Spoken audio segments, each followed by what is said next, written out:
and unmuted in Spanish. So you're muted in English, so we can't hear you. But I'm the one that's unmuting you.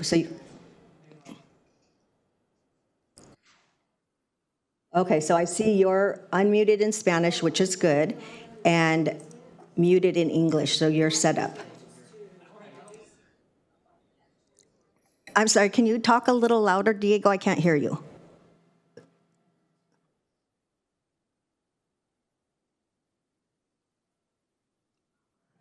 Yeah, just keep the Spanish one unmuted and keep the English one muted. And then I'll do the rest, okay? Yeah, and then I'll punch the button here to allow you to speak when the chair calls for the announcement of the interpreter.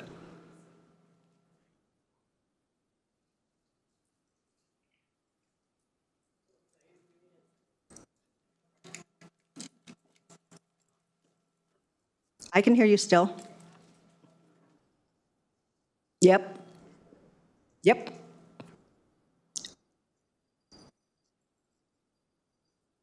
Yeah, I don't think you can. Yeah. Okay, perfect. You're good to go too. Okay, thank you, Diego. Bye. Yes. I'm going to test the presentation audio. I just don't want to spook you. Yeah, no.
Mic check, 1, 2, 3. This is a mic check for Granicus Audio, 1, 2, 3.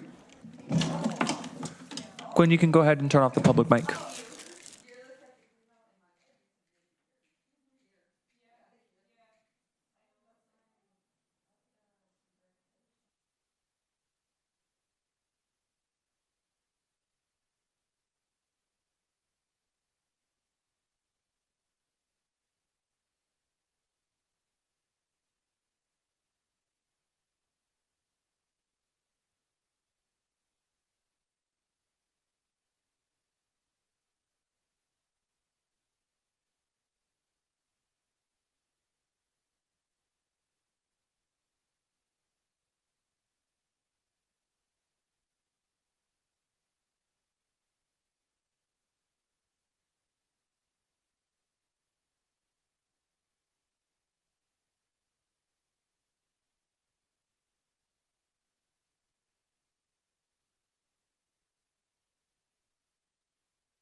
Good morning. Let's call to order the Board of Supervisors meeting here for May 29th. May I have the roll call, please? Yes, good morning. Let the record reflect all supervisors are present, with Supervisor Lopez joining us shortly. And the Spanish interpretation services are being done remotely by Diego Salas or Ana Reyes de Valles. Is either one of them on here right now to give that presentation? We can hear you.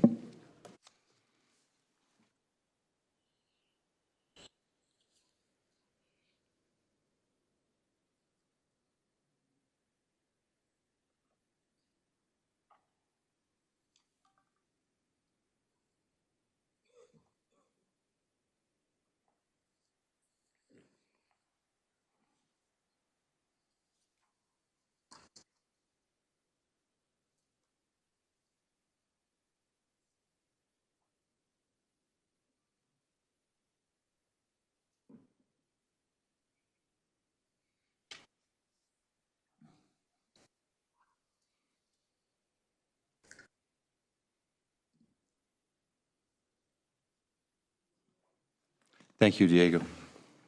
We have the Pledge of Allegiance, Supervisor Alejo. Yes, we could all rise for the pledge. Hand over the heart.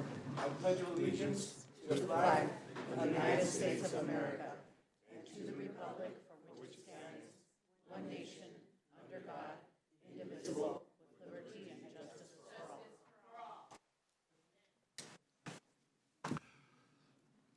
Are there any additions or corrections to the agenda? There are none. Thank you. With that, we're going to move to general public comments, and normally this would be for items that are not on the agenda, but I know there are a number of people here that would like to speak about the budget as well and are taking time off from work. So I'd like to open this up for both general public comments on items not on the agenda, as well as any budget comment that people may have. There will be another opportunity after we do the 4 department presentations for public comment again on the budget. I would ask that anybody who speaks this morning not please call in and speak later on. Thank you. You would, if anybody would like to in the room would like to speak, you have 2 minutes. Feel free to come forward.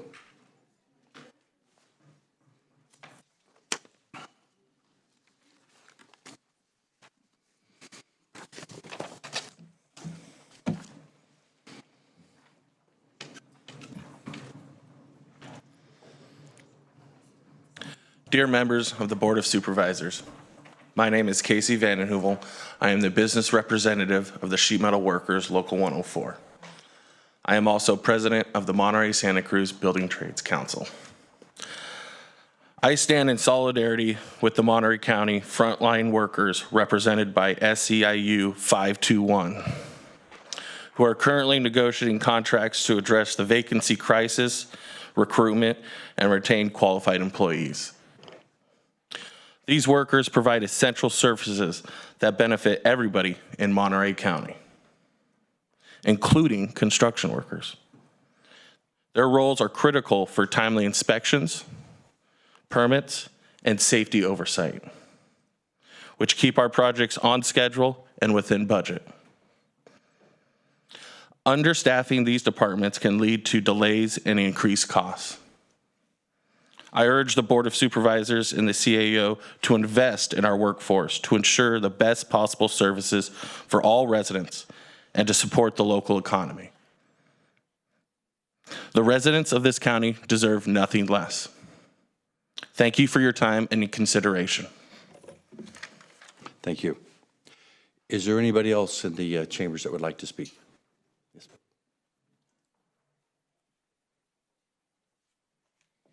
Good morning, Supervisors. I'm speaking today to request the Board of Supervisors include funding for the Monterey County Green Business Program in their budget considerations.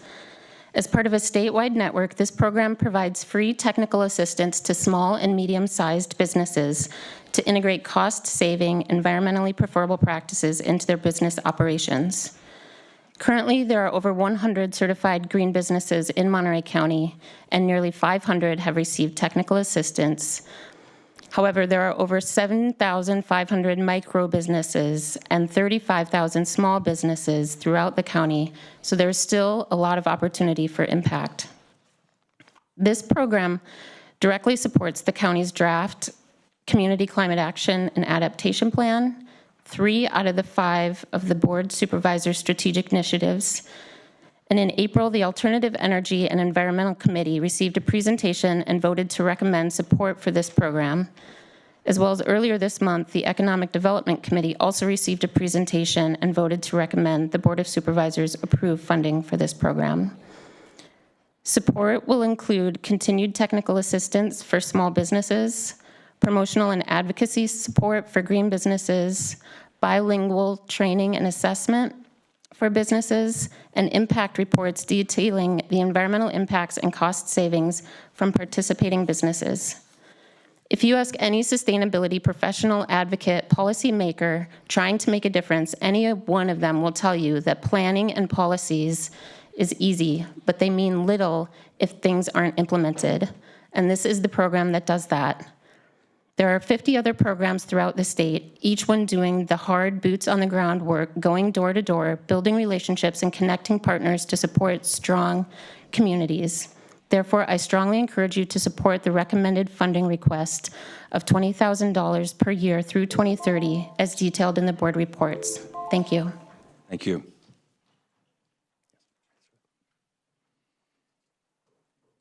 Hi, my name is Karen Pontius. I am one of your senior environmental health specialists in the health department. I work in the drinking water protection program. We've had long-term vacancies in the environmental health department, and what concerns me is one of those vacancies is in the drinking water protection services. My fear is that if we cannot fill these vacancies, if wages do not increase to what is competitive in other counties, we may lose our public water system program. The state may possibly take it away from us. Not only will the county lose all those permit fees, but how does that serve the public? We provide an excellent extra service to the public when we regulate those public water systems. The State Water Board does not do that. They do the enforcement. We actually provide the extra guidance that the water systems need. So how is that going to serve the public if we get that program taken away from us? And I just will plead with you to please invest in us. We care about our departments for Monterey County. We love to serve the county. I take pride in what I do. So please make sure that you support us and consider us in your budget. Thank you, Karen.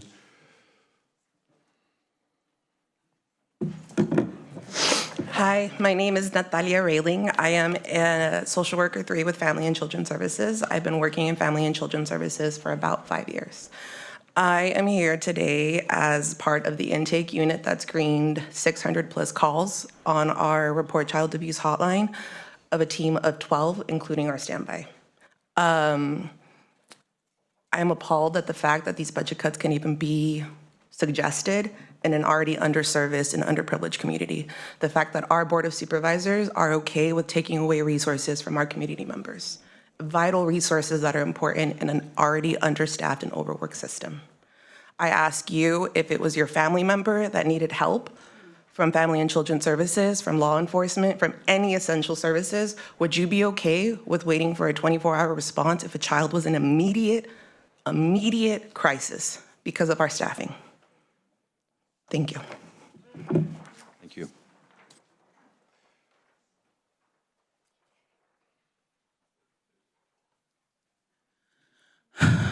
Good morning. My name is Karina Romero. I come to you with my son in hand, covered in banana, to let you know, to show you who we are fighting for, to show you why we're here. I am a psychiatric social worker for the juvenile justice team, and specifically I am the therapist for the JSORT team, which is the juveniles who sexually offend response team. So I directly work with youth who have committed sexual offenses. And I can't express to you enough how important this job is. I've been doing this job for 2.5 years, and when I first started, I was told that this was a position of 2.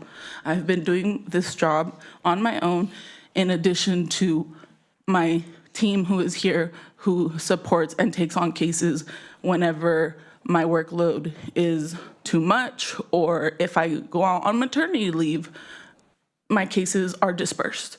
So what type of quality care can we provide when that happens? I ask you. For offenders who are high risk, who we need to make sure are meeting all of the criteria of our very intense program. And we are not providing enough services as it is right now. I can tell you, I don't have enough time to tell you how much these youth need. We only have the capacity to do individual therapy and group as it is. And yes, the work is getting done, but at what cost?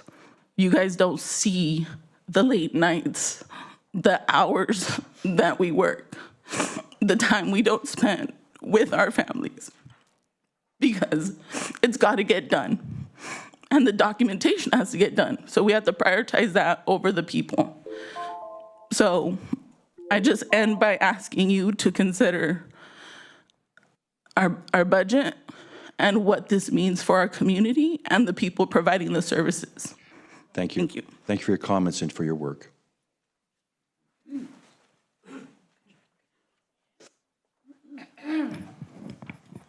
Morning, Supervisors. Thank you for the opportunity to speak briefly on behalf of our members. My name is Jess Barris, and I am a proud member of SEIU 521 and a Monterey County resident. I'm here to speak in support of investing in public services and sustaining our community and our local economy. I have worked for the county for 23 years, 2 of them for the Housing and Community Development, and 21 years with the Water Resources Agency. I'd like to start by expressing my support for all of the essential county workers who are here today, united in our message to demand public service investments and salaries to end widespread vacancy crises. This is a priority impacting our community's ability to live in Monterey County. As a dedicated long-time employee and county resident, we are being understaffed and burned out, and we are struggling to support community to make it run all for residents who use public services. The cost of living and sharp rise in inflation quickly outpaces our wages. 5 years ago, I could fill up my tank for $60, now it's $80. 5 years ago, I could spend $200 for a family of 4 at the grocery store, now it's $300. 5 years ago, an oil change was $40, now it's $70. We need you to invest in the workforce, public service and benefit programs that sustain local communities and economies. Inflation has risen up to 20% since 2019. Members have only received 12% due to county bargaining.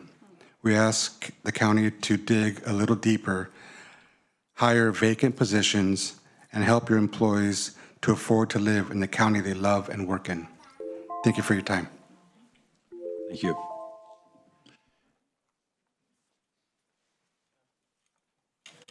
Good morning, Chair Church, Vice Chair Lopez, and CAO De La Rosa, and everyone else on the board. Nice to see you today. Probably most of you have been elected enough times that you remember my face from previous times that we've been here in contract negotiations. Lovely to see you all again. My name's Elizabeth Tyler, and like Karina Romero, I work on the juvenile justice team. The work that we do not only assists families and children who are incarcerated, who are juvenile offenders in a myriad of ways, but our work also directly increases community safety.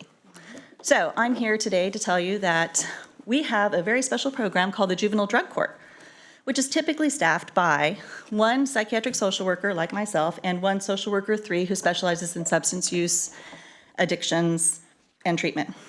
Sadly, both of those positions are currently vacant. So we do not have an operating juvenile drug court right now.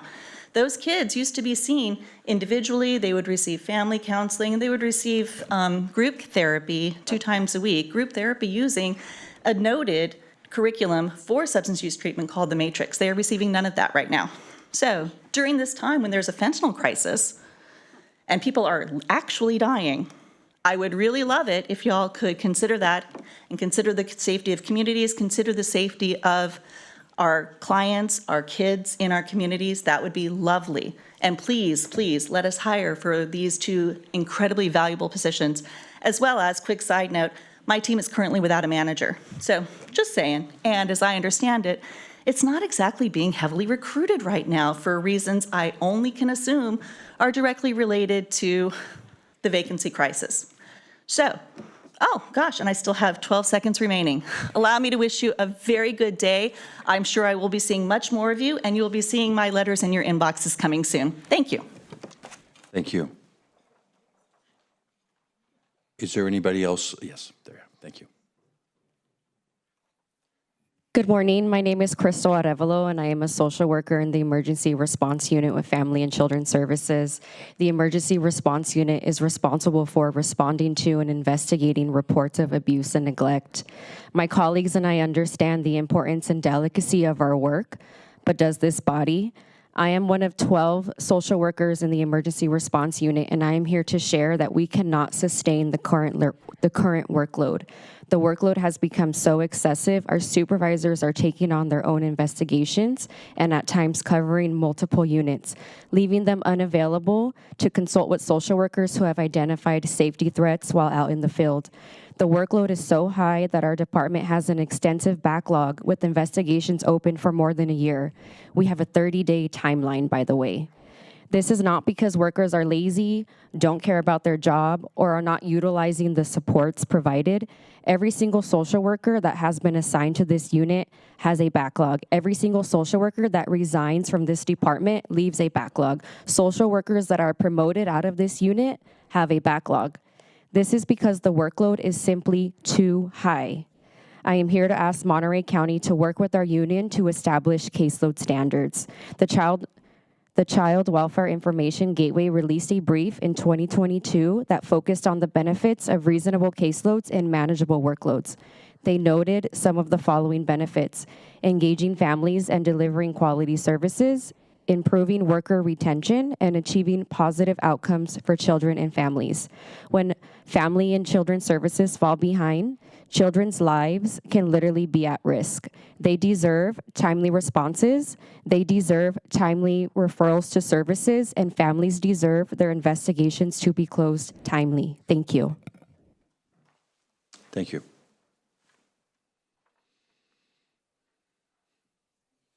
Good morning, Board of Supervisors. Thank you for having us here. My name is Yvette Carrion, and I stand here in solidarity with our brothers and sisters who has worked for the county for many, many years. Myself have worked here for about 24 years doing the groundwork, and now I am supervising one of the behavioral health, mental health departments, which is one of the bigger ones called Access. We want to dispel the myth that there's no vacancy crisis, because there is a crisis. And I know crisis because I also supervised the ER crisis team in the hospital back in the day. So I know I've met most of you already, and thank you for meeting with us, but we do want to reiterate the issue here. There is a staffing crisis, and we have been meeting with management from day one. So we don't want to feel like we're being gaslighted, because it exists. Everybody here can vouch that we have a staffing crisis. The impact to the community is severe. We are dealing with vulnerable communities that have physical, mental health, emotional health needs, and trauma. On top of that, we have lack of resources. And until we get the people where they need to be, these people are waiting months just to get services. We need more staffing in order to keep an eye on them to make sure that they don't decompensate and go to the ER. And as you know, the ER is already clogged up as well. We are in a crisis, and as a supervisor, I'm there every day with my staff. All these people have been there during the pandemic just to make sure the county keeps running. So we ask you, we beg you to please support the vacancy, support our bargaining team, because they are part of the community, and we strongly believe in our jobs. We love this community, and we hope that you hear us out. Thank you. Thank you for your comments.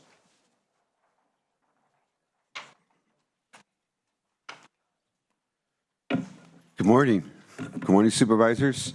My name is Danielle Dodge, Sr. I'm the president of the Monterey Bay Central Labor Council with over 80 unions and 40,000 members across 2 counties. I stand here today in solidarity with my brothers and my sisters from SEIU 521 because we're here today to sound the voice of community. A lot of times we use that community word, but what does it mean? These are working families. These are your members of your community, the people you see at the stores, the people that you knock on your door and ask them to support you, the people that have children in schools, the people that fill up the busy roads trying to get to work to take care of community. So today, I ask you to listen to their voices, to be able to support them. A crisis in the community where we're not being able to provide services to community members, from community members, and provide a livable wage for them to be able to stay in our community. Yes, I'm capping on the community word today. It's something here in California that's all across the Bay Area. But here in Monterey County, we've been most of these residents are being treated by residents who grew up in the county. It's a circle of life, a circle of services, a circle of the people we want to be able to retain in the county, support in the county, and provide services, working families. So I ask you today to be able to listen to what they're saying to you, to hear their voices, to support them. Vacancies in our community do not serve the residents of our community.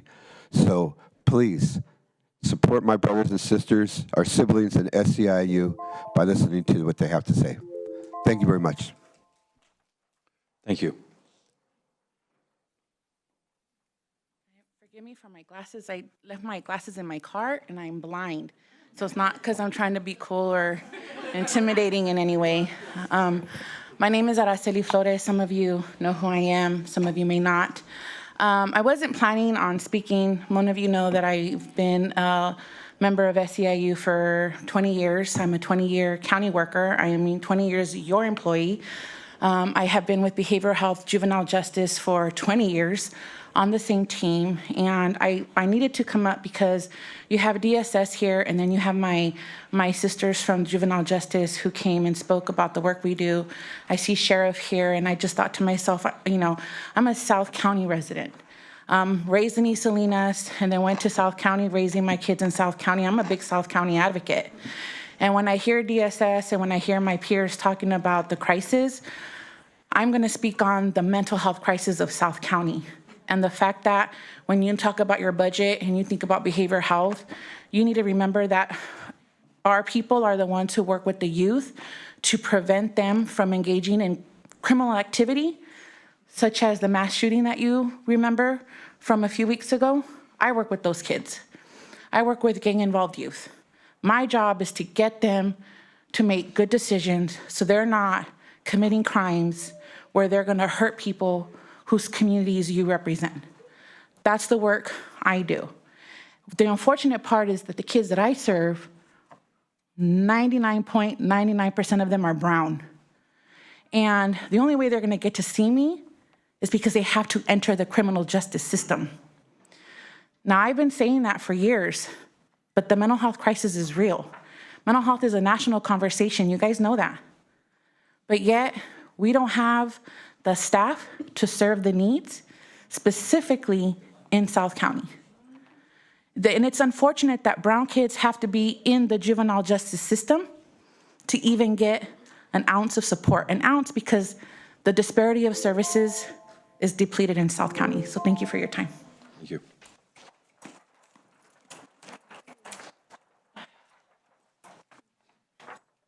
Hello, good morning. Good morning, supervisors. My name is Kayla Gomez. I'm a staff member with SCIU 2015.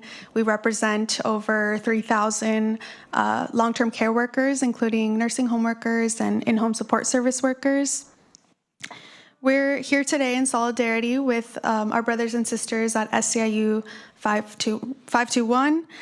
We understand that they're in the midst of their contract negotiations, and as others have expressed before me, we know that that everyone in Monterey County benefits from these services, including our home care workers. Similar to our brothers and sisters represented by SCIU 521, our care workers know what it's like to have a high demand for the kind of work that they provide and not enough capacity to really fulfill that demand of the county and the community. Because they're not invested in as they should be. So today we're here to ask that you all and the CAO please keep this in mind and invest in the frontline workers so that we have the best possible services in Monterey County. Thank you. Thank you.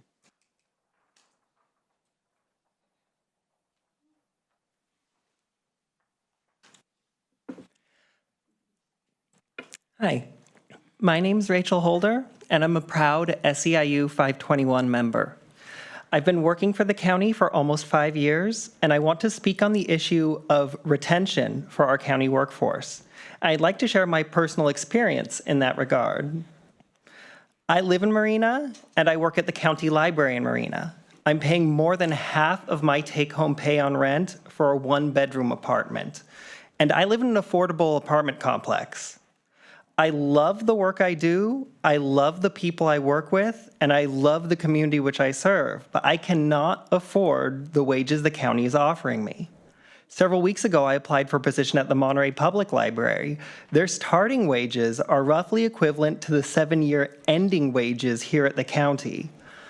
One of my coworkers just graduated, receiving her degree in library science, and the first question she was asked is where she was going to apply to work. We all know we're undercompensated, and we need our fair share to afford to serve the communities we live in. Thank you. Thank you.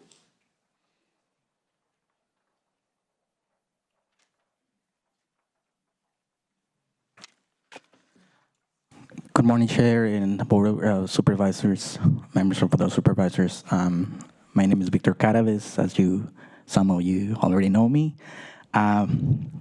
The political organizer for Monterey Bay Central Labor Council, we represent over 37,000 workers and within Monterey County and Santa Cruz County. Former county employee for 14 years plus. So I know the insights about the importance of vital services and programs for our community, including in-home support services, behavioral health, medical and CalFresh programs, and how difficult it is for these workers to process those cases in that timely manner. So our families can receive those programs in time. As you see, this is your workforce, and I'm here to support them and to express a concern. This is a crisis. This is a crisis. Let's sit down and listen to your community. These people are your community. These are the great workers that run this county. Without them, we wouldn't have those services or programs available for the community. Even at the jail, even inmates could even get help or medical support when they're in a crisis from behavioral health workers or the behavioral health unit. Or, I mean, you name it. We have all different type of programs within the county. So just to just close it, please listen to these workers. These are the workforce that we have to invest in. Let's do the great work, continue supporting our community. Let's care for one another. Let's show some compassion for our community. Thank you very much. Thank you.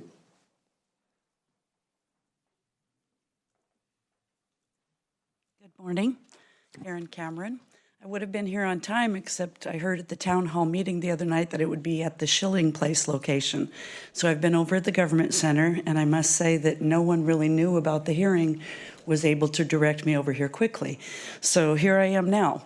I think we can improve in terms of getting the word out. At the town hall meeting, there were concerns raised that there wasn't enough public notice, and it was made clear that the Brown Act was met through the Monterey County Weekly. So I would like to encourage everyone in the room to read the fine print in the Weekly to keep up with the county and what's going on. Major concerns about the budget and the county housing.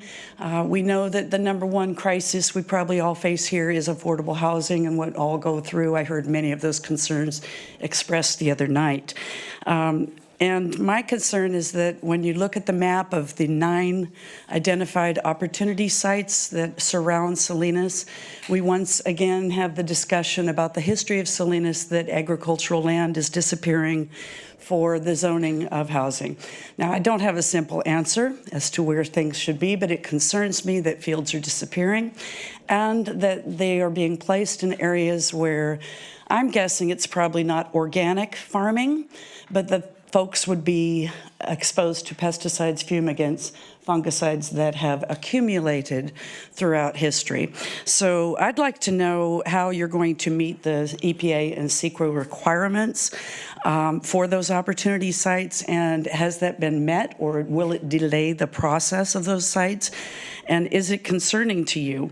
Will there be any liabilities that you will face if some of those residents come up with a numerous amount of diseases such as are listed in the Chamaco's reports for 2 decades? So how can we avoid liability? How can we best serve the needs of the people?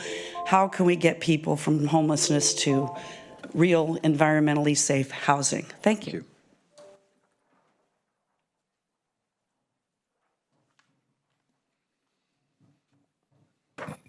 Good morning, board. My name is Melissa Edwards. I've met a lot of you guys. I'm that multi-generational person that Brother Dodge was talking about. And I've worked and served our community for the last 25 years at Natividad Medical Center. The staffing crisis, you know, we're running on a lot of contracted workers. How that helps our community, I'm not quite sure, because that's not giving back. We have people coming from other states to come and take care of the people that we love and care about. It would be really nice if you guys could see how hard all of us try to serve our community, and, you know, a wage that is a livable wage, that's a competitive wage, would bring people from the community instead of leaving our community to go work in places that give them a livable wage. We could do that here. I don't think it's too much to ask. So while we're in bargaining and negotiating and working with one another, it would be really nice if we showed that we are united and working together as a whole community. So thank you for your time. I appreciate you. Have a great day. Thank you. Have a great day, too.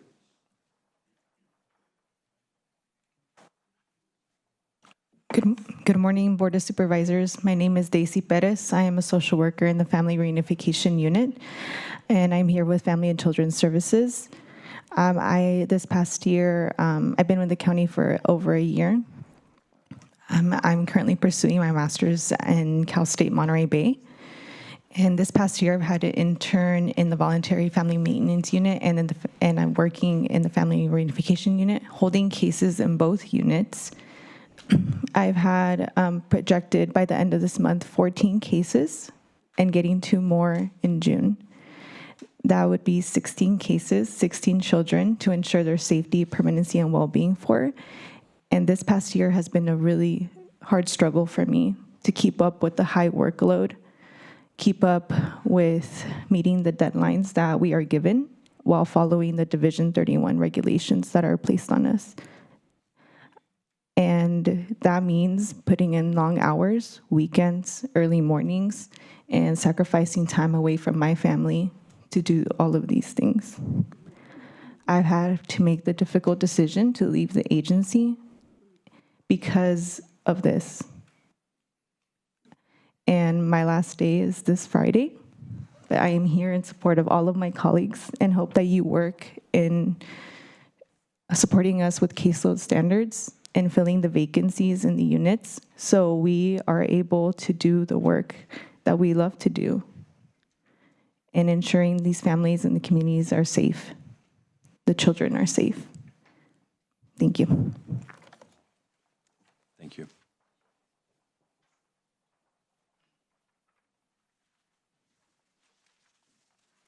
Hello, everyone. My name is Danielle Gonzalez. I'm a psychiatric social worker with Access CalWorks.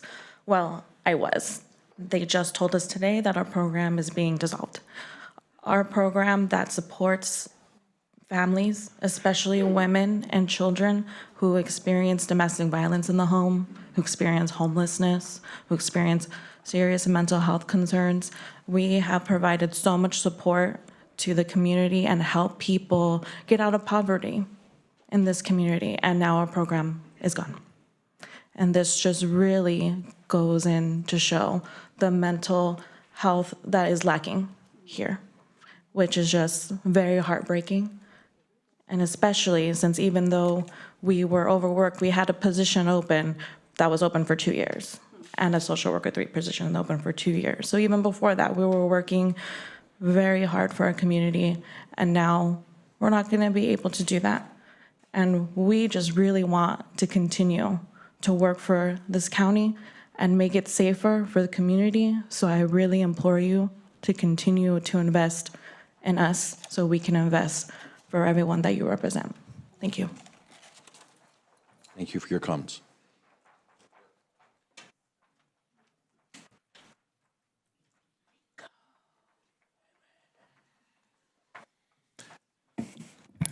Good morning, Supervisors. My name is Rico Mendez. I'm the proud Chief Elected Officer of SEIU Local 521, representing over 70,000 public employees, childcare providers, and nonprofits from San Mateo County in the north all the way down to Kern County in the south. Really happy to be here today in support of our Monterey County workforce. The SEIU 521 members that you see behind me are some of the hardest working, dedicated human beings I've ever had the pleasure to represent in the union. This is also my home county. I grew up in Soledad, California. My entire family still lives between Salinas and King City, all spread throughout. It's been the honor of my life to really, stand in solidarity with the workers of Monterey County in particular, because not only is it my home where I grew up, but I know it's a unique place. I know we have the highest percentage of immigrant population per capita of anywhere in the nation. That brings with it a lot of needs that our community really, really relies on the county for. At the state level, we know we're dealing with some difficult budget times, and so the county budgets are more critical than ever. What I'm here to do is really highly encourage you to invest in the workforce, because by doing that, you're investing in the services that they provide. These workers behind me really represent the frontline service workers that are dealing with the most vulnerable populations in all of Monterey County, which means they're dealing with some of the most vulnerable populations in the entire United States of America. And to do that, they have to be able to feel confident that those in leadership support what they do and support the community. And the way you show that is by investing in these really critical resources. I know for a fact, unfortunately, the social workers have this really intense caseload right now. They're really backlogged, and we know the work that they're doing is with children, with families that are in desperate need, some of the worst times of their life. Our social workers are helping them work through those situations, and it's time to do the right thing, support these workers, and invest in services. Thank you. Thank you.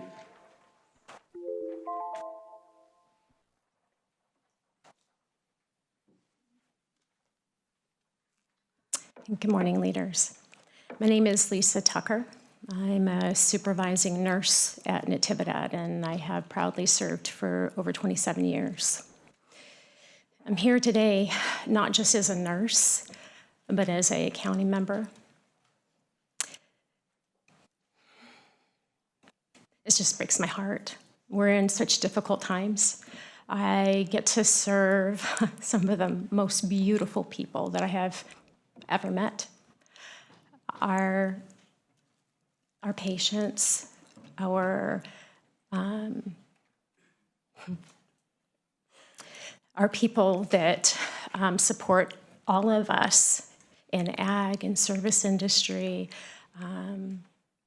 They need us, and we're losing our force. I've been there for 27 years. This year, last 13, 15 months, 13 of my staff have retired or left. COVID took the best out of a lot of us, for sure. But what I'm asking you is to make it easier, a little bit easier for the retention and retainment, the recruitment of all areas of our county, be it the hospital and nursing physicians, ancillary services, 911, our sheriffs, our water, and all county services. It's just gotten too difficult for all of us, and our people deserve the very, very best. I thank you. Thank you for your thoughts.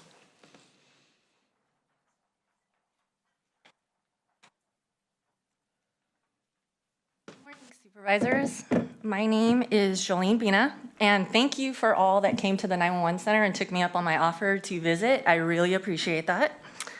I've been with the county since 1996 as a communications dispatcher. I'm now a shift supervisor.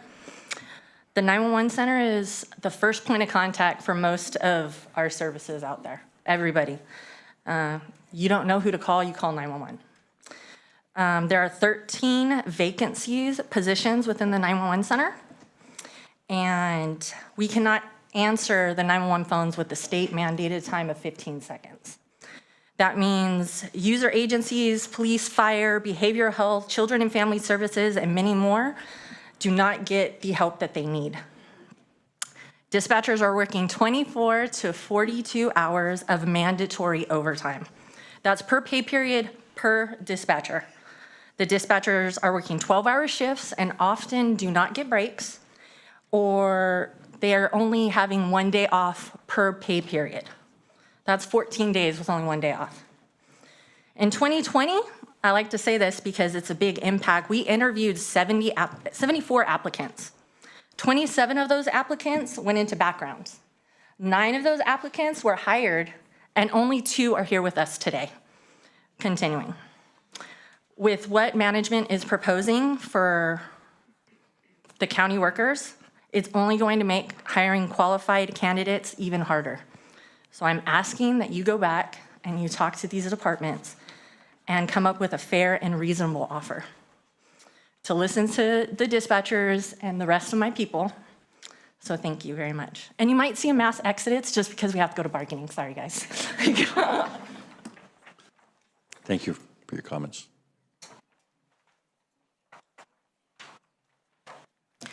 Good morning, everyone. My name is Olivia Pelayo. I'm a psychiatric social worker with the post-hospital team for behavioral health. I've been working as a therapist for over 10 years. I've been here for about 3. I'm a Santa Cruz County girl, but now I'm a Monterey County girl because I couldn't afford to live in Santa Cruz. So here I am. And I'm part of a very small team who does mighty, mighty work. We get sometimes over 40 or 50 referrals from the hospital on a monthly basis. I have done most of my therapeutic work in nonprofit for over 10 years, and during the pandemic, it was really hard as a therapist and as a mom, and so I questioned whether I still wanted to do this work. And that's why I'm here, because I wanted to be somewhere where I had more stability, better pay. But we're a wonderful team with wonderful supervisors. Everybody works their hardest. Everybody, as Karina has said, we work late nights, we work into the weekend. It's impacted in our families, our partners, our children. My husband's a teacher in this community. I'm trying to raise 2 children while also be a role model for the children that we work with. And so I implore you to really look at the recruitment and retention. I've come on as the rookie on most teams, and then I'm usually left as the veteran because everyone leaves. My team is still here. Please do what you can to keep us here. Make me realize that I made the right choice to come to the county. Please invest in us. Our leaders are only as powerful as its community. Thank you. Thank you. Good morning, Board. Thank you for having us today. My name is Harriet Stevens. I am the chapter president of SEIU 521 for Monterey County. In February, I believe it was, 4 of 5 of you made videos for Employee Appreciation Week, letting us know how much you appreciate us and all the work that we do. 2 weeks ago, CAO De La Rosa, I got an email from you mentioning that we are the backbone, that you can't do any of this without us. And I just want to mention that this is the time. We need you to remember that. Thank you. Thank you. Is there anybody else in the chambers that would like to speak? Yes, please come forward. Hello, good morning. My name is Derek Allred. I've been a deputy with the Monterey County Sheriff Department for about 22 years. I'm here to represent the Deputy Sheriff's Association, currently a member of their bargaining unit. I think we came to the table this year with a very fair and reasonable offer. Retention and recruitment is a severe issue. Over the 22 years I've been here, I've never seen it worse. And the actions of the county coming at us with these type of offers is another reason people are leaving to other departments. Overworked, unfair wages, that's what we're fighting for. I mean, my career will be over here shortly, but before I leave, I'm just trying to do my part to help maintain the employees of Monterey County and make sure that the people of Monterey County have good people working for them. So I'm just here this morning to ask for your support. Take a look at our numbers. I think we're asking for nothing more than reasonable. And unfortunately, what the county came to us with was basically insulting the offer they came back with. So contract's up in a month. There should be no reason for this 6 to 10 month delay to save the county money. Another little word I'll leave the county with is I think we've lost a little over 30 deputies in the last 2.5 years. Studies show that it costs about $700,000 to get a deputy back to, when you lose a fully qualified deputy, to get them back to that, another deputy to replace that individual, it costs about $700,000. So that's $21 million that the county basically could have possibly saved themselves by not putting them in the hole, by giving us competitive wages, and treating their employees better. So I appreciate it, and I hope we get your support during our negotiations. Thank you. Thank you.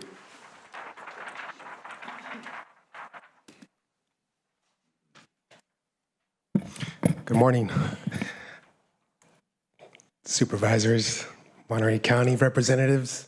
I'm Luis Chago Juarez, a neighborhood organizer for Building Healthy Communities, and we are currently in the campaign for rent stabilization in Salinas.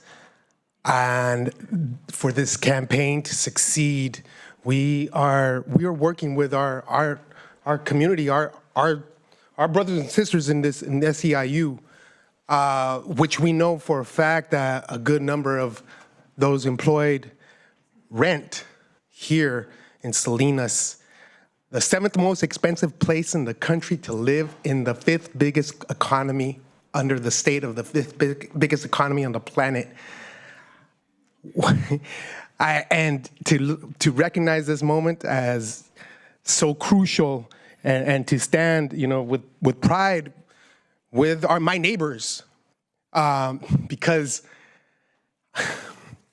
to have worked in our juvenile justice systems, the youth center, to have been employed as the Monterey County Behavioral Health Services for youth, and to be a recipient of the services, we recognize that this opportunity right now to make this demand, to fill these vacancies that would contribute to the quality of life for those who need it the most, our most essential workers, our communities, the folks that are services. I just want to project that need on behalf of my neighbors, and standing in solidarity with the SEIU. Please listen to this need. Thank you. Thank you.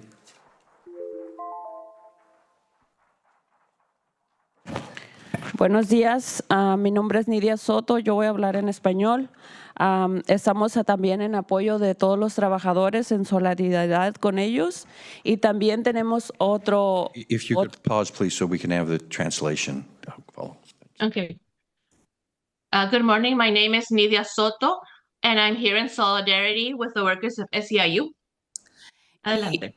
También estoy aquí, estamos varios de mis compañeros como BHC, construyendo comunidades saludables por la falta de vivienda, traer atención en este tema.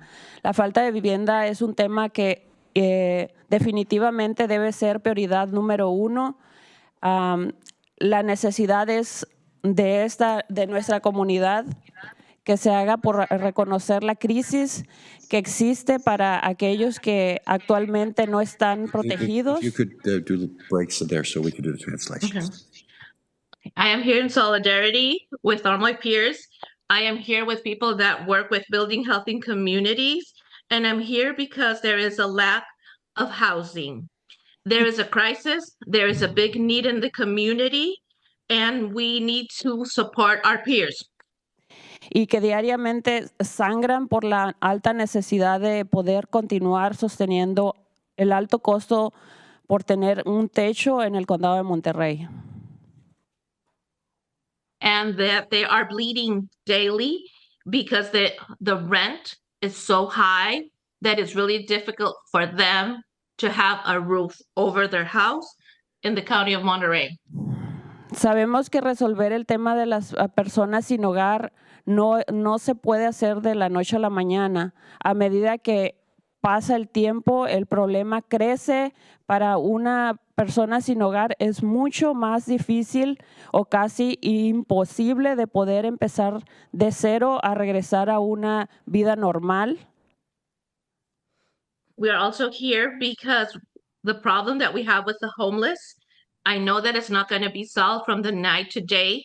But when a person is homeless, it is almost impossible. It is very difficult for them to be able to get a roof over their head and be reinserted. Porque la experiencia de experimentar la vida propia de estar en la calle, las personas pierden la esperanza.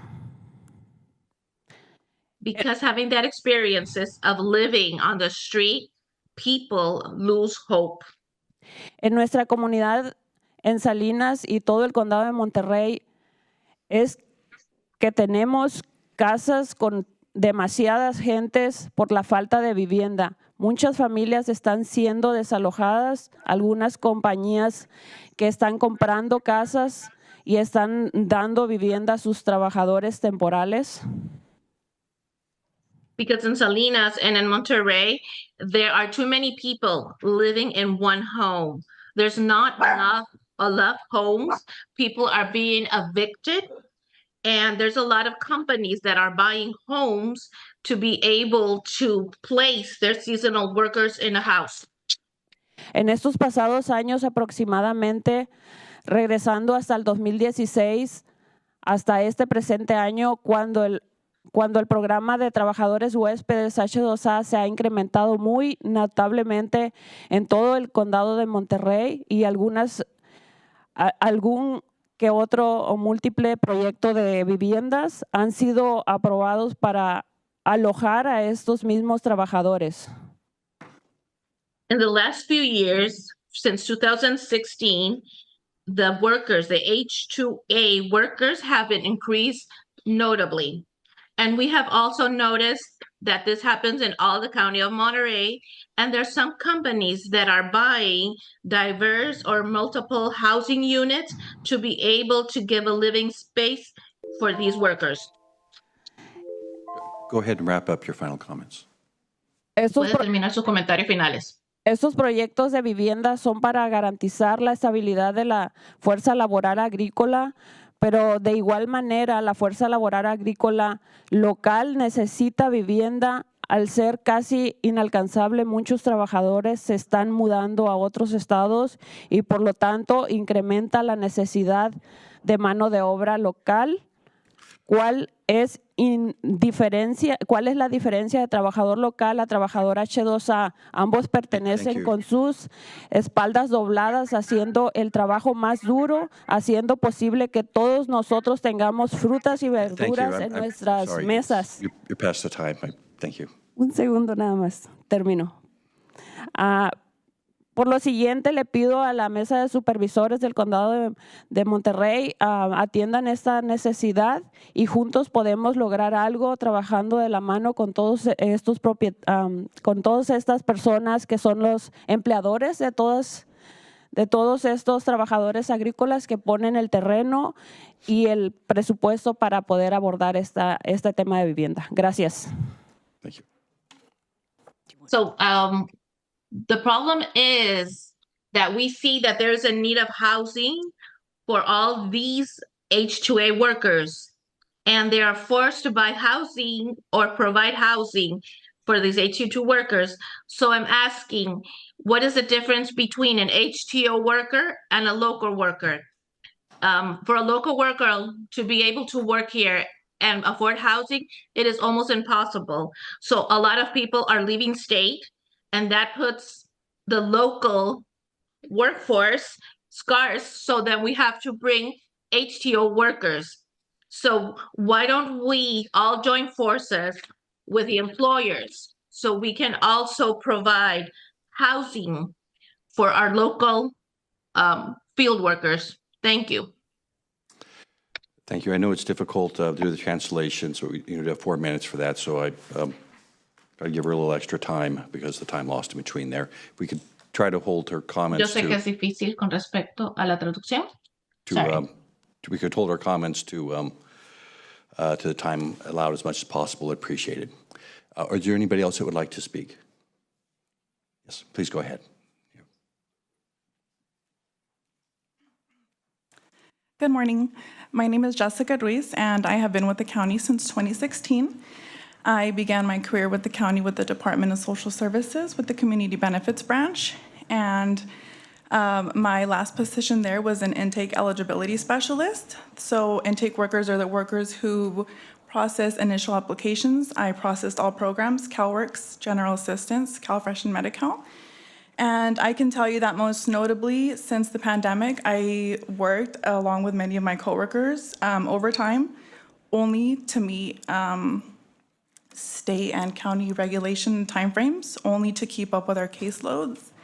While many of our peers left, I am now currently a social worker with behavioral health, and I provide support across programs. I'm with the juvenile justice team, so those programs include Secure Track, which is a high felony detention program. At the juvenile hall, the youth center, we have other programs, as you guys already heard, drug court. And I'm here because the staffing crisis is very real. My support to the youth is limited within my capacity of my role as a social worker 3. And I believe it's a really big disadvantage when we have clients whom we have to really amp up support for because we have vacancies with our therapists, our psychiatric social workers. Or for example, I will tell you that my own supervisor is carrying a caseload along with other supervisors on our team. So it is just very discouraging that at a time that we are experiencing a staffing crisis, we're also here negotiating for fair wages and for fair benefits for the staff who still remain. I am with the Monterey County because I have grown up here. I love giving back to the residents of our county. I'm here because one time when I was younger, I was on the other side of things. So I do this job with all of my heart and with a lot of passion. And I'm currently going to begin a master's program because I want to be a psychiatric social worker to continue to give back to the youth. But I wish that there was more support here because I cannot foresee a career here in the future with what we're currently negotiating. Thank you. Thank you. Hi, good morning. Jose Guerra. I am a lifelong resident of Salinas. I am a member of the Montebella community, and I am here to support everybody here that is a county employee, because these people run your city, they run your county, they run everything out here. You should give them all support you can. As far as the HOA buildings that they are building, we have Mr. Bengard that is building one now as we speak in Montebella, which we try to fight. but without the proper information issued to us, we could not stop the building from being planned out and taken care of. The tactics that were used were very unfair. A lot of my colleagues will agree. Between city and county, between those two representatives, we weren't advised with the proper channels and proper information, the proper guidelines, or the proper deadline to oppose that building. Like I've told everybody before, I've been in many meetings, city council. I've told them, we keep building H2A buildings, but the people that live here in Salinas, 10 and 12 people in a 2-bedroom apartment surviving, these are the people that pick your fruits, the people that do your lettuce, that take care of all the vegetables here in the county, and we do not appreciate them. I recommend every time you build a H2A building, you build a building for the people that live here, that have been here for years. There's farm workers that have been here over 30, 40 years, second, third generation, as far back as I remember. The Bracero system is being brought back through the H2A system, which is incorrect. We have enough people here that can do the job. Pay them what they need to make. We all need to survive in this country. So let's all be equal, and everybody please be respectful with each other. Pay people their salaries, and all these county employees, appreciate them. They run the whole place. Without them, you won't have anything. Thank you very much. Thank you for your comments.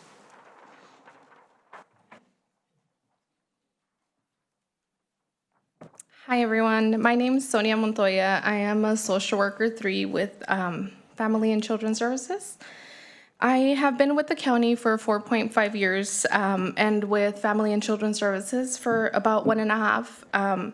I, too, like one of my peers that talked previously, have submitted my resignation, and that is because of the mental and physical toll that the workload has had on me. I cannot see myself doing this for any longer. Just to put it into perspective, there are times when we receive 25 or more referrals, and we're expected to investigate those within 20. Well, our response times vary, but that's what we get for a 20-day business period. These families have anywhere from 1 through 6, 7 children, and we're expected to meet with all of them. I am here with my peers advocating for caseload standards and for the vacancy crisis that is very much affecting the employees, but also the community overall. Thank you. Thank you.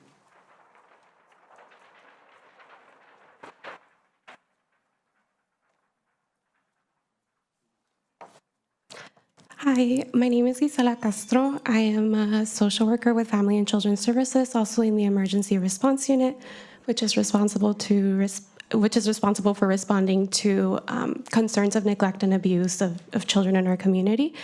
I have been a social worker with Family and Children Services for about almost 4 years, 1 year with Monterey County. The last year when I started, I know that it's already been mentioned, all of the social workers in the Emergency Response Unit have a backlog.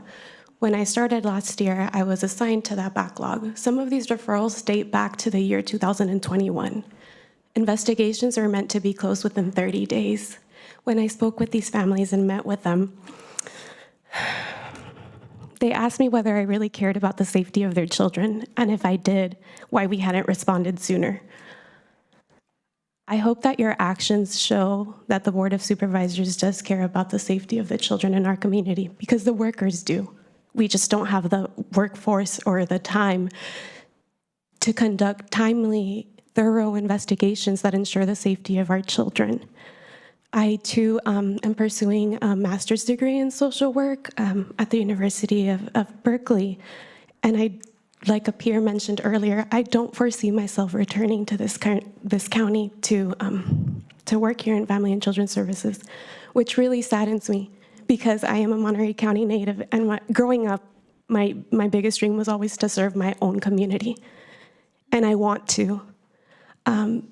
But I also ask that you make it easier for us to continue loving our jobs and doing our jobs and making a fair, livable wage and serving our communities in a way that does not require them to wait 3 years for a response or to be re-traumatized with investigations that were already previously done and workers did not have the time to document. Thank you. Thank you. Good morning. Good morning. I just had to make my way up. My name is Nea Vizcarra, and like many of the people who spoke before me, not only a lifelong resident, but multi-generation, from Monterey County. Years ago, well, I should also mention, I've worked in many departments in behavioral health and the health department, and currently in children's behavioral health. And I've worked for the county for over 28 years. Years ago, I was like some of these young women that have just come before me, started working for the county with no degree, and I'm now a psychiatric social worker. It does sadden me to see that they're not able to remain. And I don't want to repeat a lot of the things that my constituents have already shared, but I think the crisis that we're seeing with people having to find work elsewhere at this point is only the very beginning of a so-called not crisis that we are currently having. That is just the beginning and just the start of what's going to happen and what we're going to see if something is not done and done quickly. Because what happens is those of us serving in these capacities, if you've never worked as a therapist or a counselor or with CPS or in any of these agencies and with the community members, the work weighs on you. You take this home with you, not only the work that doesn't get finished for paperwork stuff, but the weight of it. So the mental health stress that the people that are providing these services are currently carrying is unsustainable. And unless we get workers and have fair wages, we're going to see much greater crisis coming very soon. Thank you. Thank you. Good morning, Board of Supervisors. My name is Veronica Cortez, and I'm a psychiatric social worker with Children's Behavioral Health, specifically on the education team. And I've been here for about 5 years now. What I really want to speak to, just to give you an idea of what we do on the education team, is that we serve different schools in the county, from Castroville all the way to Monterey Peninsula, PG, South County. So we serve all of the students in our school districts. And what we really try to do is provide therapy for the students. We try to do a lot of individual therapy, sometimes group therapy, but because of the crisis situation and our staffing, we're not able to provide everything that we would like to and that we want to. So sometimes instead of doing preventative services, we're doing a lot of reactive services. We're having to react to risk assessments. We're having to react to crisis that happens on the school sites. And I know we all have children that go into these school districts. So think about it when we can prevent some of these things that can happen, prevent and really support the students and the families that they need. Instead, we're having to wait until something happens. And we don't want to wait until something happens. We want to be able to really help them when they need it, and they deserve it. So thank you. Thank you for your comments. Good morning, Board of Supervisors. My name is Antonio Montes. I'm a social worker with Family and Children's Services, and I'll keep it short and sweet. It's appalling, the fact that across the board, we have lost decades of experience in a matter of 2 or 3 years. The rest of my message is for my brothers and sisters behind me. If we have a Board of Supervisors who is reactive rather than proactive, then we need to be proactive because they're elected officials, and we can do something about that. Thank you. Thank you. Do we have anybody else in the chambers that would like to speak? With that, then go on. Is there some online? Okay. Phone number ending in 082.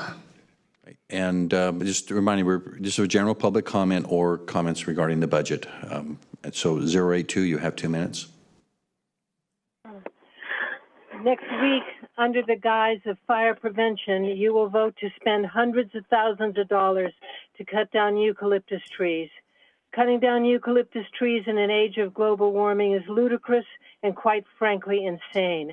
We need those trees because of the role they play in averting global warming and reducing greenhouse gas emissions. Our county has been hit hard with climate change weather, and eucalyptus trees play a huge role in producing oxygen, absorbing tons of greenhouse gases, which they store in their gigantic trunks, as well as keeping their understories cool and damp, as was the case at Angel Island fires. In that fire, the oaks burned, everything burned, and the firefighters could not put them out until it came to the 6 acres of eucalyptus trees. They were able to put the fire out then.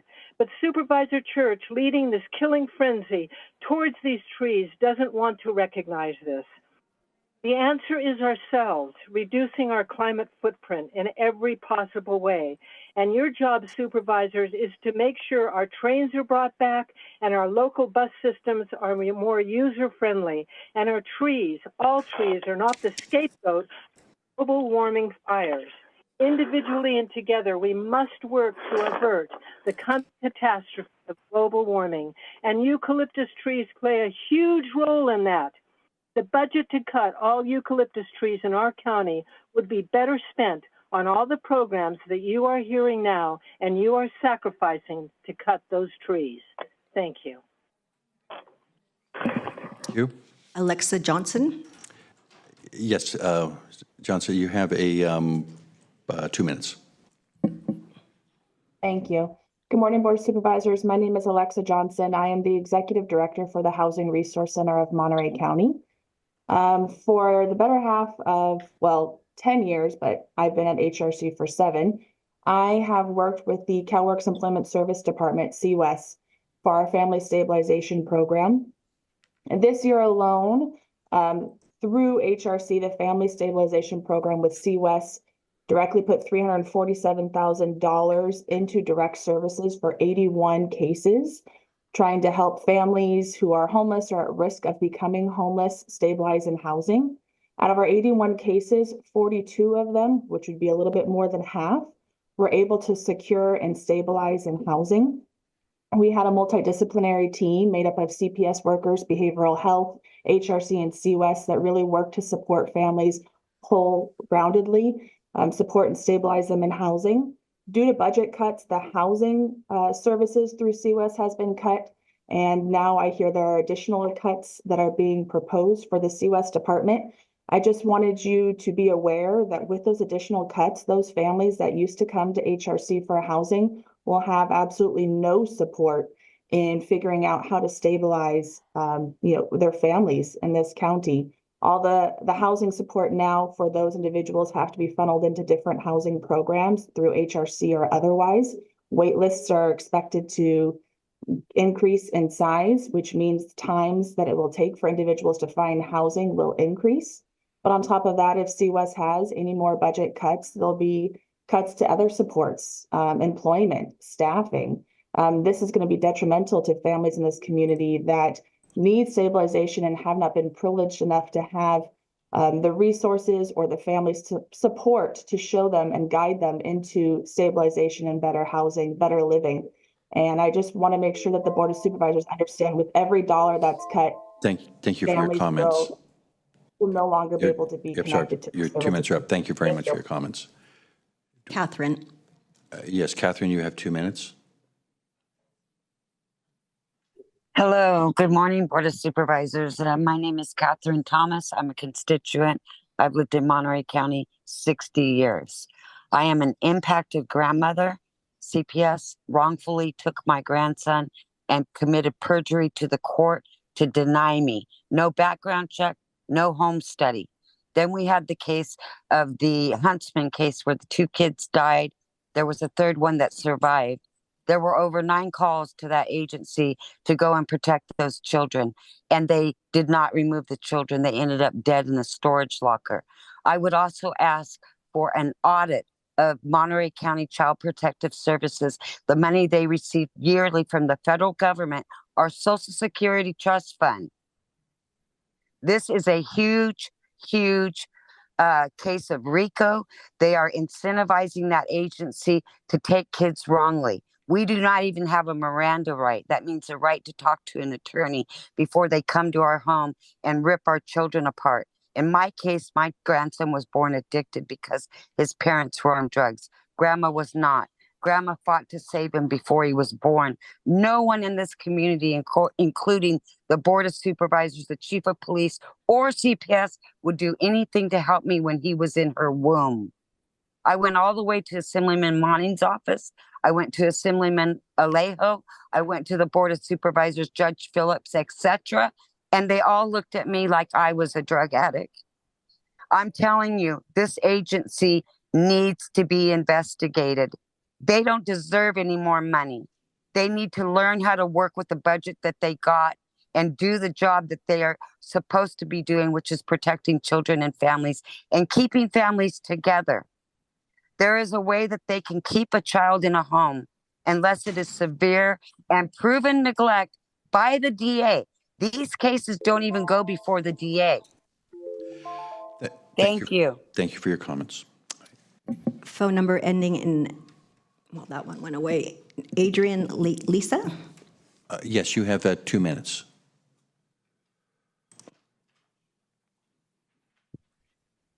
Good morning, everyone. My name is Adrian Lise. I'm the Director of Mission Services for Goodwill Central Coast. I just wanted to provide some quick comments on the expanded subsidized employment program through CalWorks and how it has positively impacted the lives of thousands of people. Since 2016, through our partnerships with Monterey County, we've served over 2,100 individuals through ESC, and we assisted 509 individuals with securing unsubsidized employment and growing their work skills by participating in subsidized employment and direct job placement.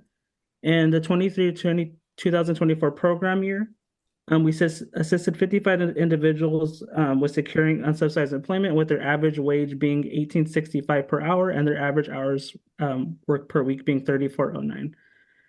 We have seen many individuals build confidence, reach huge milestones in their personal and professional lives, and grow their skill set while working through ESE. We sincerely hope that you decide to refund the program in the following years, as it impacts so many individuals on a daily basis. Thank you for your time and consideration. Thank you. Phone number ending in 837. Yes, 837, you have 2 minutes. Hi, can you hear me? Yes, we can hear you. Thank you. I'm very concerned about the way the funding is not going to the people, not enough funding for people in need.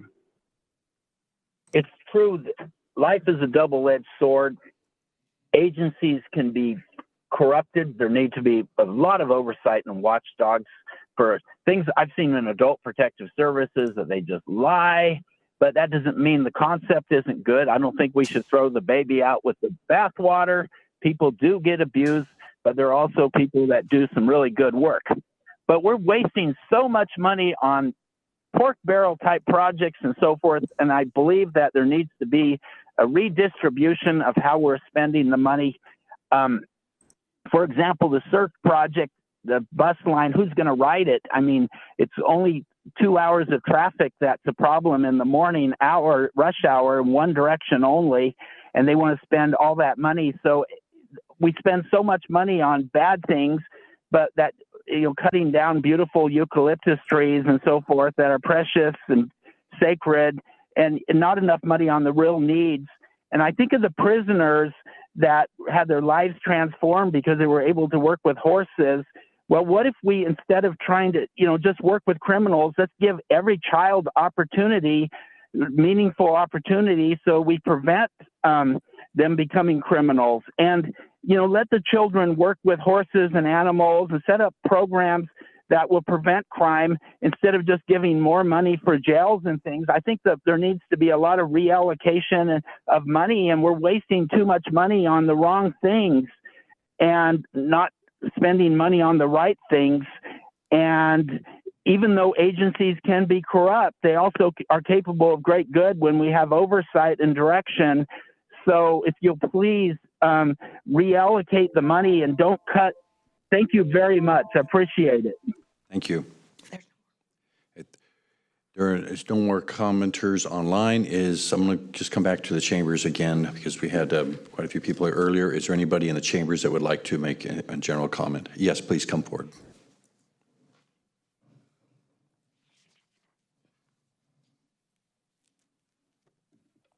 Thank you. I'm Joan Smith. I'm a psychologist with the Department of Social Services under contract. We do the CalWorks programs.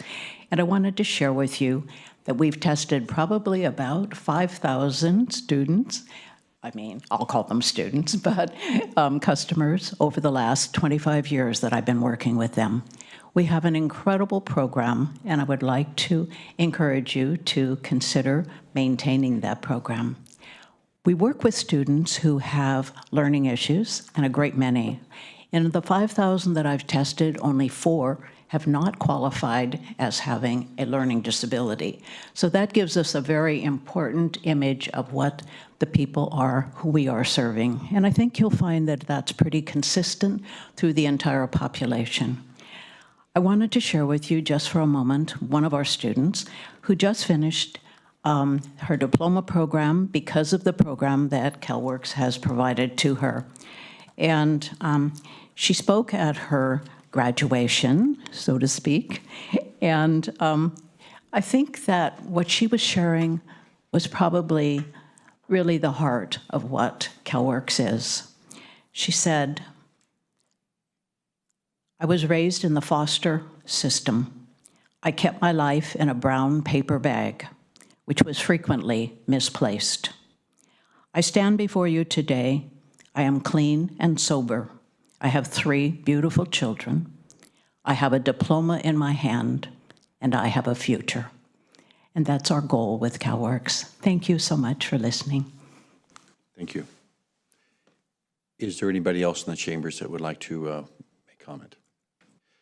With that, I will close general public comment, and I do want to reiterate that after we do the department presentations on the budget public hearing, there will be another time which will probably after those 4 or 5 of those departments do the presentation, we'll open up public hearing for more comments on the budget at that point. For those who have spoken about the budget earlier here today, I would ask you not to come back on and speak again because you have already spoken on the budget. With that, we'll now move forth into item number 2, which is to adopt a resolution for fiscal year 24-25 on the GAN appropriation limits.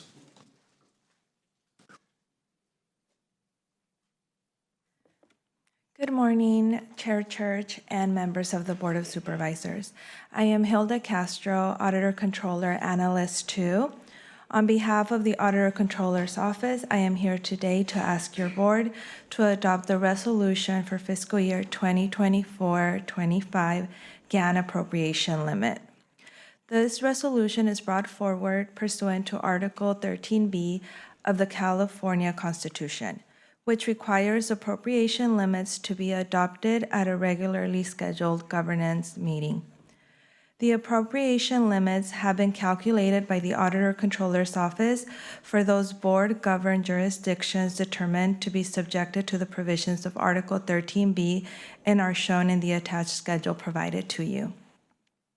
The documentation and calculations are available for public inspections at the Auditor Controller's Office. The general and library funds computed appropriation limit for the fiscal year is $907,225,678. This concludes my presentation. We are available for any questions that you may have. Thank you for your time. Thank you.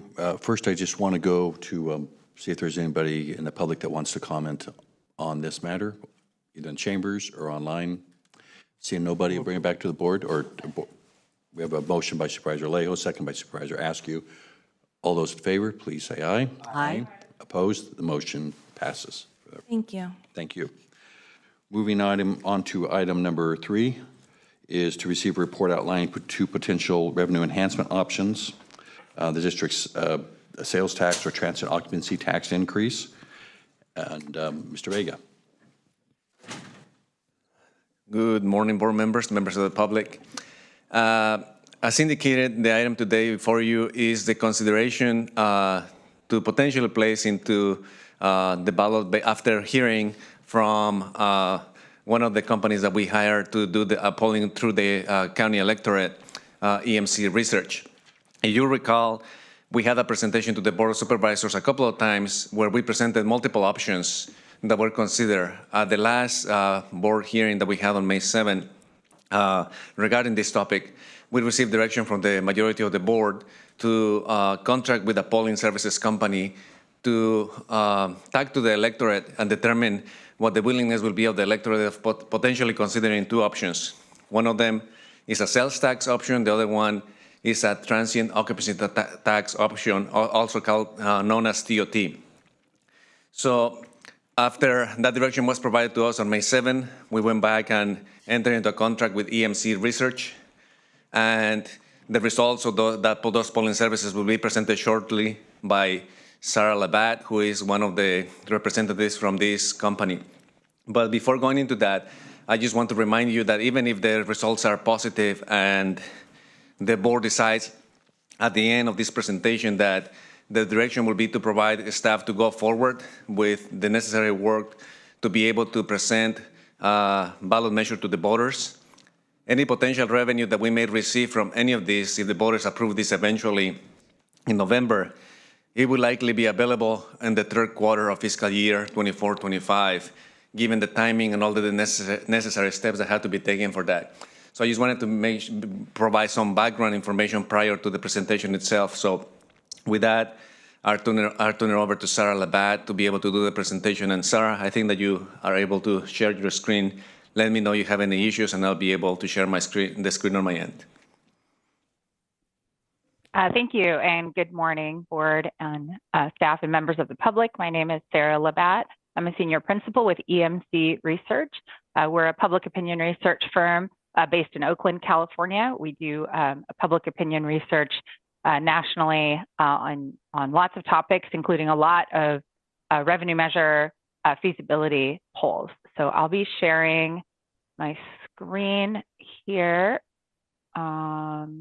making sure you all can see it, and can you see the correct view?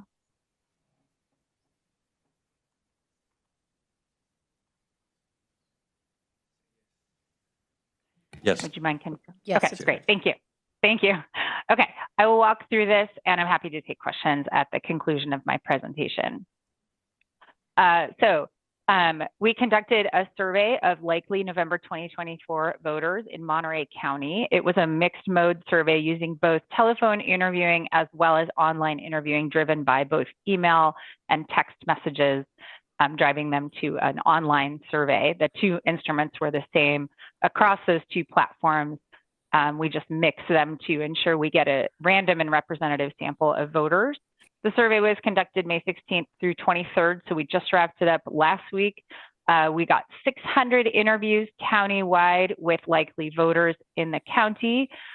We used a split sample methodology here to allow us to measure support for either a sales tax, or for both a sales tax as well as a transient occupancy tax increase among two independent random samples. So rather than asking the same people about one and then the other, we essentially split that 600 into two independent samples of 300 each, which allow us to then read half of them information about a sales tax measure, the other half information about a TOT measure. So as we look at the survey results, I will note when we're in that split sample environment, the margin of error on the data countywide is about 4 percentage points. And in those split sample questions, it's about 5.5 percentage points. So you can think of those as, a plus or minus on the bars that you see here in this data. We've also shown the incorporated and unincorporated sample sizes for the survey. About 2/3 of the interviews were in incorporated cities in Monterey County, which reflects the approximate distribution we would expect for the November election between incorporated and unincorporated voters.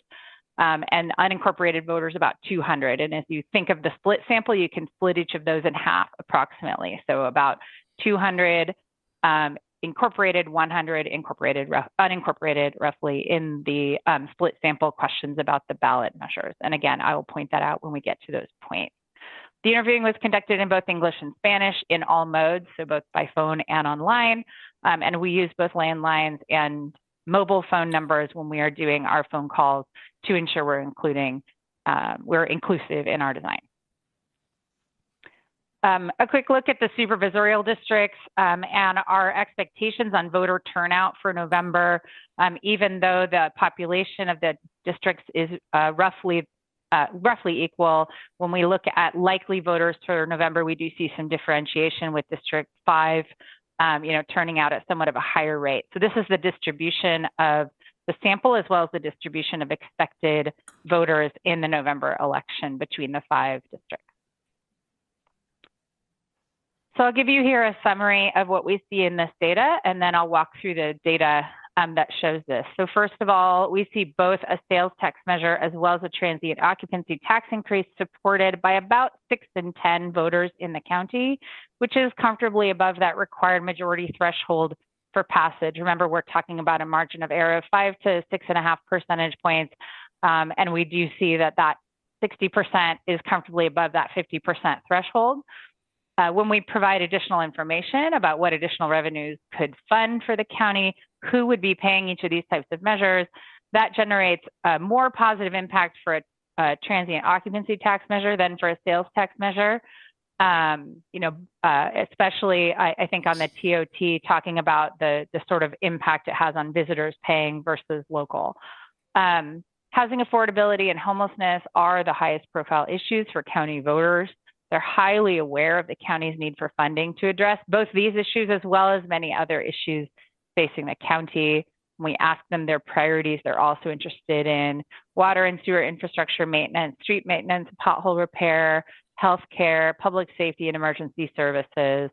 Remembering this is a general tax measure you're considering, the revenues go into the general fund to fund the things that you pay for as a county. And you can see your voters are interested really in the range of programs that you fund and service and facilities that you fund and service with your county budget. We do see while voters are interested in the programs and services the measure can fund, there's also a fair amount of general sensitivity to taxes and an interest in making sure the county is held accountable for tax dollars within the constraints of the mechanism. So we certainly see, an interest in making sure that the revenues are spent the way you're saying, and that they are controlled and somebody is holding accountable for the revenues.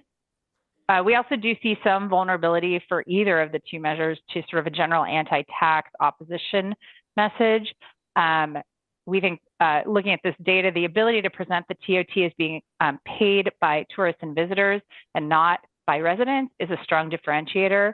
We think that is likely what makes it much more resilient in the face of a potential opposition.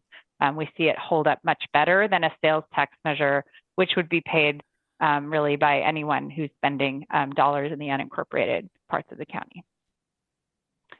Okay, going through the data that supports this, first some sort of general environment opinions. Do you think things in Monterey County are going in the right direction or off on the wrong track? You can see 6 in 10 voters say things are headed in the right direction at 61%. We find that this question, while it's not specifically about government or funding, does give us an early indication on the mood of the electorate, which often, not always, but often relates to their proclivity to support revenue measures. And so at the 61% right direction, it means they think things are going reasonably well, and they might be more inclined to support a revenue measure that the government is asking for than if things were going very poorly, or they felt things were going in the wrong direction. We also early in the survey ask an open-ended question: what do you think is the most important problem facing the County of Monterey? Today they can say anything, and we code it into these categories for analysis. And you can see affordable housing and homelessness really top the list of concerns people have in this open-ended, unconstrained question. They also have other concerns about road repairs, politicians, crime and drugs. You see cost of living there at 7% as well, really kind of related to the housing affordability issue.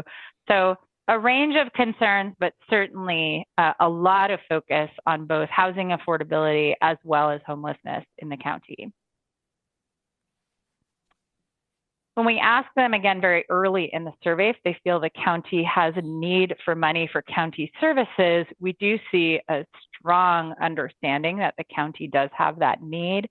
82% say great or some need, and just 18% say little or no need for additional money, with 46% saying the county has a great need for money for county services. So certainly they are aware, the voters are aware that additional revenue is needed to continue funding all of the county's priorities.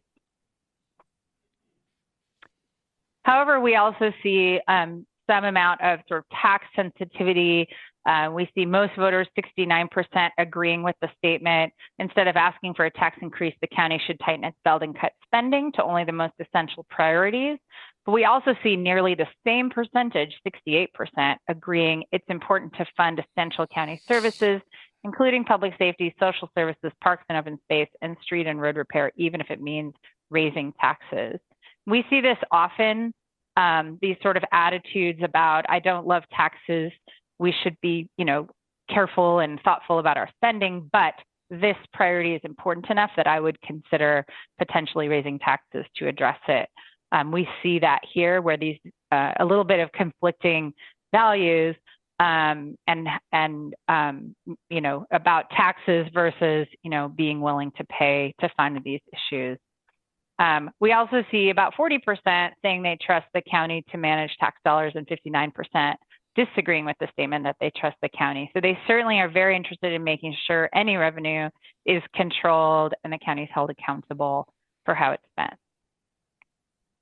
Moving into the revenue measures themselves. So as I said, we split the sample here where half of those polled heard about a sales tax measure and only a sales tax measure, and the other half heard about the transient occupancy tax increase and only that. So we did not give anyone both, because on a real ballot, they don't get to pick which one they prefer. They are asked yes or no on one question. So that's the model we followed here.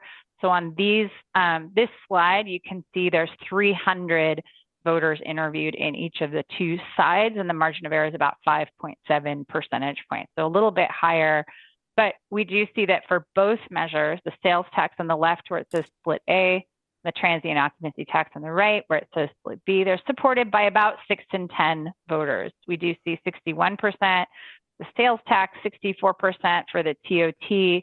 Really thinking about the margin of error, we wouldn't consider those different, the 61 and the 64, because they fall within that margin of error of each other.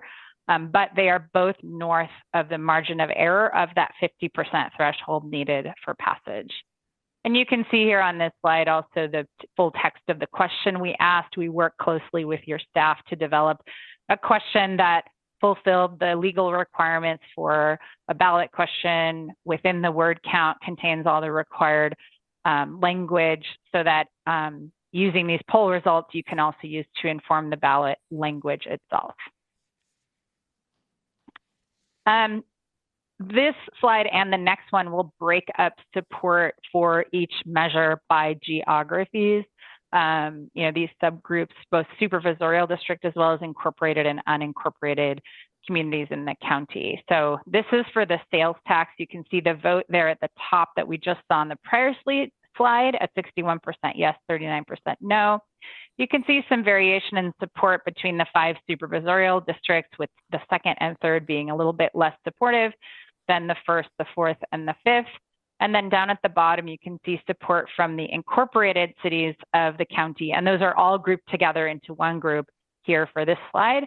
And then the unincorporated communities in the county, voters that live in the unincorporated communities. So 32% of the voters live in unincorporated communities, 68% in incorporated. And you can see a pretty big difference in support between those two groups, with 66% of those in the incorporated communities feeling they would vote yes on a measure, a sales tax measure, and 50% of those in the unincorporated communities saying they would vote yes on a sales tax measure. We do have about a 10-point margin of error for those unincorporated communities, given the sample size, it's a little bit less than 100. But even with that margin of error, those are different. That 50 and the 66 are different. This slide shows the same breakout, but this time for the TOT half of the respondents polled. Again, some differences by supervisorial district. You can see District 3 supports it somewhat of a lower rate, District 5 at a higher rate.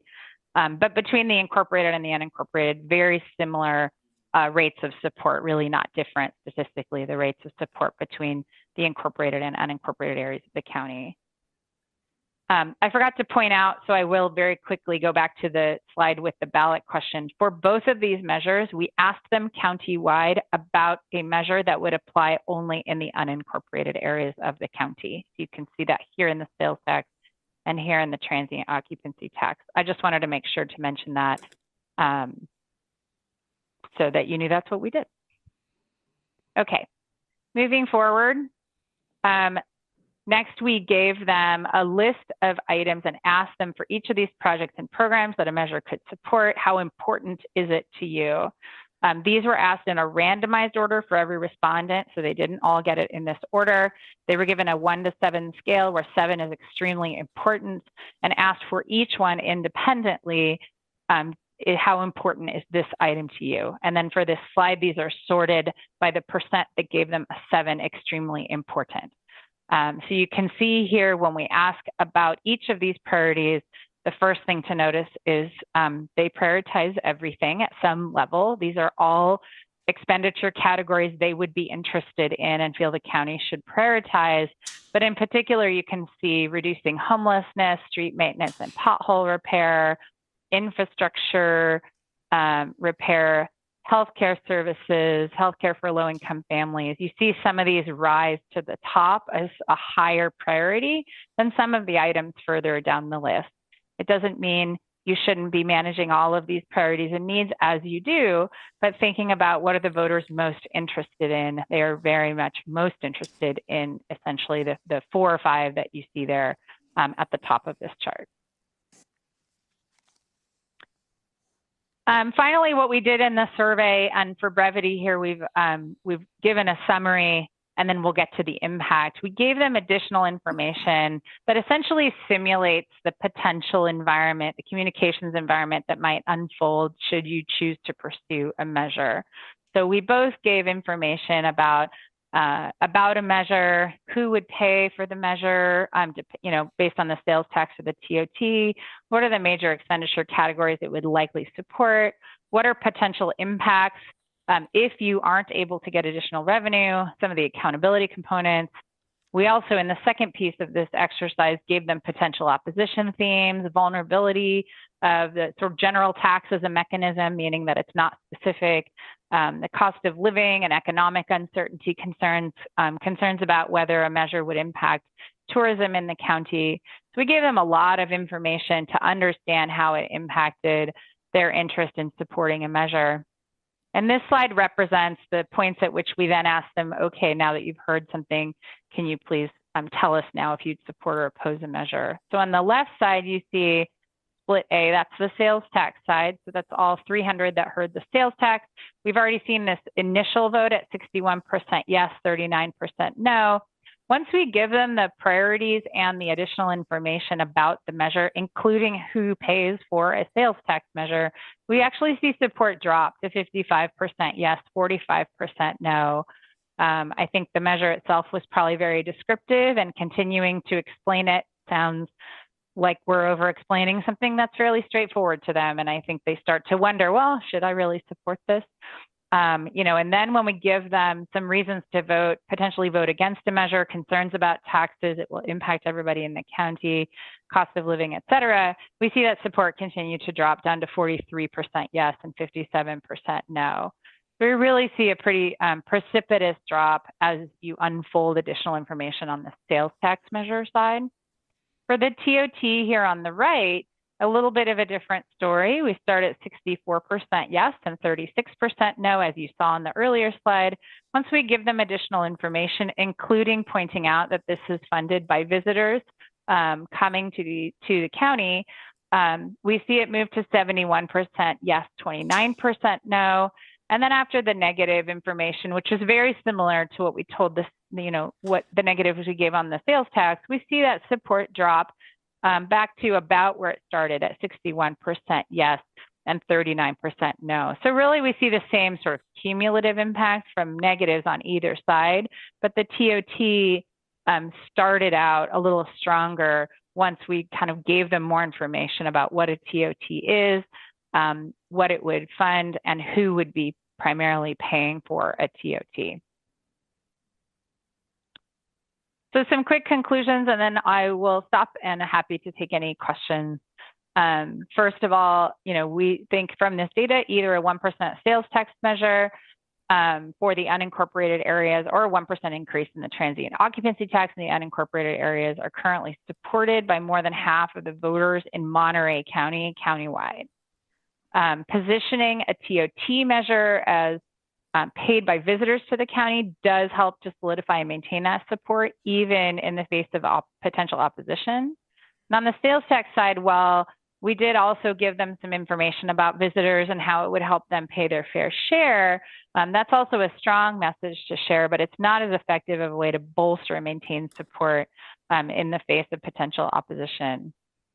Should the county decide to place a measure on the ballot, the potential benefits of addressing homelessness and housing affordability, repairing roads, maintaining critical infrastructure, these are really consistently the top priorities for voters in all of the ways that we asked it in this survey. And it will also be important, regardless of which avenue you take, to ensure that voters are aware of the accountability controls built into a measure like this that can ease their minds about how the funds may be used by the county. That's everything I have today. I will stop my share, and I'm happy to take questions or reshare anything if necessary. Mr. Vega, do you have any other concluding thoughts?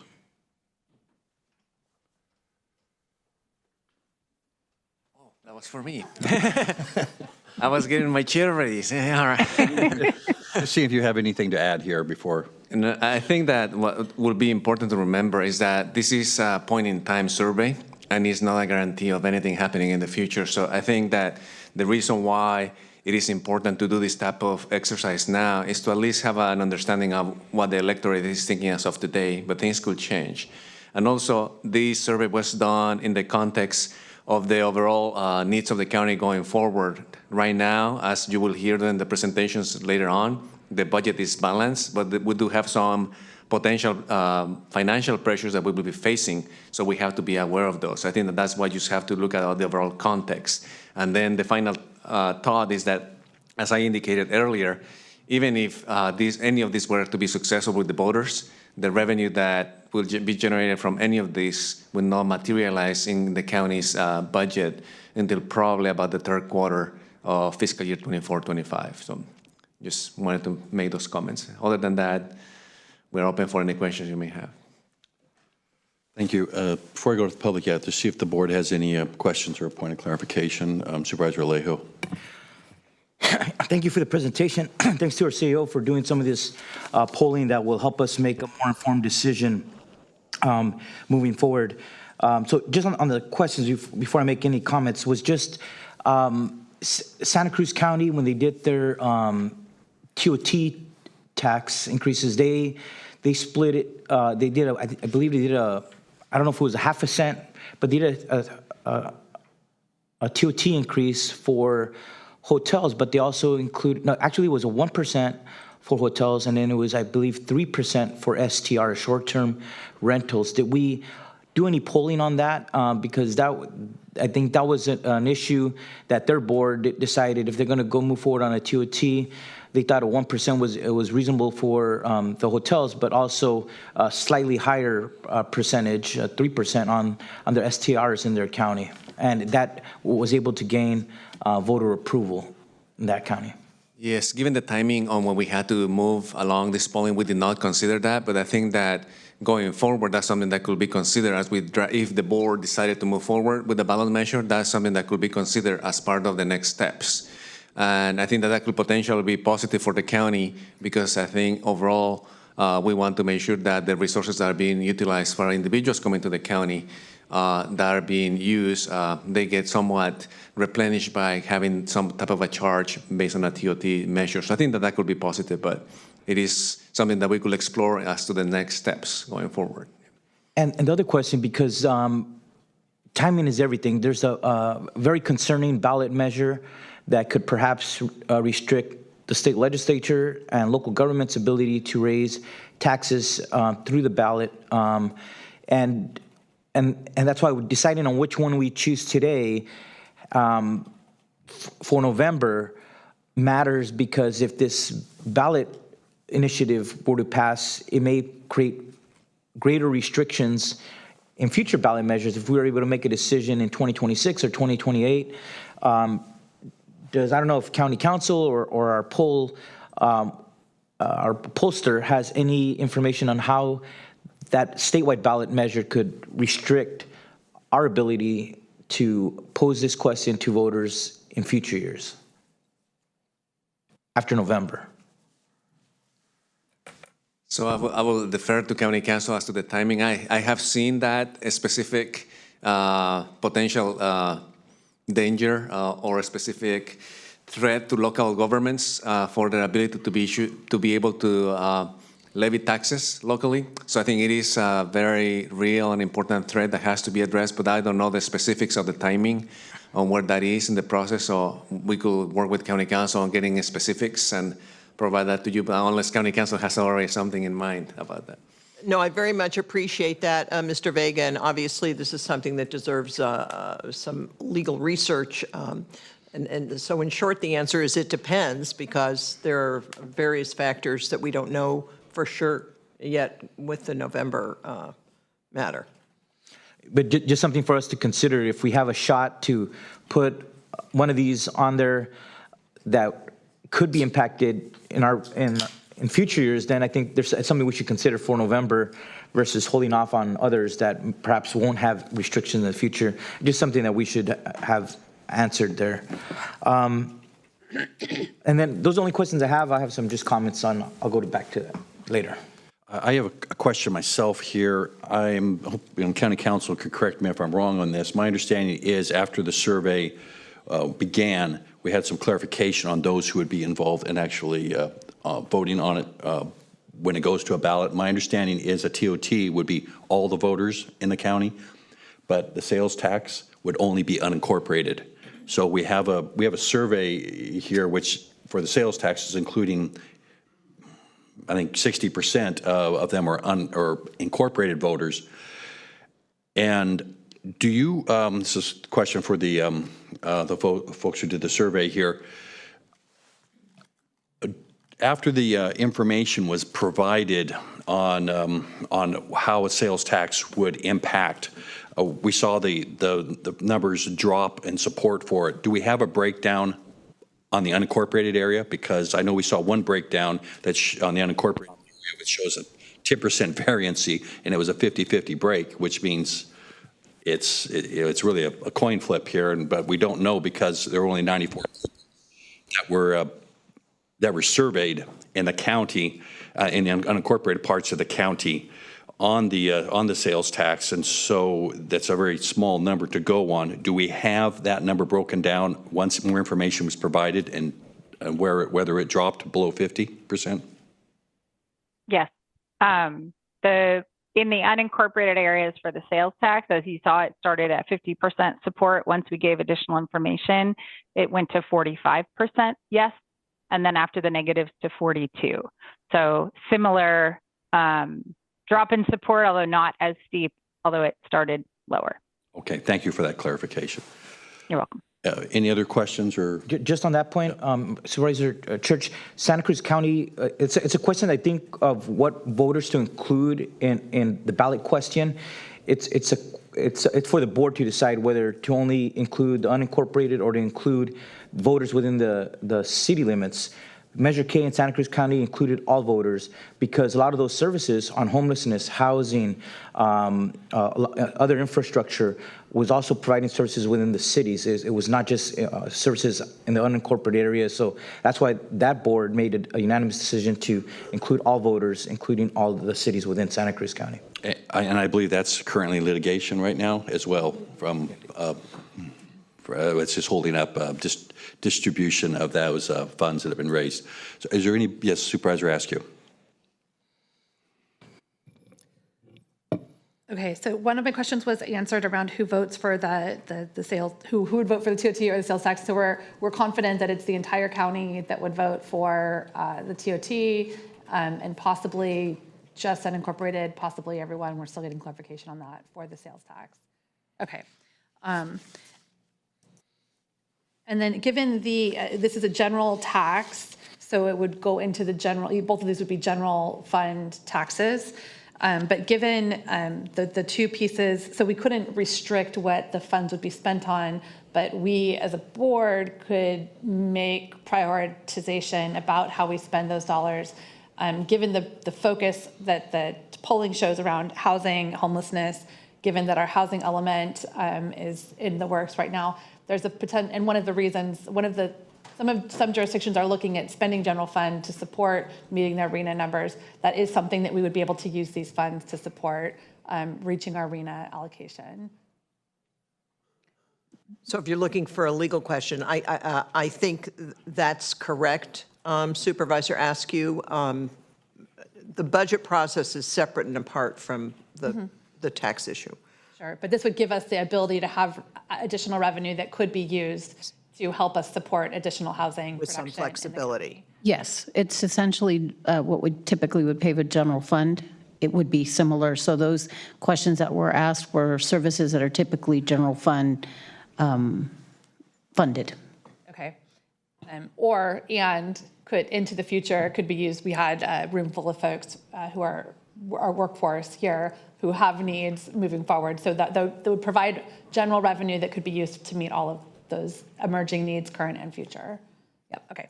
And so I know we tested for 1%. Maybe this is a question for the pollster. The polling that was run was for 1%, but our rates are actually significantly lower than other jurisdictions. So we have, I think, on TOT we're at 10%. We could go to 14% to meet up with other jurisdictions locally.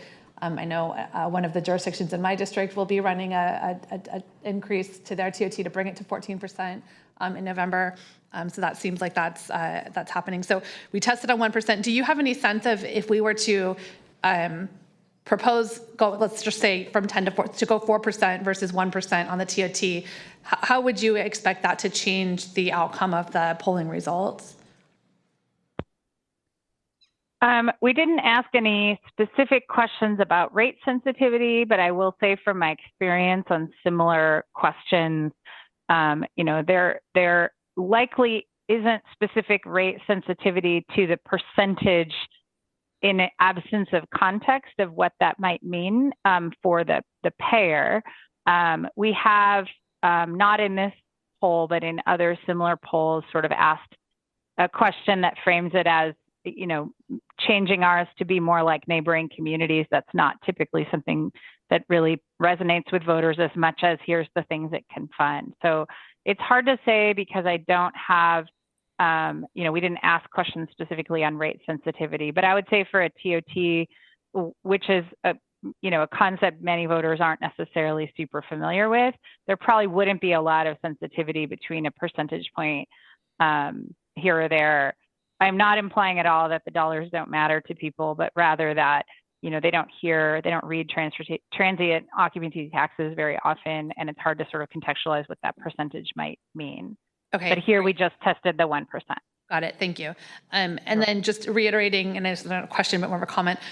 So whatever we do set, regardless if we do move forward on both or either of these, and the rate that we set, and if we are able to get it, the risk is if this other state initiative gets passed, we're locked in effectively to whatever we have in place. So if we're locked in at the lowest rates, that's what we're committing to sort of for our community and for our county, whereas it's a competitive disadvantage to what other counties have already adopted in terms of their rates.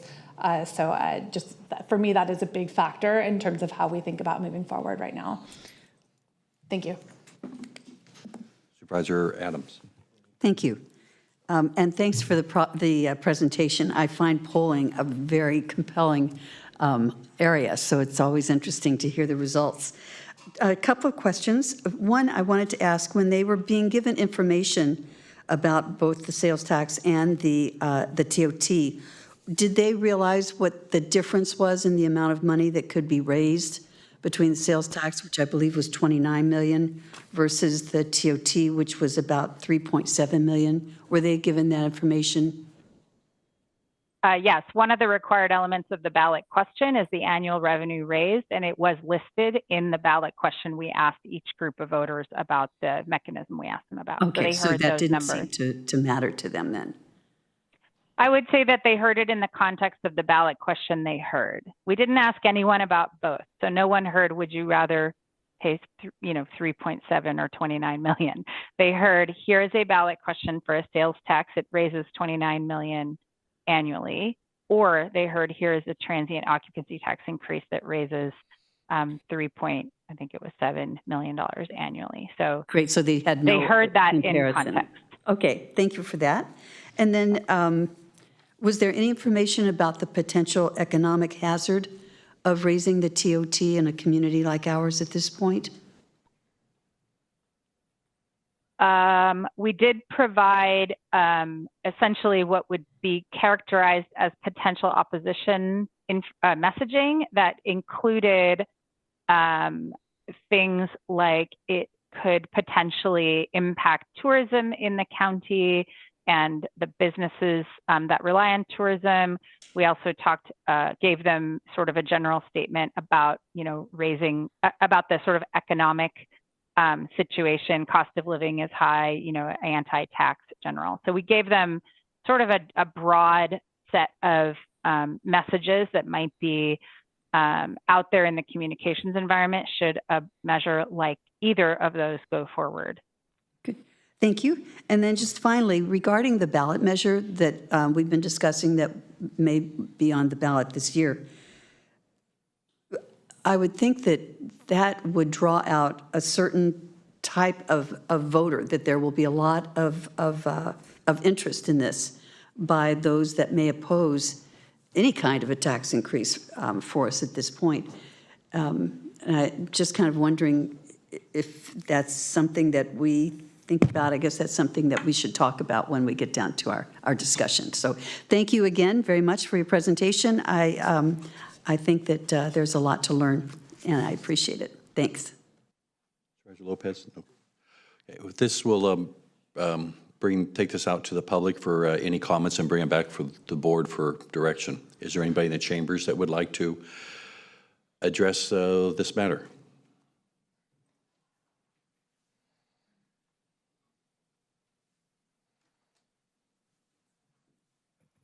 Good morning, Chair Church, supervisors, and staff.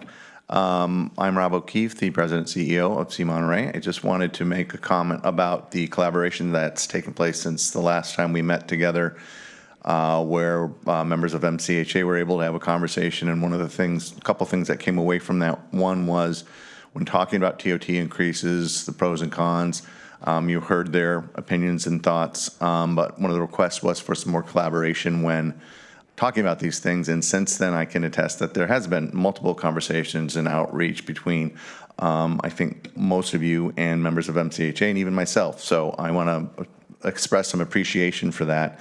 The other thing is that, two other things. One, we're looking to be a lot more strategic in our approach to tourism and tourism development over the next several years. So I would just encourage thought be given to that. Strategic planning is really important in what we do.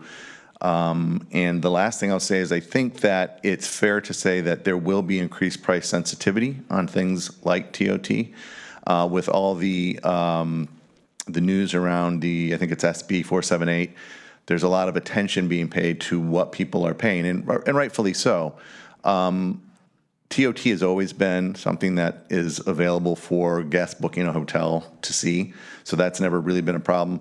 Increase in TOT, I think, overall will probably be looked at a little bit more than it has in the past, and I just offer that up as an observation. Thank you very much.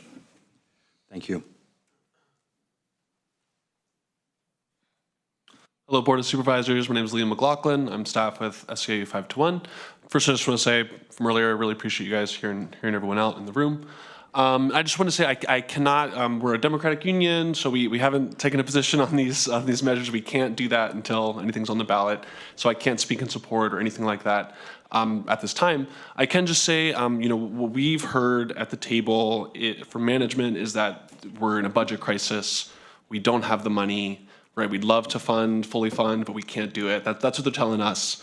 And so if there is chances, if that's true, which we're kind of disagreeing with at the table, right? We think there is room for a fair contract regardless of the revenue situation. But if that's what they're saying, if that's what you're believing, we need to take that seriously to meet the needs of everyone who you heard from earlier today.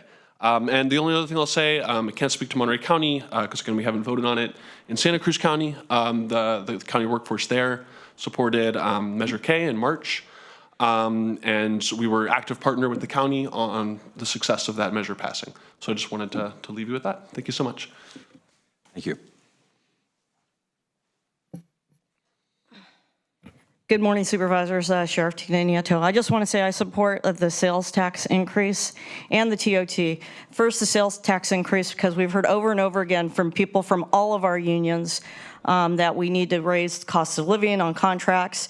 We're going to be presenting in a few minutes on our budget, and you're going to see some things that we're asking for just so we can bring basic services back to our county. We saw thank you, CAO, for doing that, hiring that company to look at this thing. Our community is demanding basic services. They're not asking for a lot, they just want basic services. And so we need these monies. The other thing I want to add is that, you know, I've been in this business now for 36 years, and I've gone through cities and the budget cycles for 36 years, and you always hear, well, we got to wait for the right time, I think the iron is hot. We need to strike. You have support looking at the numbers, and it's never the right time. You just have to move forward in order to make progress. So thank you. Thank you. Anybody else in the chambers? Is there anybody online? Rick Aldinger. Yes, Mr. Aldinger.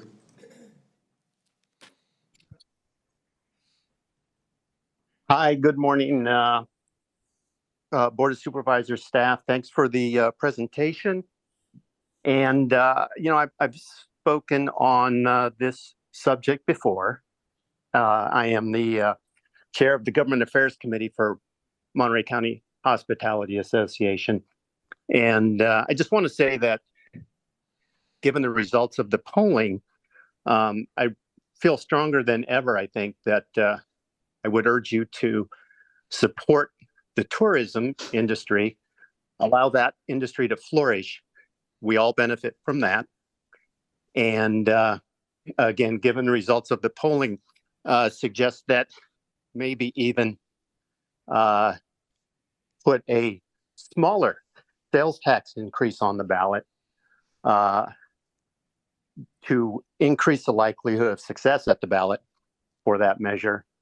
And in the balance, increase the amount of revenue that is gathered to support services and all the other needs that the county and its residents have.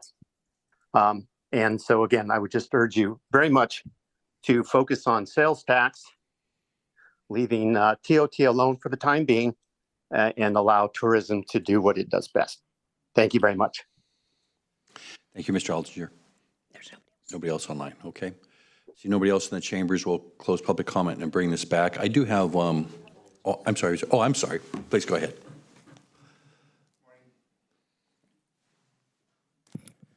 Good morning. My name is Francisco Mendoza. I'm actually one of your planning commissioners. You appointed me. Thank you for that. I'm not here as a planning commissioner. I'm here for myself. And I am in support of raising the sales tax. I think that it has been years since our county has risen the sales tax. And obviously, things have gone up. Everything has increased in reference to the cost. And so therefore, we need to generate additional money to keep on providing the same level of service that we've been providing and not wait till we're in a situation where it's an emergency, you know, we have to start cutting services or what have you. So I think it's great. It should be county-wide. It should not be specific areas. And that's what I'd like to say. And I still think that we have the most beautiful county in the whole state of California. Thank you. Thank you, Mr. Mendoza. See nobody else in the chambers? I'll bring it back to the board. I get two questions on clarification here. On the TOT tax, for example, County Council give me some advice on this. I'm a little concerned on the impact it might have in some places like Big Sur, which has been pretty hard hit. Is it possible that it could be targeted an area where the increase maybe is delayed, or does it have to be the entire county, or is that something that has not been totally researched? So we have not done that research. Instinctively, I would say that we have to go with all the unincorporated, but certainly it deserves some serious research. I can't opine on that. Okay, thank you. Thank you on that. And well, anyway, I'll just go bring it back here to the board here then for anybody with some discussion. Supervisor Alejo. Yeah, thank you very much. I appreciate the conversation and that we've dwelled into this more. I think we have an opportune time to take this question to the voters during a presidential election, which we have traditionally, and I know if we talk to our voters, we get the highest turnout during a presidential election, a general presidential election, than a primary or then the gubernatorial cycle of elections. So I think we have an important decision to make to provide direction because time is of the essence. I think we have to move quickly if we are to be successful on this. But I look at what Mr. Vega presented at our last meeting on this topic, and then hearing what we heard today from all these SEIU workers, hearing from our negotiation staff, hearing from the deputy sheriffs, other bargaining units, that it's very clear. The sales tax would generate $29 million a year at 1 cent, and the TOT would only raise $3.7 million. With limited time and limited resources, if we want to put a question to the voters that will have the greatest impact and help us address more of these issues, it's clearly on the sales tax.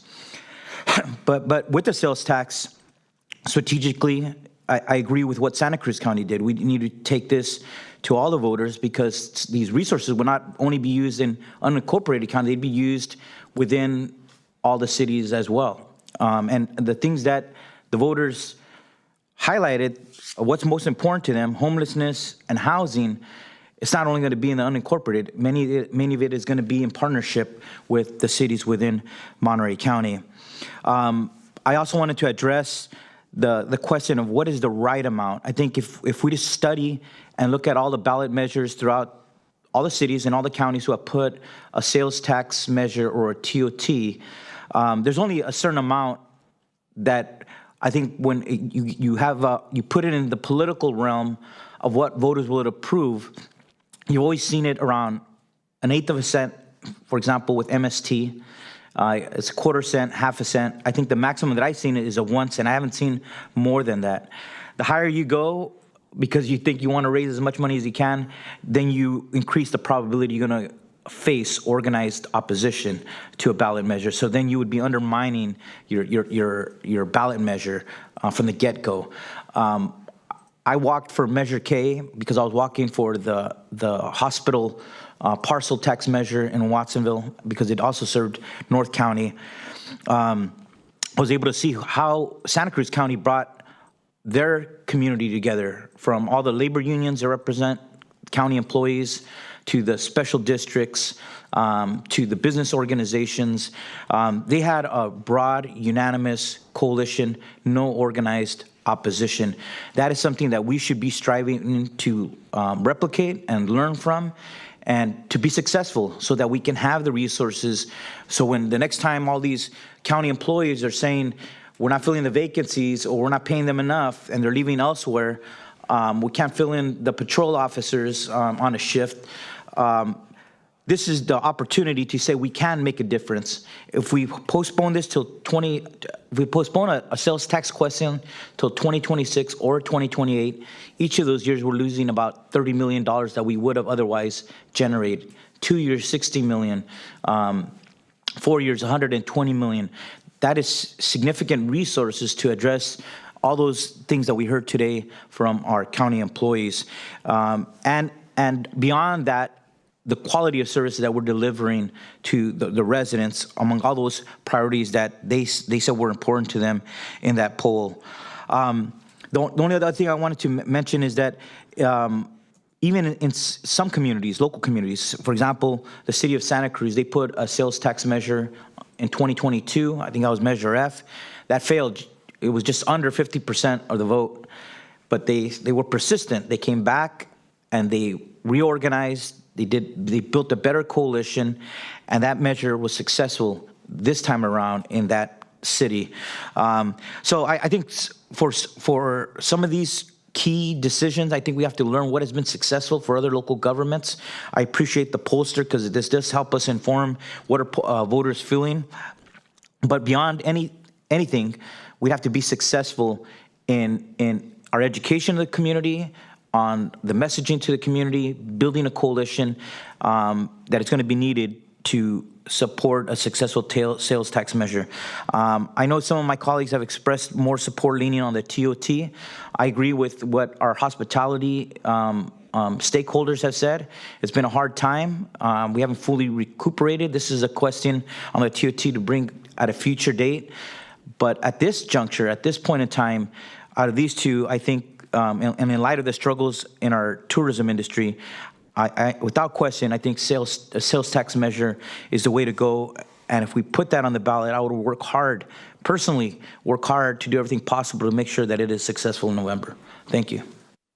Thank you, Supervisor Alejo. I'm just going to take some of the other side on a couple of things because I know we've kind of identified ourselves on different support here. I want to start off first. One thing we haven't mentioned at today's hearing is it's actually to put this on the ballot is going to take 4/5 vote of the supervisors. So we have to have 4 supervisors agreeing, and that is going to be the real challenge. But I do agree with you that getting this on the ballot in November is really imperative. I think we can, whatever we decide upon, onto that. I'm not going to be in favor of actually having the entire county voting on taxing unincorporated areas. Unincorporated residents don't vote on it for the cities, and I just don't think those who live in the city should be voting on what taxes go on in unincorporated areas. It should be a matter left to those who live in the unincorporated areas. They're going to be the ones that are primarily affected by it. I think the 1%, while I understand it's going to generate a considerable amount of revenue, in my own district, I've heard considerable opposition to it. Actually, the only person I've heard express some support for it was Mr. Mendoza, which I have a lot of respect for him and as a businessman and understand his position onto that. I'm not sure 1% is going to pass, and that's a real challenge out of there because you put this on, then you don't have anything. So I think considering something less than that might be feasible. I do on the TOT still support that, but what I would suggest is a little bit what you alluded to earlier, and that is perhaps going with a moderate increase from the 10.5 we have right now to a 12%, and then doing a much higher increase on the short-term rentals. They have a significant impact on neighborhoods and communities, and I think going up to 15 or even 16% would be acceptable, and that means. At that point, just wanted to kind of give my the other side of the coin to your comments. So I know Supervisor Askew, you have some comments there to make. Yeah.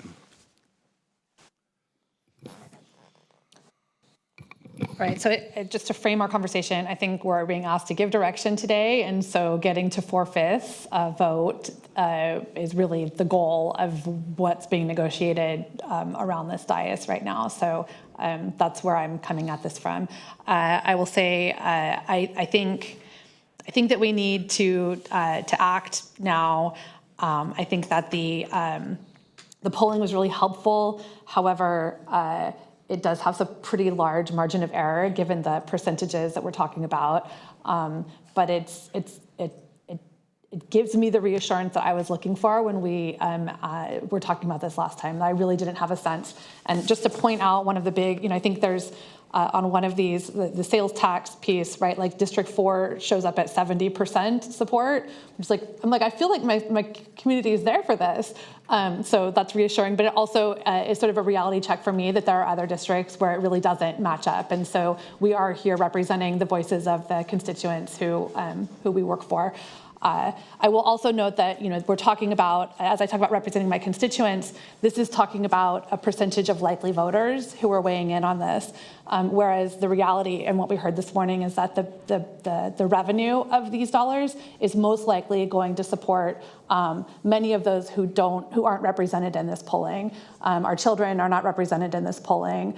Our unregistered voters are not represented in this polling.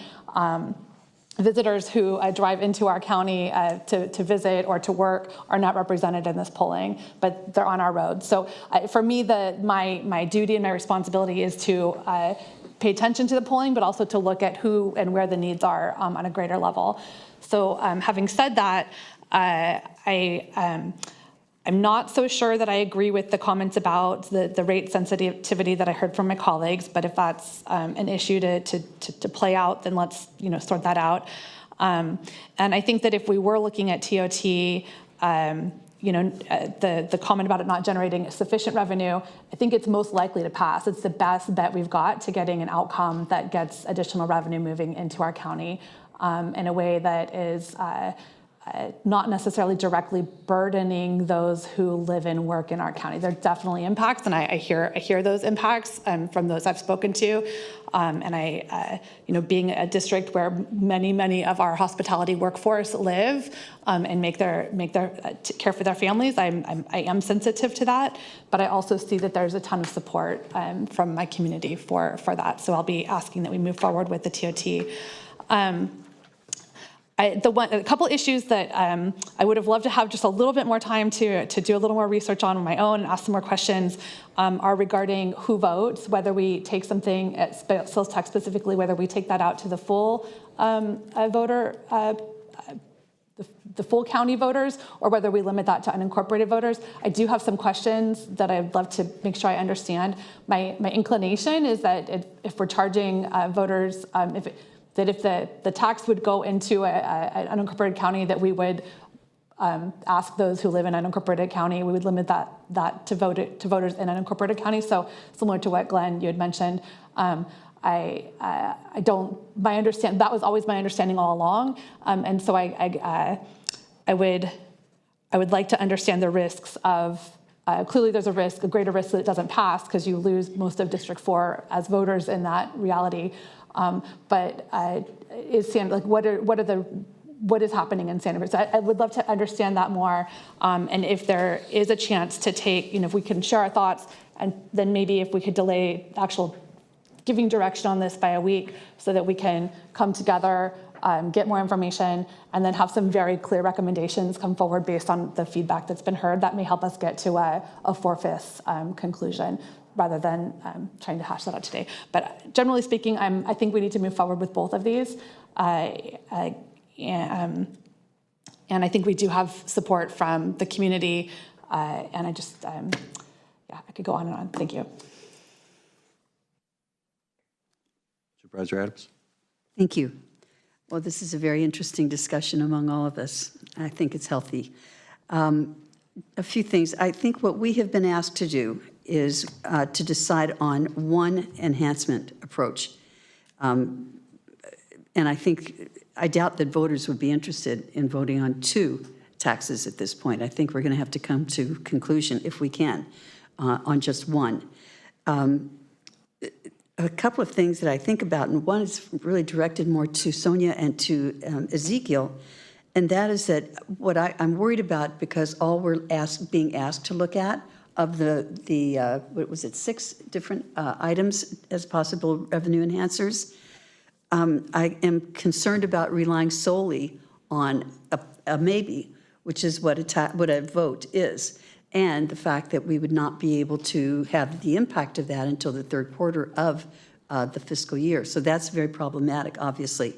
So I guess my question is, when would we be deciding and discussing whether or not we want to amend the contribution to the development side, which I do not want to do, but to particularly the two biggest ones, to suspend the supplemental unfunded account liability pension program and to redirect funds from the compensated absences assignment. I just want to make sure that we are still going to have the opportunity to do that, because we're not going to be able to make it if we have to wait for such a long time before the revenue kicks in. Those are both items included as part of the budget discussion. Preliminarily, we have this item, of course, scheduled for discussion, the potential revenue enhancements. But as part of the recommended budget, we did include both the UAL, suspending it at least until we reach later this year, later this calendar year, and then the annual leave designation, that's also part of the recommended budget. So the board would have to make a decision as part of the discussions from today. Great, and that will be factored in just as we've been factoring in this coming in at the later part of the year.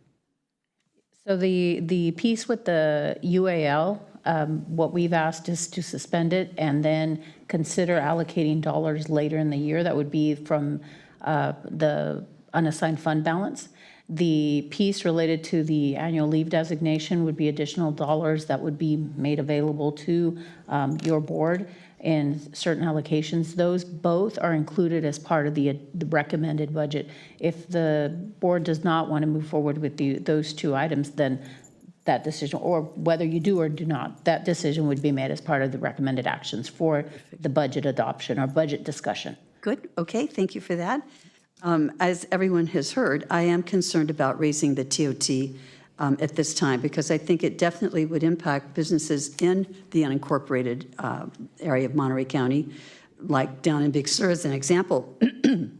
But I'm also worried that if we add on the additional tax now, while we are still recovering to normal levels, I think we may risk of losing out on returning clients and those small conferences that we have been able to finally start to feel a return to. I think that will have a big financial impact.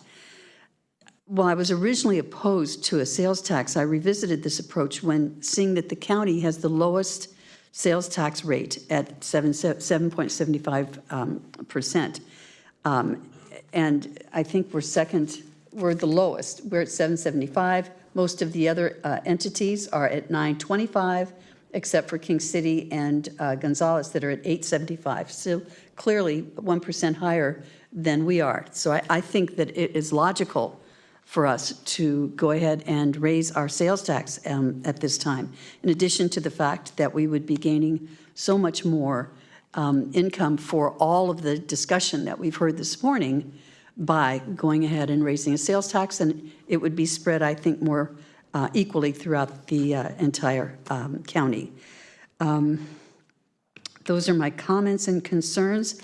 As I mentioned, though, earlier, since we are making comments, I think as we think strategically about how this is going to look at the election, I think we need a little more information about what the ballot measure is, because that will draw a lot of people out of the woodwork that may be leveraging a lot of money to support the campaign from other places around the country. So I think we should be conscious of that. The anti-tax groups, I think, could come out, and I think that would be really devastating to our way of government in California and everywhere else. So those are my comments for right now. Thank you so much. And I must admit, as I was very proud to see that District 5 has the most turnout of voters. That always makes me happy. And that District 5 was 64% to support a sales tax, 74% to support TOT. But I thought as well it was interesting that when you combine the extremely important to the other importance of items, that sadly homelessness goes to second place or to third place after infrastructure and street maintenance and pothole repairs. So I'm afraid that that really reflects what our board and previous boards before us have done as far as focusing on maintaining and ensuring that we have strong infrastructure in our county, which we have not done, and the voters see that. So thank you all. And just before I pass it to Supervisor Lopez, I just want to toss out here is that, the possibility that to get 4/5 vote, maybe we have to put both of these on the ballot. I know you expressed opposition to that, Supervisor Adams, but it may be the direction we have to go as well. Supervisor Lopez. Yeah, I'm a bit of a mixed bag in terms of the things that have been stated so far, so I'll try to throw out my pieces and see where we might be able to find some common ground. Obviously, my district was the least supportive as you look at the numbers, and I am not opposed to putting some of these initiatives on the ballot, though, understanding that how we make the argument is the most important piece. So something I've not heard from the dais that's important to me is an oversight committee, right, that can help respond back to the community and share what the success is over time of these dollars. And so I would want to make sure that that's something we commit to up front. I would also, I don't know how it affects the numbers up here, but like to see a commitment to the road, seeing as it's the highest priority there, and it has been a priority of mine. And I know for Supervisor Church and Supervisor Adams, a key focus as well. I agree with the citizenry that is the biggest challenge we're facing out for the common person. I feel them every night on my way home. I intentionally don't ask Randy and his team to fix my road because I feel like everyone else's should come first. But hitting those holes every night on the way home, I know that the need is real. And there's so many folks that report to our office every single day that it's an ongoing problem. And so I see the need, and I understand that even though the numbers reflect a larger need for a larger resistance from my district, that I think if I'm not opposed to putting the question in front of the whole county. And I think that is what we need at this time, given all the pieces that we've heard today, the need for additional public safety, the need for investments in our workforce. But most importantly, it's meeting the basic needs of our residents. As Rico said from SEIU during his comments, we have a unique citizenry here in Monterey County. We have a very high needs population. We also have some of the most extraordinary resorts in the world, so I get the dichotomy that makes up this weird place that is Monterey County that reflects the state of California with its split down east to west. So hearing the different pieces and the question in front of us, I think the sales tax overall is the one that I am more supportive of seeing go forward. To the question of the TOT piece, it's not something I'm extremely excited about. I get that it's the lowest hanging fruit. To me, it's an interesting conversation around the increase to Airbnbs. Obviously, Airbnbs are something that I see as a foothold for the future in my district because we do not have tourism opportunities, especially along the wine corridor, which we want to see promoted. This board has invested money to see that happen. I would not be opposed to seeing perhaps a TOT increase just on Airbnbs. I think that's something that I could be supportive of. I don't see where the opposition to something like that would come from, given where we sit today. And it would be a signal from this board that we support Airbnbs to some degree existing in our county. So I get that there might be resistance there, but I'm being frank about what I could see being a middle ground on that piece. So I know I'm a bit of a mixed bag on these different issues, but given all the information that's been put in front of us, I think those are pieces that I could support moving forward. Thank you. So further discussion, motions, ideas? Yes. I just wanted to respond just to some of the additional comments that were raised here. First of all, I would say, yes, any ballot measure needs to have an oversight committee. I agree with Supervisor Lopez. Measure X on our TAMSI measure, Measure Q, MST, all have an oversight measure, and that is always resonates well with voters. So I definitely agree with that. And even though this is not a special tax measure that we're talking about, it's a general tax. What Santa Cruz County did was they agreed that a portion of their sales tax measure were going to be used for particular purposes, but they could not include that on the ballot question because it's a general tax, but they did pass a resolution making commitments on how that money would be used for roads, for a fire response, for healthcare, worker recruitment, among other things. So there's a way to address it so that we're making a commitment publicly and how we're going to utilize these funds to address the needs that our voters are saying are most important to them. And I do want to agree with what Supervisor Adams said. Even if we increase it, we're still going to be among the bottom among all the jurisdictions within Monterey County, even with that 1% increase. But the last thing I wanted to say is that I wouldn't want to exclude the city voters. Those are our constituents. Salinas, for example, we have 4 county supervisors. I think it's a wrong message to say on this question about raising the sales tax that could also improve the roads that you use in the unincorporated county to put services towards more patrol or more or to address our housing needs or to address our homelessness crisis. I think that would be a wrong message to send to our voters saying, no, I don't think you should have a right to weigh in on it, where we have the opportunity, just like Santa Cruz, to include all the cities, knowing that that is more favorable if we're serious about being successful in passing a sales tax measure.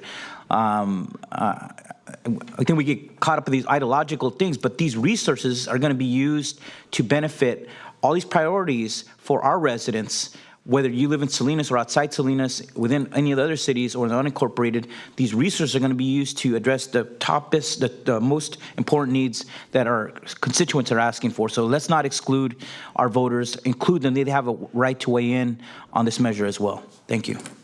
Mr. Chair?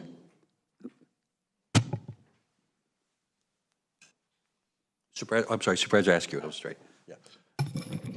Don't want to step out of bounds here. So I just, as we talk about this, so I'm taking notes here. I'm kind of, counting votes effectively, and I don't think we have 4/5 for anything that's been outlined. I'm just going to say we're not making the decision to install this tax by putting this on the ballot. By putting this on the ballot, we're giving this to our voters, to the people who chose us to sit here. We're telling them we trust you to look at we're choosing what goes on the ballot, but we're trusting them to make decisions about what kind of funding our county workforce deserves to have, what kind of services they want to have, and what they're willing to pay or what they're willing to assess in our community. So I think we owe it, based on the polling results that we have and based on the conversations that I've had, I think we owe it to our voters to give them the opportunity to weigh in on both of these measures. If they choose not to, that's up to the community that we represent, and we will honor that. But I don't know that it's, I feel uncomfortable, but for us to say we're simply not going to put one of these measures on the ballot, we're making that decision for our community. We're making that decision to leave dollars on the table that we know our county needs to meet housing, homelessness, roads, workforce, competitive wages, benefits, to provide the services. So I feel very strongly that we need to give our voters the opportunity to make the decision about both of these items. Supervisor Adams. Thank you. Sometimes I think I hear different things than everybody else does, because I think we've got total agreement on everything. I truly do. I think I have heard from each of us that we are interested in putting a sales tax on. And I think we've also heard, and I believe we could come to agreement, that we would put a TOT tax on for short-term rentals, that we would not put the hotels in because it would have, I think, a deleterious effect on the workers as well as on the overall economic driver. I could certainly see putting one on the short-term rentals, though. And I would like to propose that we go ahead and put both measures on, recommended to be put on the ballot, that we look at putting TOT on for short-term rentals only at 4%, and that we look at putting on a sales tax at 1%. And I am hopeful that I might get a second on that. Mr. Chair, if I could, so I agree with Supervisor Askew's earlier comment that a little time to dig into the question of who gets asked these questions is important. I generally agree with where Supervisor Adams is going, except for the 4% is a little high for me. I'd like to see it at 3. Again, I want to encourage it. Don't want to wash it out, but yeah, I think that's where I'm sitting after hearing this round of comments, asking for that extra week to do a little research, but generally supportive of where we're headed. Mr. Chair, I forgot, actually, I'm glad that you brought that up. I share your point, Supervisor Askew, about allowing the voters to make the decision, and I think it was Supervisor Alejo as well. I think we should have all of the county voters vote on both of the measures. I think that's only appropriate because all of the people will benefit, whether it's going to roads or to homelessness. And I believe very strongly that the majority of voters who are coming from my district would feel that way as well, that the property taxes and the other kinds of taxes that we raise, they know full well that they benefit everyone in our county. And I think that's as it should stand. So my vote would, my motion would also include that it would cover all of the voters to be able to make their decision on these tax ideas. And as far as 4% versus 3%, maybe we could just cut it down the middle and make it 3.5.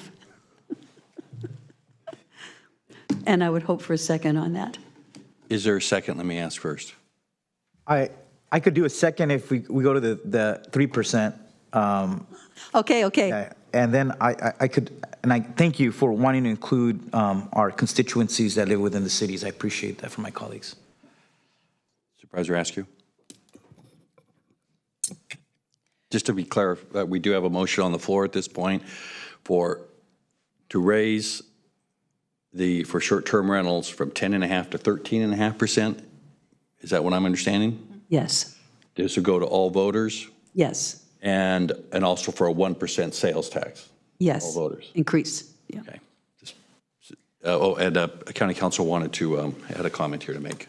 So two things. I'm compelled to advise that I'm concerned about, as a legal matter, the countywide sales tax implications, since that has raised a lawsuit in Santa Cruz already. So it would be our recommendation that the safer route is to go with just the unincorporated areas for the sales tax measure. Is it possible for us to leave that entire subject off this motion? And then when we have additional information, we could come back to that? Well, the motion has been made and seconded, so it's at issue. I think we're giving direction, right? Unless we're going to make a final vote today. I think if we give direction of where we want to go and bring this in a week, we could have our county council research it, because just because somebody filed a lawsuit in Santa Cruz County doesn't mean they're right. The Santa Cruz County Council, who researched it before and advised their board, thought they had strong they had strong ground based on statute and prior ballot measures that had been approved. You had the anti-tax group file a lawsuit. Doesn't mean they're going to prevail in court and shouldn't sway us until there's actually a precedent or decision that makes that clear. But in the meantime, we should actually research it, get some opinions on this, and then we could bring this question back in a week from now.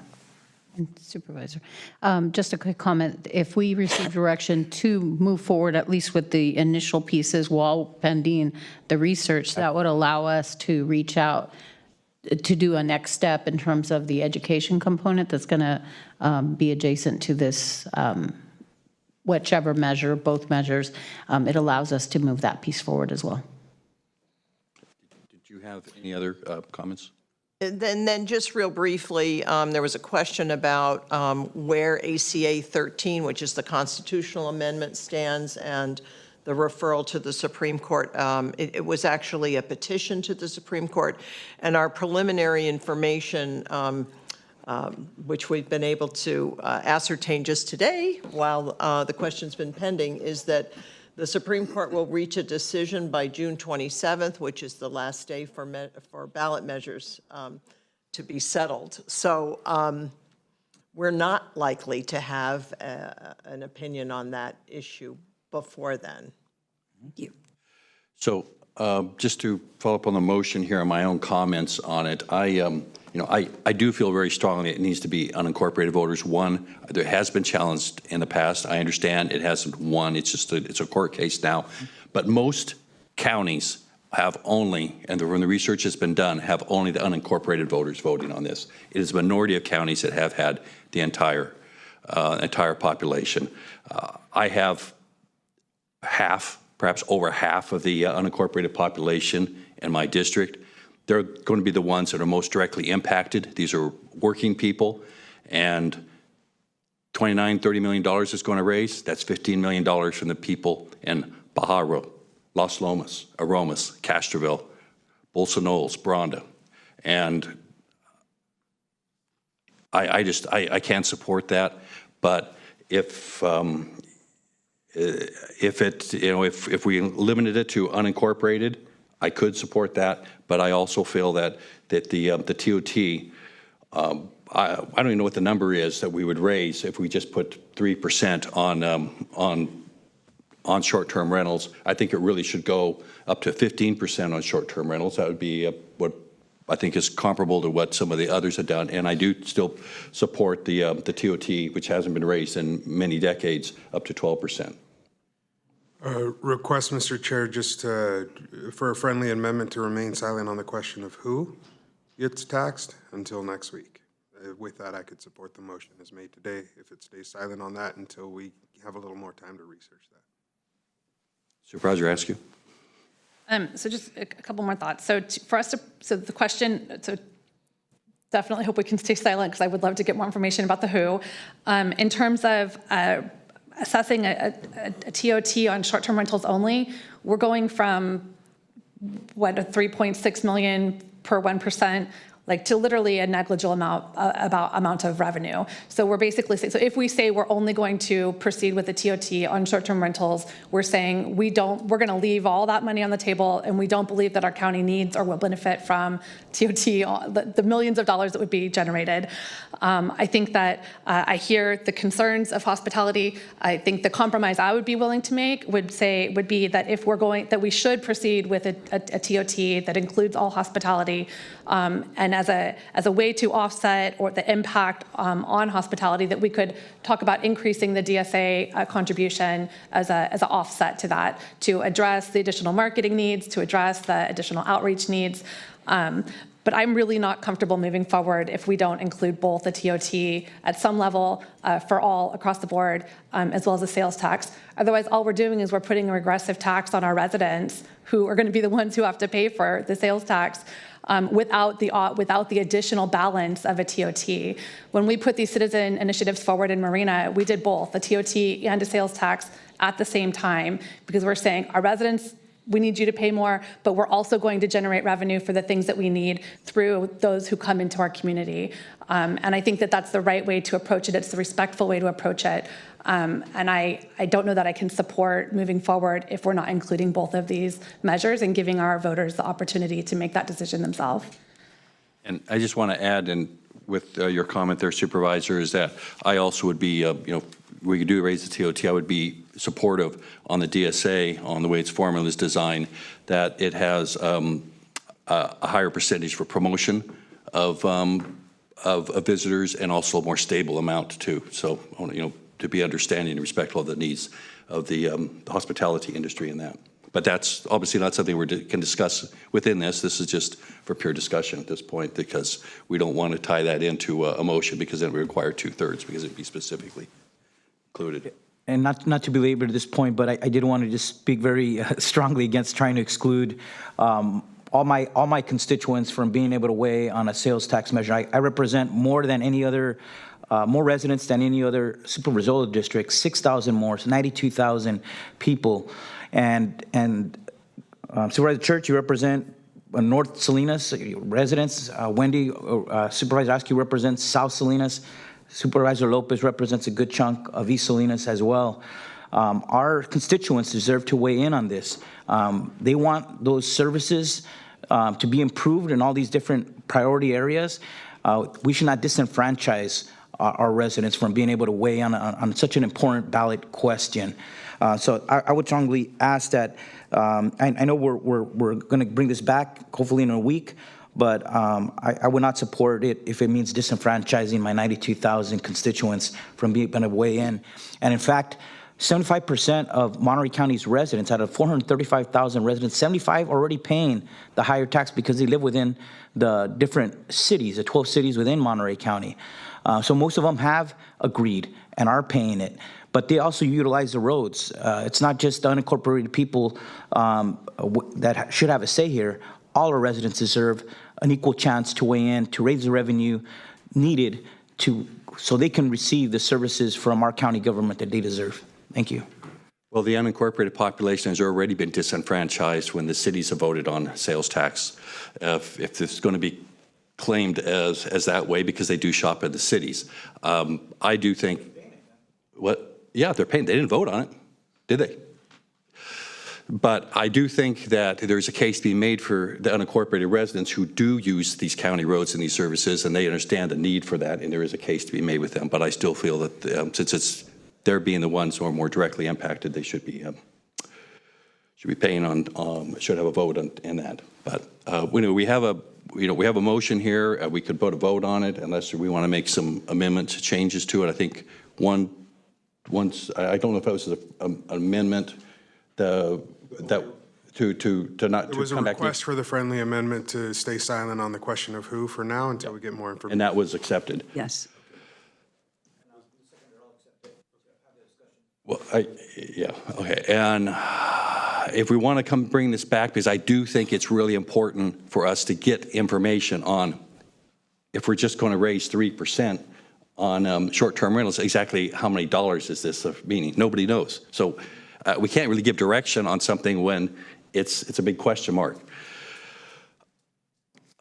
Yes, Mr. Vega. So on that question related to the short-term rentals, I'm working with the Treasurer Tax Collector. They estimate that they currently get approximately $3.7 to $3.9 million from those type of facilities compared to the overall $38 million that we get. So we could say about 10%, just give or take, comes from that sector of the lodging industry.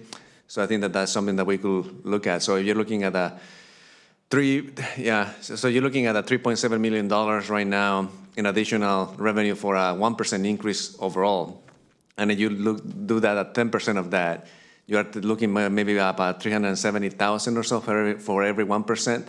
So you're looking at 3%, you're looking probably close to $1 million or so, $350,000, close to $1 million on that from a 3% increase on only the short-term rental facilities.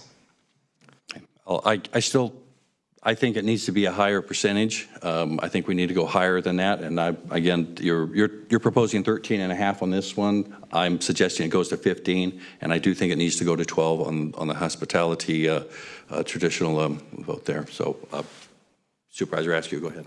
I'm just going to ask a question point blank. Is there anyone who would be willing to support TOT increase beyond STRs? Is there any path to that? Or are we saying we're going to leave those 4 million increasingly, starting baseline 3.6 million on the table, and that our county doesn't need those dollars? Is that what we're saying? Nobody's willing to step forward and say we need to go there. I hear you, Glenn. I hear that. I'm looking for anyone else. I'm looking just for a sense of, we're saying that we're only willing to tax our residents, and we're not willing to, and with the risk of ACA 13, we're willing to be locked in potentially at 10% into the future, because it will be that much more difficult to get these things. I'm feeling very much the pressure. This is our chance. We have polling data that tells us that our voters are willing to support that, and there's an appetite for a TOT increase. We may or may not get a sales tax passed. That may or may not happen, but we have strong data here to tell us that the data tells us that our voters will support a TOT. And that's for already basically what I'm proposing. It's a 1%. It says in this data, 1.5% is what I'm proposing. I suggest we can put both these, a 1% sales tax and going to a 12% on the TOT and whatever we decide to agree on for short-term rentals. Let the people decide upon that, and I'll support that direction if we want to go do that today, and then we decide who is going to be voting on next week. I have to weigh in. If that's a motion, Glenn, I'll second that motion. Yeah, that'd be a substitute motion. A substitute motion. I'll second your substitute motion.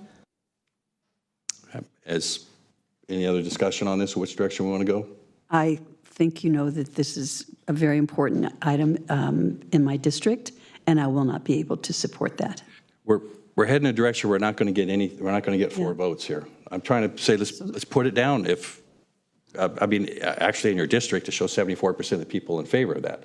So I understand, understand your opposition, and I understand some of the concerns with the industry, but I would go like 0.5%, but I'm not going to go up to, you know, where all of the other areas are. You mean like Monterey and Pacific Grove and the other cities? Correct. But I understand. And the other counties. The other counties. Yeah. 0.5%? That's what? Yeah, and that's it. That's it. I'm happy to go to 5% on the short-term rentals if if that's of interest. You know, I know that you had mentioned that, Glenn, Supervisor Church, and I don't know if anybody else really would want to do that. I would be supportive of that. That would be going up 5% on that. I like to, let me think about that. Any other comments? Nobody's making any comments, so, all right.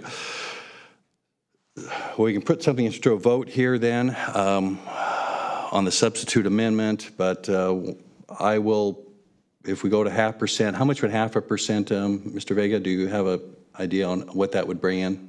Yes, so 1% right now is estimated at 3.7, so that means half of that, approximately 1.8 or so, approximately, or more.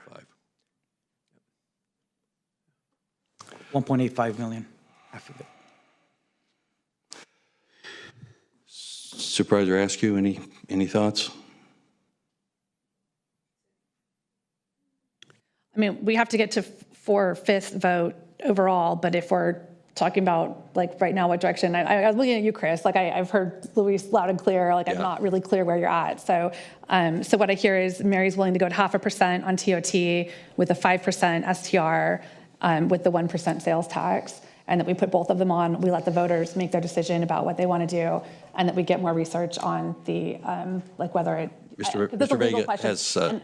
And I'll just say, you know, Luis, I'd love to have my district vote on the sales tax measure. For me, it's just a legal question. I want to make sure that we legally are prepared to act on it. So I just need more information about that. I'm not opposed to having my unincorporated residents vote or my incorporated residents vote. I think they would actually help us get it passed. But I don't want to legally put us in a challenge.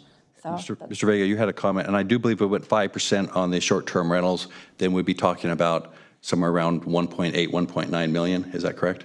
Okay. That is correct, 1.85 million, as Supervisor Alejo clearly indicated. And what I just wanted to remind you of today is that you are not specifically putting the ballot on the measure today. You're not voting to do that. What you're voting to do is to provide us direction to move forward with the work, to get those things done and bring them forward to you so that you could actually have an ordinance and a specific resolution to be placed on the ballot. We'll be looking at the specific ballot language, who will vote, who will not vote. So all of that will come later. So what you're voting for today is telling us, yes, we want you to move forward with this work. And then also, as you consider this, I think that given the short period of time that we have to work between now and when this has to be presented to the elections department for placement into the ballot, our deadline is August 9. It has to be all completely delivered, fully delivered by August 9. That means that we will, if you provide us direction to do the additional work, we will need to start getting into contracts also with potential consultants and incurring costs for that.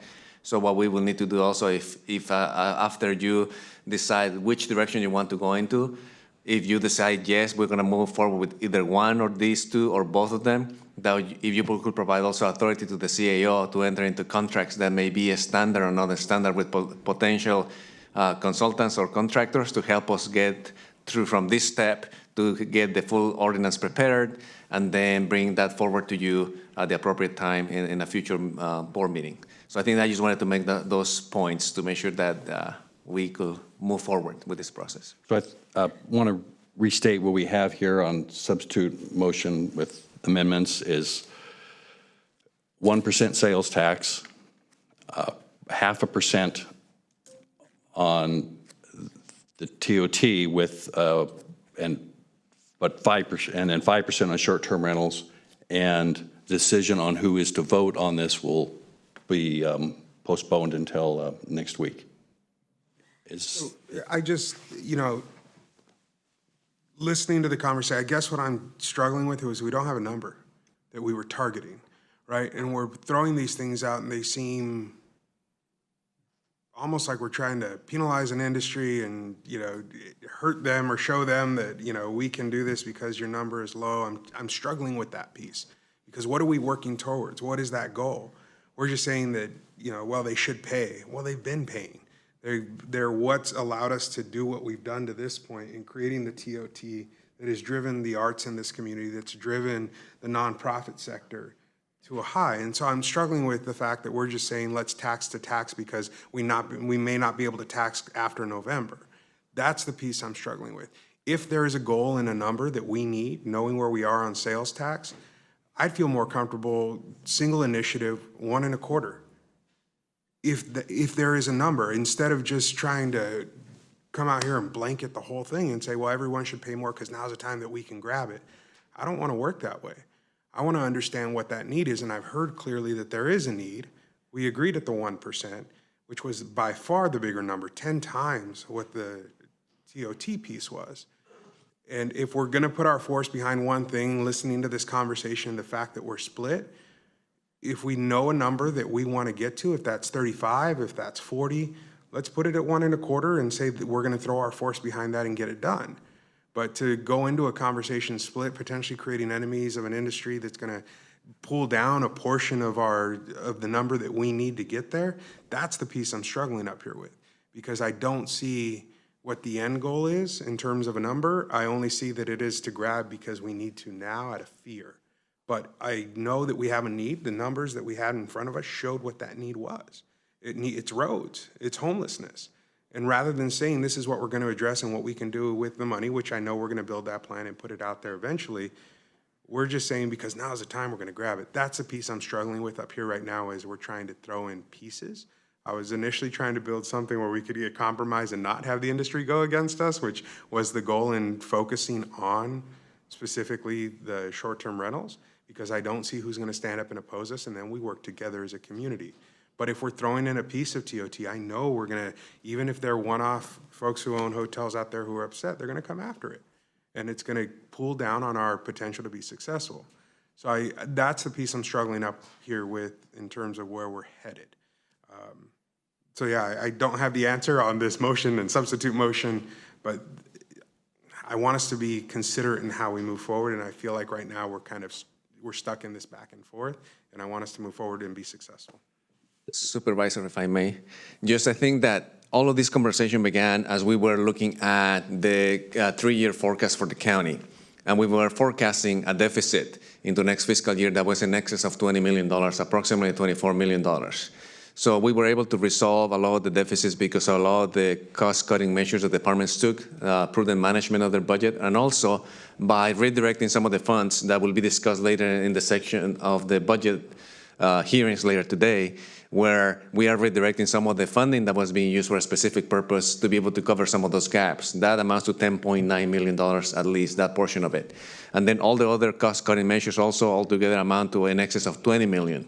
So when we're looking at what budgetary gap we have for next fiscal year, that's what we're looking at. Also, into the next few fiscal years, we're looking at something that was growing in number in excess of that initial target.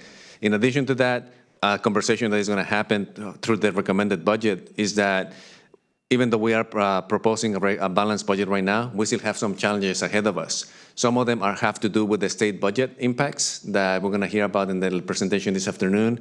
And also, given that we currently have the labor negotiations open with most of the bargaining groups. And just to give you some context also in terms of the hard numbers, if we were, as a county, to negotiate a 1% increase countywide, that will represent approximately $7.4 million in additional cost for the county that we currently do not have. Also, for the general fund, that will mean approximately $4.2 million.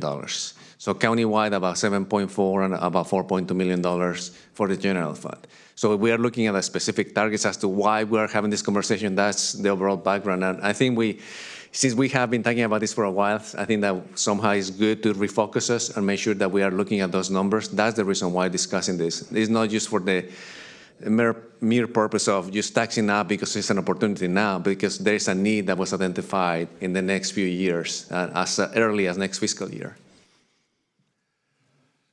Supervisor Alejo. Yeah, I just wanted to agree with Supervisor Lopez. I think our focus should be very strategic in putting one ballot measure. I just looked at the California Business Roundtable measure, and at least on Ballotpedia, it says that local general tax measures will not be impacted. It only requires 2/3 from the Board of Supervisors or Council, and then a simple majority to pass. And it said that it will not change under the ballot initiative in November.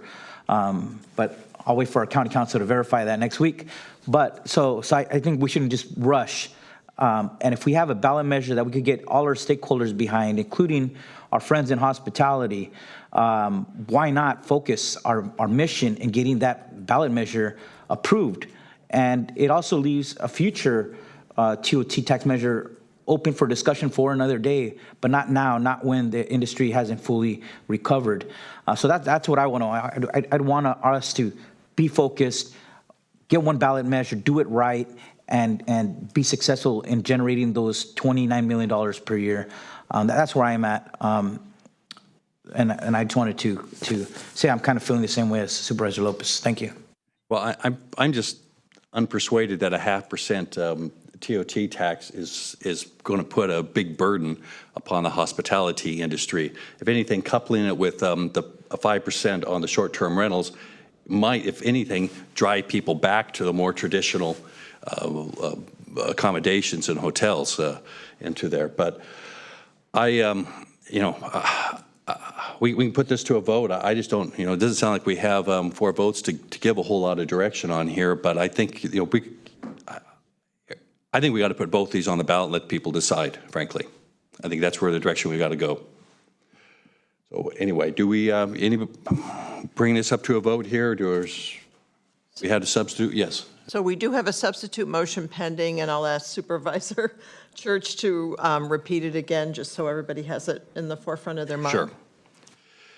0.5% and the TOT tax, but 5% on the short-term rentals, 1% on the sales tax, and who is going to be voting on this will be coming back next week. This is just giving direction. This isn't approving this to go on the ballot anyway. It's keeping both issues alive under discussion on that. Next week, we can always even make changes to this. And Supervisor, can you add that just to provide authority to the CAO to go into specific contracts that are needed to move this forward? So will that be appropriate? Yes, that would be appropriate. We'll add that in too. Okay. With that, bring this to a vote. All those in favor? Aye. Aye. Opposed? No. Okay, it's 3-2, but this is not actually putting it on the ballot, so I believe it would be give direction. Is that correct? Okay. So we will bring this back next week. And with that, we're going to have our budget hearing starting at 1:30, and I just want to reiterate that after the departments do give their presentations, there'll be another time for public comment on the budget. Don't know exactly when that will be, but it'll be sometime in the afternoon. The budget hearings may not be over with by 5. I intend, if we only have, looks like a couple hours to go, maybe we can take a break for 30 minutes and then come back and try to finish this up this evening if necessary, so we can avoid having to come in for just a couple hours tomorrow. And with that, we'll recess until. Yes, sir. Sorry. Chair, just so we voted on the substitute motion and voted it down, but the original motion is still alive on the table. Oh, stop. Sorry, still pending. Okay, could what's that? Yes, it passed 3-2. 3-2 because this is not the actual ballot measure. It's only direction, so it only required the 3 votes. Yeah. So the whole menu of options will basically be back to us next week with a little bit more focused direction. Okay, with that, we'll recess then until 1:30. Thank you.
Mic check, 1, 2, 3.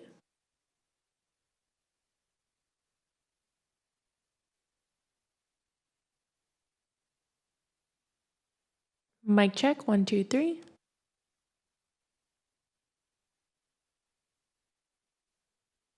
Mic check, 1, 2.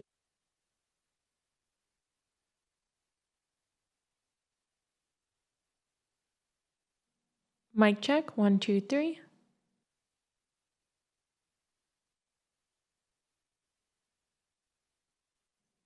Mic check, 1, 2, 3.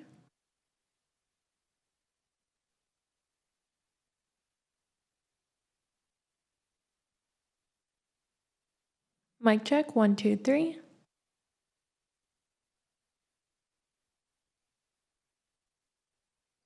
Mic check, 1, 2, 3.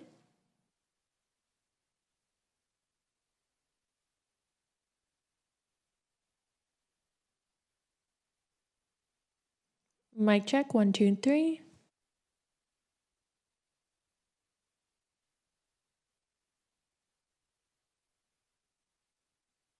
Mic check, 1, 2, 3.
Mic check, 1, 2, 3. Mic check, 1, 2, 3.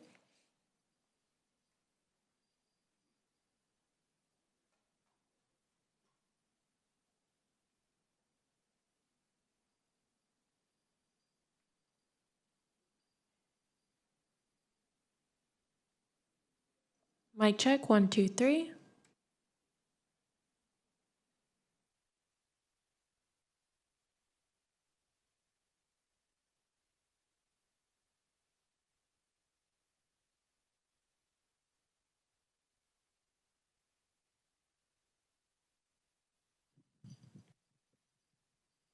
Mic check, 1, 2, 3. Mic check, 1, 2, 3. Mic check. Mic check.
Going to reconvene the Monterey County Board of Supervisors here, 1:30, and open the public hearing to consider the fiscal year 2023-24 recommended budget. 24-25.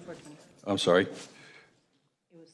Oh, it was written wrong on here. I'm just reading what's in front of me. 24-25. So it'd be item 4, which starts with the county administrator's comments here. All right, perfect, and thank you so much. And I first want to begin by really thanking everybody that's listening.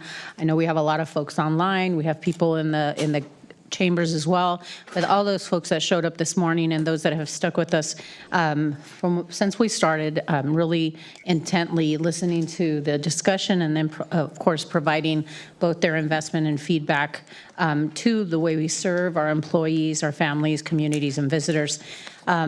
To the county elected officials and department heads, I also want to thank you for your cooperation, but also to all of your staff that were dedicated and helped us put this recommended budget together. Certainly, we are able to present on this document, but there is so much work that goes on that's a part of everybody's department, but also our budget office as well, to bring it to you today for review, modification, then eventual adoption in June. As drafted, the budget currently is balanced at almost $2 billion spending plan. It is a 3.4% increase, or $64 million from fiscal year 23-24, and it maintains existing service levels. It expands critical services that leverage funding, and also continues key infrastructure projects across the county. It anticipates a fund balance use of approximately $60 million, which is primarily restricted funds, behavioral health services, road projects, and state realigned public safety, health, and social service programs will be funded using that $60 million. It also includes increased expenditures for health and social service programs, new programs funded with the state for homelessness, housing assistance, disaster recovery efforts in Pajaro. And what the recommended budget does not account for, and these are key issues that we're going to have to address as we move forward, are those added state impacts as a result of the budget. Some of the departments will cover those impacts, primarily both the health department and social services, some of which are comments that were made earlier today by the folks that came and participated in public comment. We also have base wage studies that are currently taking place, and labor negotiating is also occurring simultaneously. And then we have some positions that are pending classification reviews. All of those items will eventually impact our budget as well. Our departmental primary cost drivers include approved employee compensation increases, higher pension costs, health insurance premiums, and also rising inflationary costs. The compilation of this recommended budget was challenging because we do have specific revenue growth that is not kept up with our costs, despite the positive revenue trends that we've seen. Assistant CAO Ezequiel Vega will provide a comprehensive overview of the recommended budget for the next fiscal year 2024-25, and we will continue to align the critical needs of available resources to maintain strong financial reserves to respond to unforeseen circumstances, as we've seen in the last, in this year and also the year before. So with that, I turn it back over to you, Chair. Thank you, Mr. Vega. You have a presentation, I believe. I do, thank you. And just let me just reiterate on the public comment. After the departments have done their presentations, we'll be taking public comment at this point. So please go ahead, Mr. Vega. Yeah, thank you for that, Supervisor Church, members of the board. If I can share my screen, that would be great. So let's start with that.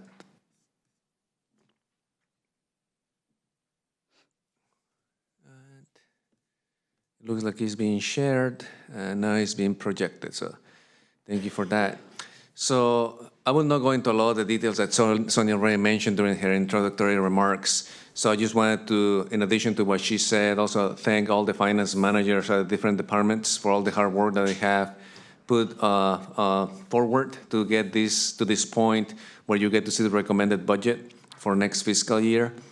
Also, the department directors for their continued judicious and prudent management of their budgets throughout the county, and the county budget team that have worked tirelessly to make sure that we get to this point as well. So with that, I'll just go into where we are in the process right now, just for context for the public. We are currently, as part of this on the recommended budget stage. Typically, this process starts with the departments doing a forecast as early as December, when they start doing providing some of that information. When we provide the forecast, we had identified some challenges for the county, and that's part of the conversation that we had this morning, where we had identified potential deficits in the upcoming years in excess of $20 million. So as we were looking at that, those options, the board had asked us to look at different options for revenue enhancements, and simultaneously to that, departments were preparing the baseline budget to be submitted to our office early March. So when we got the information in early March from the different departments, we were looking at what their plans were into carrying out the current year's operations into the next fiscal year without any specific increases, and if they wanted specific increases, or if there was an imbalance between the funding that they had available and the resources that they will need, that's what created augmentation requests. So those augmentation requests were the ones that were identified as gap in funding or new programs that were being requested into the new fiscal year, either with funding from outside funding sources or without funding, seeking general fund dollars to fund those. So that created the overall requested budget from departments. We evaluated all of those requested budgets from departments. And in our office, we are preparing a recommended budget that is mainly based on those requested budgets from departments, with some exceptions, mainly in the augmentation request, since we do not have sufficient resources to be able to fund all the requests from the departments. So as part of all this process, we also work with the department heads on having a budget workshop at the end of March. We also had a budget workshop with the Board of Supervisors in early April. And then we received a specific feedback from the board members and the public during that budget workshop. In addition to that, we also had extensive community involvement. We actually participated in meetings with within each of the different districts, and we also had a countywide meeting for the budget that occurred in these chambers when we offered that after hours as well. One of the most recent meetings that we had was just in Supervisor Alejo's district that just happened last week as well. So we were seeking input from the public, and then today's is also an opportunity for the public to weigh in on what is going to be recommended on the budget. So all of these recommended budget is balanced as indicated, but we're going to have some challenges ahead of us. Some of those challenges will be elaborated by departments coming up as part of the state budget impacts. But as part of the state budget impacts, it's estimated that the budget will be facing a deficit of approximately $44.9 billion. Of that, the governor took some early action packages amounting to $17.3 billion, which will be affecting our departments imminently unless something changes at the state budget level. So some of the state budget impacts include the health department, and those impacts are in front of you there on the screen.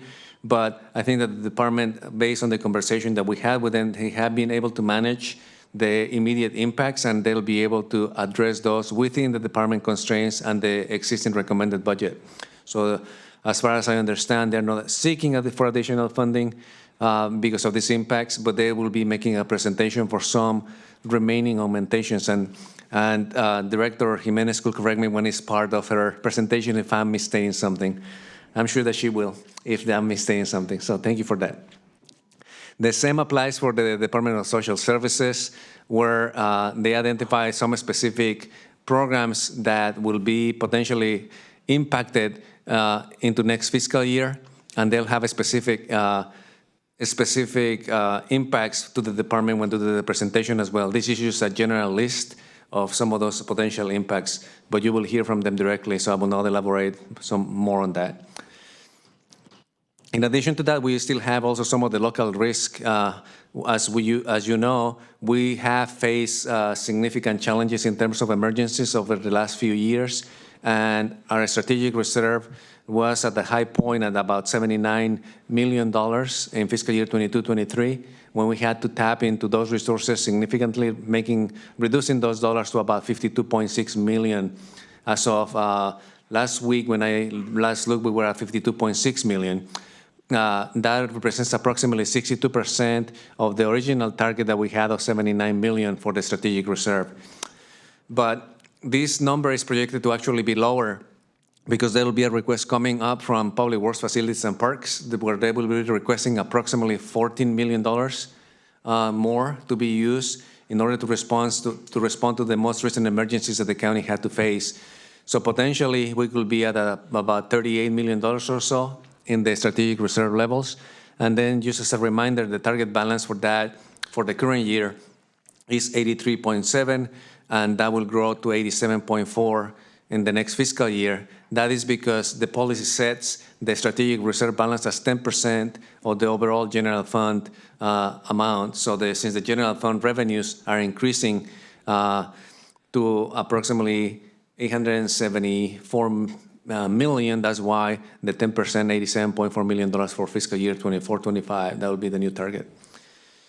So in addition to that, as indicated before, we're still in the middle of negotiations, and we don't know what the outcome of that will be, but we have to just keep in mind that that could have an impact into our budget. Right now it is balanced, but if, for example, we were to agree with the labor groups for a 1% salary increase, that will mean an approximately $7.3 million increase countywide and about $4.2 million in the general fund on overall expenses.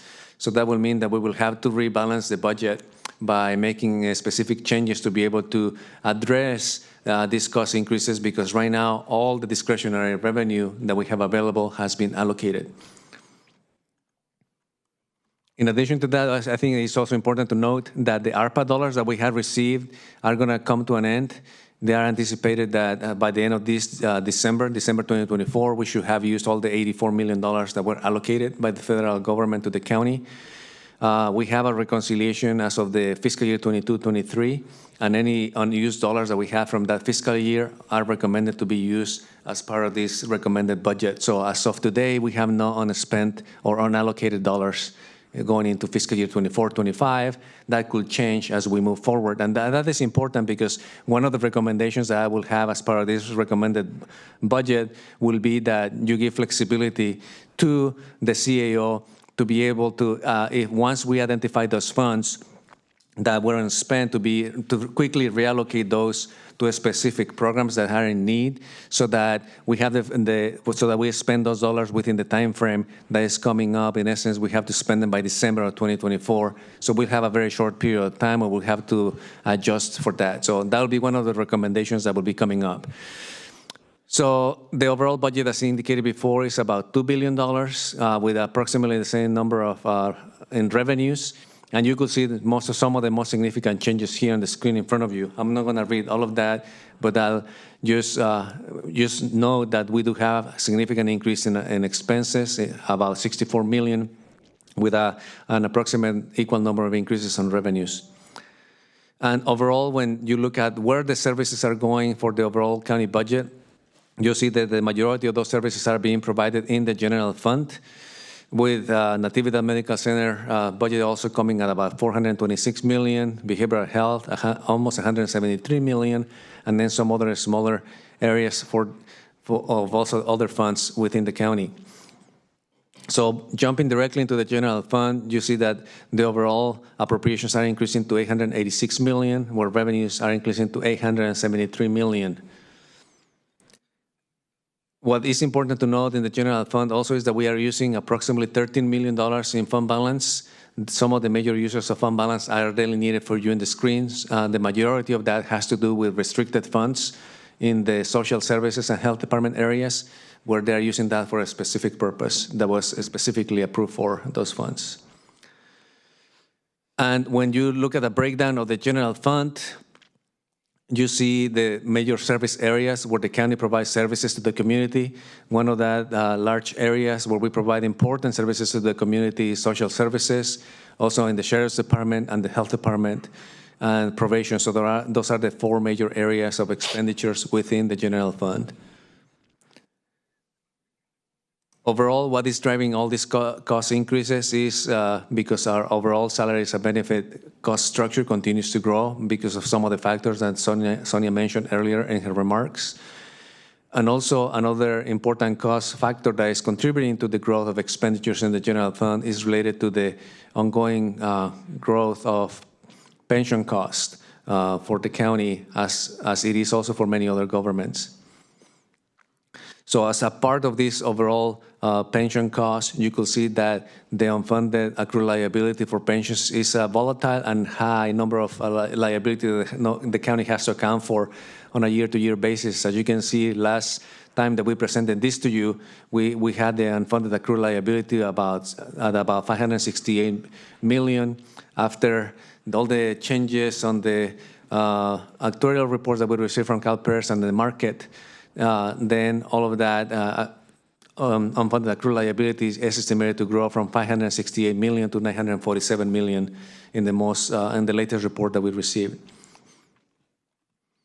In addition to those that I mentioned before, also health insurance premiums are projected to continue to grow and grow from the current year adopted budget to an estimated $81.6 million into the recommended budget for next fiscal year.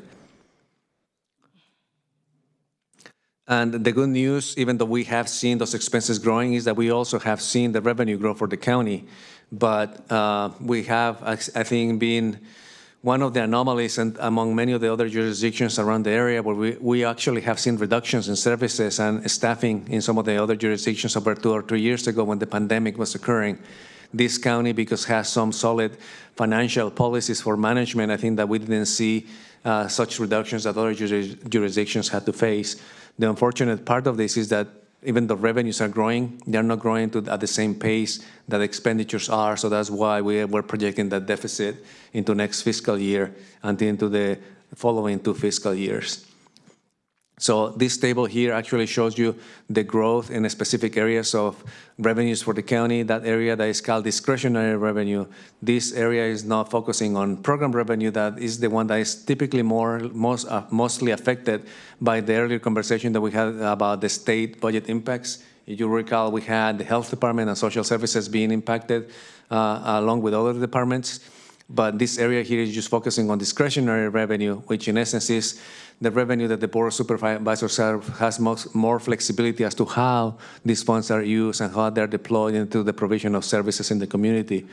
So property taxes continue to grow, but we actually have a slight projection of a decrease on transient occupancy taxes, which is an important revenue source for the county. But as we had faced summer emergencies into fiscal year 22-23, you see that figure dropped to about $38 million, and we are projecting that even though we are still projecting a slight growth into next fiscal year compared to the current year estimate, that this is still a little lower than what we had adopted for the current fiscal year.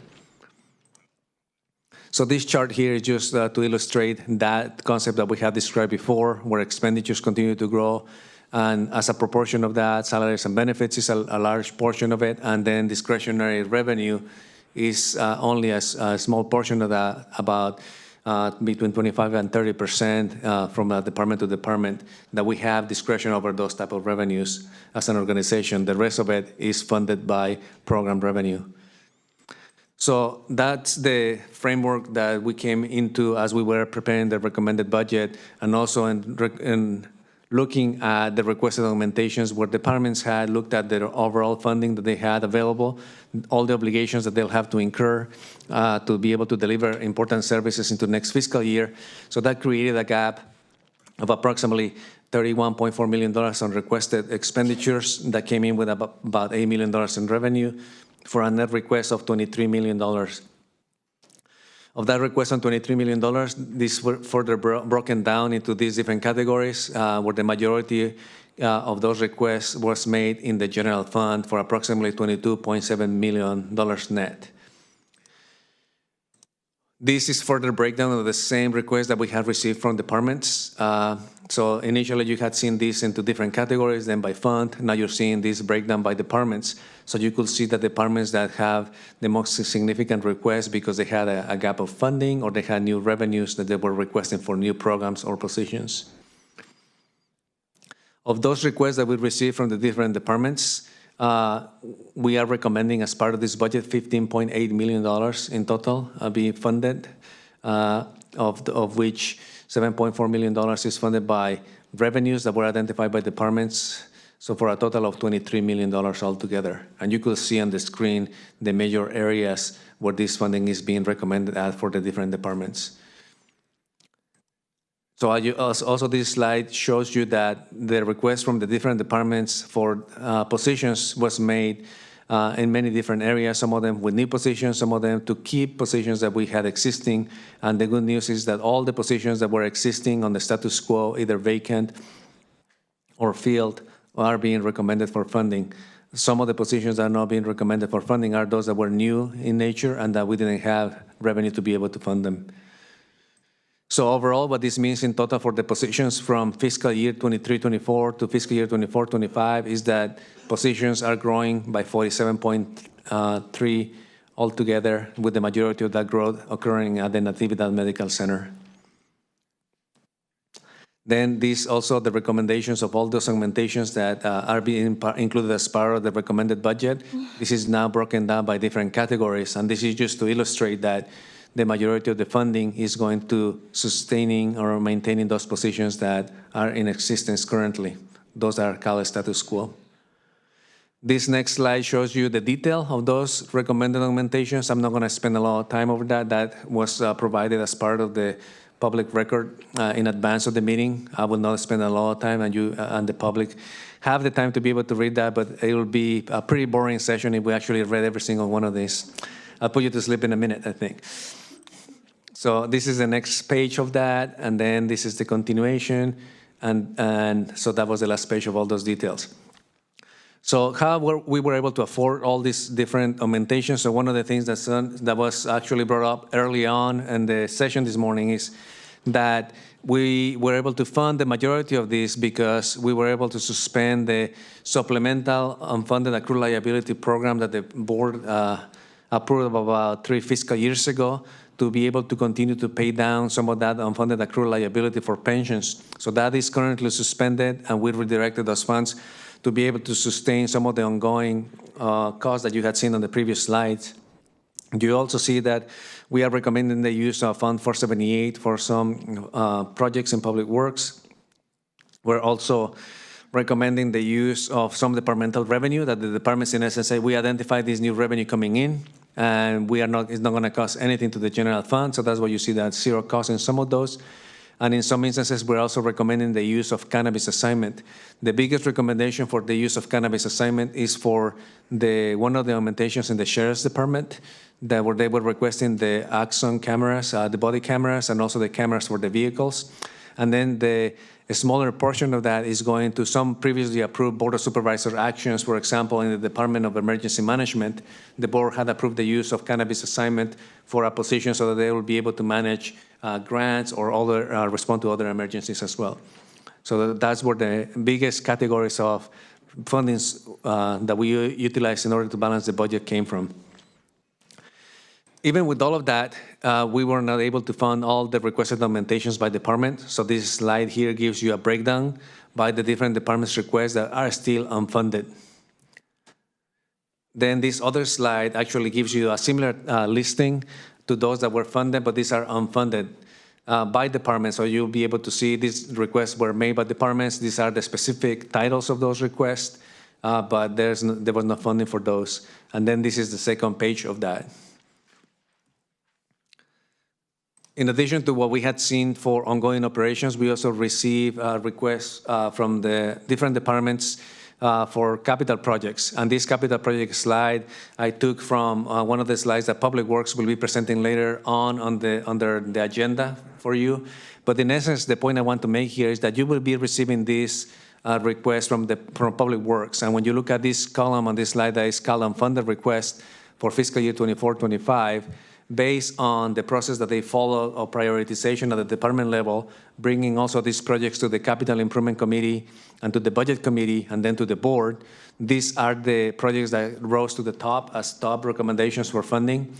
We do have some available funding that could potentially be used for this. And I also want to mention that I got a message just a few minutes ago from Public Works that indicates that this list of the total amounts being requested has been modified. So instead of recommending as top priority an amount of 14.8, the amount that they're recommending is closer to the $11.8 million that is available in Fund 478. So they'll be making that presentation. So there you will see similar projects like what you're seeing right now, but the dollar amounts will be a little different, and the total amount will amount to about 11.8 million. But the important aspect for the part of my presentation is that you do have funding that is available in the form of an assigned fund balance. We have about $24 million for that. That's one-time funding. We also have funding on Fund 478 that could be potentially used to fund these projects. But we also have other competing priorities that I'll be presenting to you in the next slides for the use of some of these funds. So this is not the only area where that funding could potentially be used for. So on the development set-aside, I know that we had a conversation with the Board of Supervisors a couple of times over the last month or so as to the best way to move forward with the allocations for this important aspect of the budget. And on this slide, you just see the trend of funding that has been provided for the development set aside since 2017-18 until the recommended budget for next fiscal year. And I think that you could actually see that the growth is significant from $1.8 million back then to about $3.5 million into next fiscal year. So these $3.5 million that you saw on the previous slide are in the recommended budget currently. As you can see on this table in front of you on the slide, if you look at the green area on that table, that's what is in the recommended budget with the specific percentages for these organizations. But based on the direction that the Board of Supervisors provided to us on May 7, which was after we were ready to do the recommended budget, so that those changes did not make it to the recommended budget book, but this is what ultimately is going to happen because that's what the Board of Supervisors told us to do on the May 7 budget, during the May 7 Board of Supervisors meeting. Unless the board decides to change that direction that they previously provided, this is what we will be doing. We will be distributing these amounts to these organizations, and the $215,000 that was originally on the recommended budget as unallocated will be allocated to these organizations as a proportion of the previous amounts that they were receiving under the recommended budget amounts. So you, for example, you look at the MCCBB, there's now Cal-C Monterrey, they'll be getting, instead of 4.66% of the TOT amount, they'll be getting about 5% of that, and so on and so forth. And then also these other organizations that you see at the bottom will also receive these dollar amounts from the development set aside. So this summary table just gives you what I had alluded to earlier, the full $84.3 million in the ARPA allocation has been fully allocated to all the different departments. And for next fiscal year, we have approximately $6.4 million of that has to be spent by the end of December. I know that there is a recent development also where at the federal level, there is a push to change the existing guidance for ARPA funding, where currently a county or any other local government has the ability to obligate funds by December of this year and then be able to spend the funds over a 2-year period after that. That is in jeopardy currently, where if that new legislation passes, then counties and local municipalities will have to spend all of their dollars by December of this year. So we have to be cognizant of that, and that's why when I go into one of the recommendations coming forward, that's why that's coming forward as well, to make sure that we do spend the dollars that were allocated to us timely and that the benefit of those dollars stay within the community. So moving on into the recommendations as part of the budget book. So you saw where we are now, the revenues, expenditure, some of the challenges and decisions that have to be made. So as part of all of these recommendations are also in the budget book. And this is typically when you vote on the budget itself, this is a main component of what this means. So today we're holding the public hearings for the budget for next fiscal year. We will be looking at any changes that are made during today's hearings, and then making those changes and bring those back to you at the June 20th meeting for adoption. we're also asking for authorization to set aside funding for the DSA, for the development set aside, as I had indicated on the previous slide. In addition to that, we are suspending the current contribution to the unfunded accrued liability supplemental program. And we are also requesting authorization for our office to release $1 million from the compensated absences assignment and set that aside to provide up to $200,000 for each of the board offices to be able to provide for specific projects that could fall within each of the different districts in the county, so that the Board of Supervisors will have flexibility to spend those dollars for specific projects within their district. And eventually we will also bring policy that will govern how these dollars are spent into the future, and if they are carried forward into future years, how that carry forward process will work as well. So also we have these important recommendations and that are part of the recommended budget book. And recommendation 8 is one of those that is very important as well when you are looking at in terms of the use of an assigned fund balance.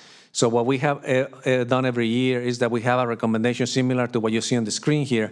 And what this intends to do is that it will give the flexibility to the CAO to determine if we have any unspent dollars at the end of a fiscal year that hasn't been fully reconciled yet, that will give priority of reimbursement to the strategic reserve, then to the contingency assignment, and so on and so forth that you see on the list here. But in light of the previous conversation with the board and the need for unfunded capital projects, the board could also say, you know what, I think that part of that unassigned fund balance could potentially be used to fund some of these projects, or no, you could only use Fund 178 for these capital projects, and then the full $24.2 million could be used for other one-time purposes as well. So in addition to the capital projects that we had discussed before, the board will have to provide a specific direction as to how to use this $24.2 million. It could be in priority to restore the strategic reserve to a higher balance. We're estimating that we will be about $38 million very shortly at the end of this fiscal year. And our target, based on the existing policy, will be 83.7 for the current year and 87.4 for next fiscal year. Another important use of this on how could potentially the unassigned fund balance could be used is to be able to use that to restore the supplemental UAL program. As we said, we redirected $10.9 million in the current year for ongoing services, also for the capital needs that we had discussed before, and then potentially for any of the state budget impacts that you will hear about later on this presentation today from the different departments. We understand that these are one-time funds in nature, but given the short time that the county has had to plan because of these impacts from the state, it is appropriate to use some of these as an assigned fund balance for one-time uses so that the county has more time and the departments have more time to be able to develop a longer-term plan going forward. And then the board also has the ability, in addition to an assigned fund balance, that any previous uses of the cannabis tax assignment that had been approved in prior years that are not being spent as intended, that could potentially be used for this purpose as well.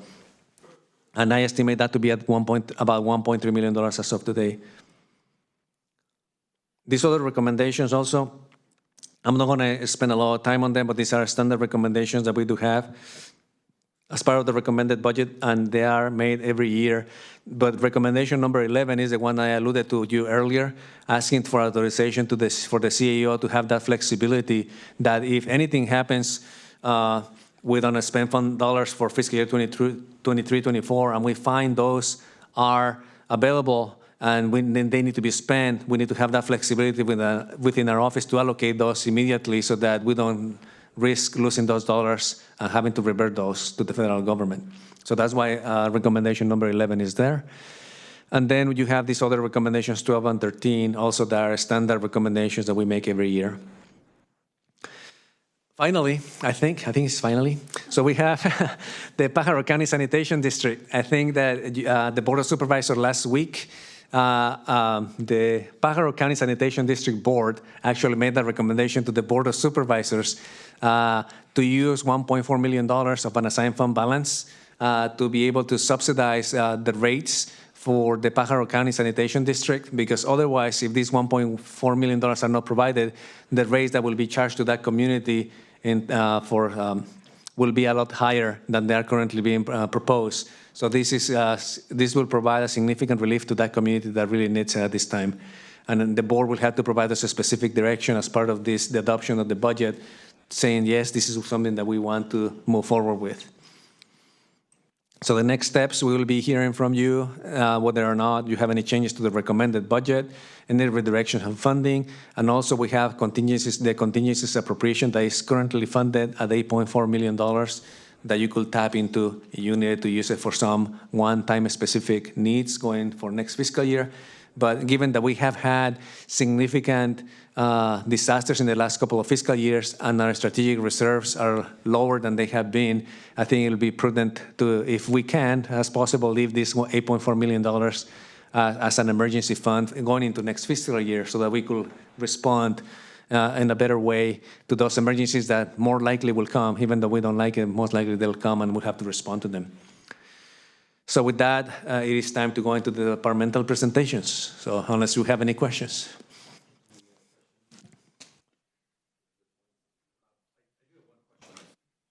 Didn't have my speaker on. I do have one question on the FEMA balance that is owed to us at this point, and then we had an advance from the state as well. Could you give us those numbers if you have those available? I'll click on it. I don't know. All right. So what I show as not reimbursed yet is about, we have a base available reimbursement of about $75 million, and we have received reimbursement of approximately $3.6 million. So that will leave us with about $71 million or so, minus the $23 million that we receive as an advance. So if we were used to make it 70 minus 23, so that will give us about 47 or so, 47 million that are still outstanding. Have we paid back any of that advance from FEMA reimbursements since we received it?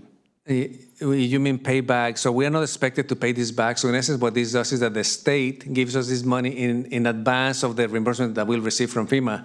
So when we do receive reimbursements from FEMA, the way this is supposed to work, as I understand it, is that the state will take that first to pay themselves back, the $23 million, and then we will get that any leftover after that, so that any additional reimbursement will come to the county. Re-clarify my question. Has the state taken any part of theirs back yet?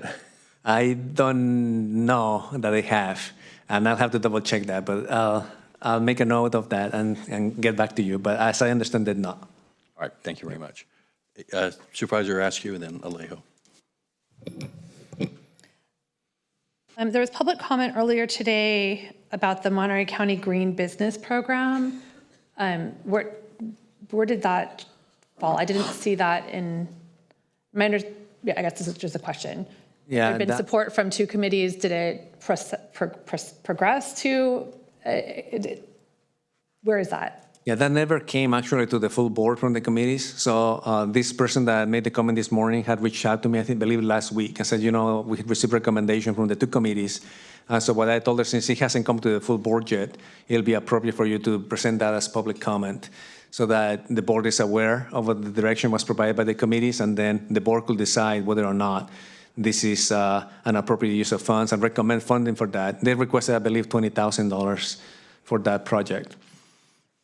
Okay, and were there other requests that were outstanding that we may or may not be aware of? No other requests I'm aware of. This is all I'm aware of at this point. Okay, great, thank you. And then I was just on page 51, I was going back through my notes. So page 51 of the slideshow talks about all of the needs for the unassigned fund balance, showing that we have currently $24.2 million. But off the top of that comes the Pajaro Sanitation 1.4, because we've already made that commitment. Is that correct? I believe so, but I may actually already have taken that into account. Let me double check that. Okay. Our number was a little higher, but I believe I already accounted for that because, yes, I think I already did that, but I'll double check. Okay. And And then just to be on record, I know we've voted on both of these or one of these already. Then recommendation number 6 is the UAL supplemental pension to suspend that contribution. We're calling it a temporary suspension. Looking forward at our future budgets, I don't see any way in which we, if we're adding ongoing positions that have ongoing expenditures, I don't see any way that we go back to funding that unless we suddenly find ourselves with other windfall revenues. So I appreciate that the idea is that with unassigned fund balance, we would be able to put money back into a UAL, but given the significant gap in our strategic reserve, the trend of natural disasters, the capital needs that are impacting us, and other issues, I don't foresee any reality in which we're going to refill that. So I just want to call that out for being what it is. It's ending effectively a prepayment fund towards our future liabilities. So I disagree with that. Just want to be really clear. And then the other question or the other point that comes up on the recommendations is recommendation number 7, which is to release $1 million from our compensated absences assignment, which would provide $200,000 to each board district to meet unfunded community project needs within the district as determined by each supervisor. And I am also very uncomfortable and not supportive of releasing that $1 million from our compensated absences assignment. Again, I think this is one of those decisions where it's fiscally prudent for us to plan for the future, knowing that we have retirements ahead and the impact that that can have on our operating budgets. I would feel much more comfortable keeping that assignment full and either finding other sources for district-funded community projects. I'm also just not sure that I think we need to open the door to district-based community projects. So I'm hesitant to support that item number 7. Just wanted to let my colleagues know where I'm at on that. And then on page 37, or in a couple different places, we talk about the capital improvement projects and the prioritization of those. We have $11.8 million in our Fund 478. It also references on that slide, and you've mentioned a couple times, the possibility of using general fund unassigned balance for our capital improvement projects, which again, I'm very uncomfortable doing given that we have such a large gap in our strategic reserve. So I would look to us filling that strategic reserve. I know we have a policy or state allows for 5 years to refill the strategic reserve.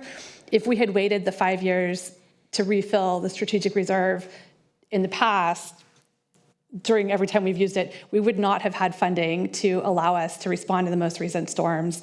And we would then likely be in a position as Santa Cruz is, which forced their hand in terms of some of their revenue generation because they didn't have the resources available to respond to crisis as it was happening. So I think we've been very responsible in how we've gone about setting funds aside in our strategic reserve, in our contingency, and in some of these other very strategic places. And I would hope that we would continue doing that. It's not what's being recommended here, but I just wanted to make sure I was really clear about where I stood on those things. Thank you. Mr. Vega, I want to go back to the unfunded liability because it seems like it's already almost at $1 billion. What does that mean for the county, for future boards of supervisors, if we keep accumulating an astronomical amount of debt liability? And just the numbers that you spoke about, it jumped up pretty significantly from the last estimates that we had. And so when Supervisor Askew and I were members of the Budget Committee, along with Dwayne Woods and the budget team, we had the foresight to say, if we don't start trying to address this now, this problem is only going to continue to get worse, and it has got worse. But now to completely stop funding it, that has me very concerned. Last time you brought this up, we'd said we would deal with it differently from the unassigned fund balance. Perhaps instead of making a $10 million contribution, maybe perhaps it would be a much smaller amount, but nonetheless, we would still have a commitment. I don't want to see us not make any payment towards that, paying down that liability. Could you just explain what does it mean to have such an enormous amount of future liability on our pensions in the amount of just under $1 billion at this point in time? Yeah, so The unfunded accrual liability for the county has a couple of components. We are paying down some of that as part of our ongoing payments to CalPERS, which I showed on one of the slides. And so we're going to continue to make that payment towards our obligation on the unfunded accrual liability. So of that amount, if I go back to that slide, and we are paying approximately for next fiscal year $48 million from ongoing funds to pay down that accrued unfunded accrual liability. The program that was implemented a few years ago, that I think is a good program in general, I think it's good that the county did that, is a supplemental program. So in essence, additional funds to the ones that we're already paying so that we could bring down that unfunded accrual liability. Now, to your question specifically, what does it mean for an organization like ours or any other organization having a large funded accrual liability? If we don't address it in the long term, it could mean that eventually the county may not have the funds to be able to pay the pension costs for people who retire into the future. So we don't want to be in that type of a position as an organization. So we have to be very careful on how we balance that. So I think that we do recognize that. So I think that what is being recommended right now is that the ongoing funds that were being allocated for that purpose will not be used for this fiscal year. So that's why it's a suspension. But the way that is being addressed is that when we identify one-time funds, like we do have right now, for example, in an assigned fund balance, we could use those to be able to fund some of that supplemental program still. So you still have that option as part of the recommended budget. It is not probably the best ideal situation, but given that we do have some budgetary challenges, it is an option that the board could adopt. The board could also say, you know what, we don't want to do that. We want to continue funding it as it had been previously under the existing policy, but that will mean that we will have a gap of approximately $10.9 million that we have to fill some other way in the budget.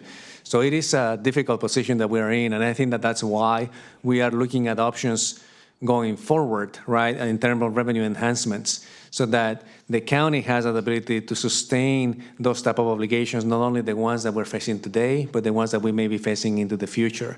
So I think that that's why in the context of all of that, that is important. And I think the questions that both of you raised as Supervisor Alejo and asked you are very valid, and I think that you make very good points. Great. Thank you very much. I just want to express, at least from my position, how important this is, and not to just continue to be fiscally prudent and paying down that liability just because we see it as something for the supervisors of tomorrow to deal with rather than the challenges in front of us. I do want to just speak to the Green Business Program because it did come to the Alternative Energy and Environment Committee. That was something that I think we got support. I would like to see it put in here. Otherwise, that program that actually helps us reach our climate and carbon reduction goals as one of our strategies kind of goes away. And many of these businesses, as we heard in committee, are minority businesses, Spanish-speaking businesses, businesses who otherwise wouldn't have the technical assistance to be able to meet their goals.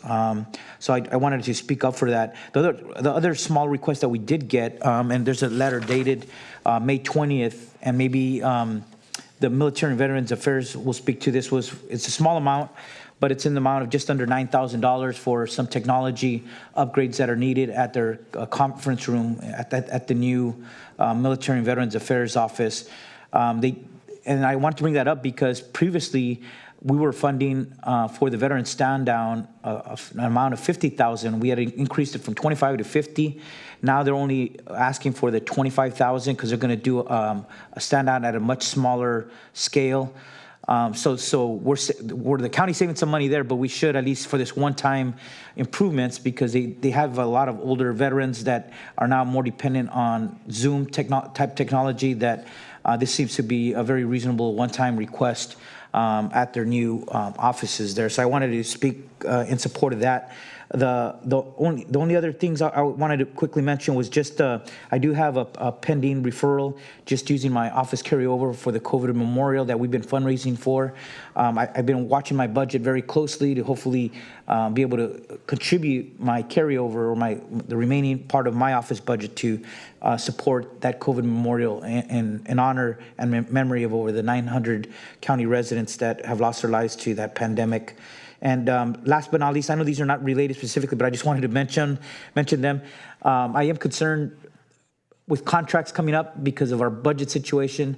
I did want to speak up on one of them. It's our maintenance workers of this building. I talked to Sonia about it. I know we haven't been able to connect yet, but I want to speak up because they were informed that they may no longer continue to work here, and I want to make sure that we're taking care of our employees that have worked here for such a long time, that everybody in this building knows, and I want to make sure that they have some job security in our maintenance contract for this building, because I think they've earned it, and they're very much appreciated by everyone who works in this building. I want to make sure we're able to deal with that. That's it. Thank you. Can I? Supervisor, just on that maintenance agreement, it is still pending selection, and there's other factors that are involved. So I will share that with you, but certainly we've been in contact through our purchasing team with those that may potentially be affected, and it was a decision by the provider. But that's not what was shared with the employee. So I will update you on that, but we are still pending selection. No other questions? We can move on to the departments, which is actually not a department, but the sheriff's office first.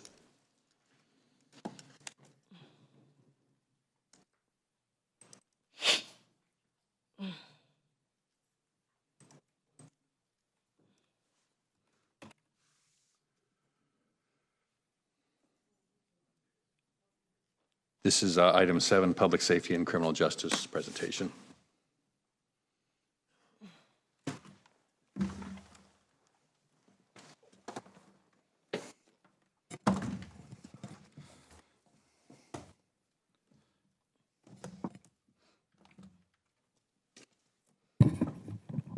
So I got up really early this morning so I could be here in person, so thank you.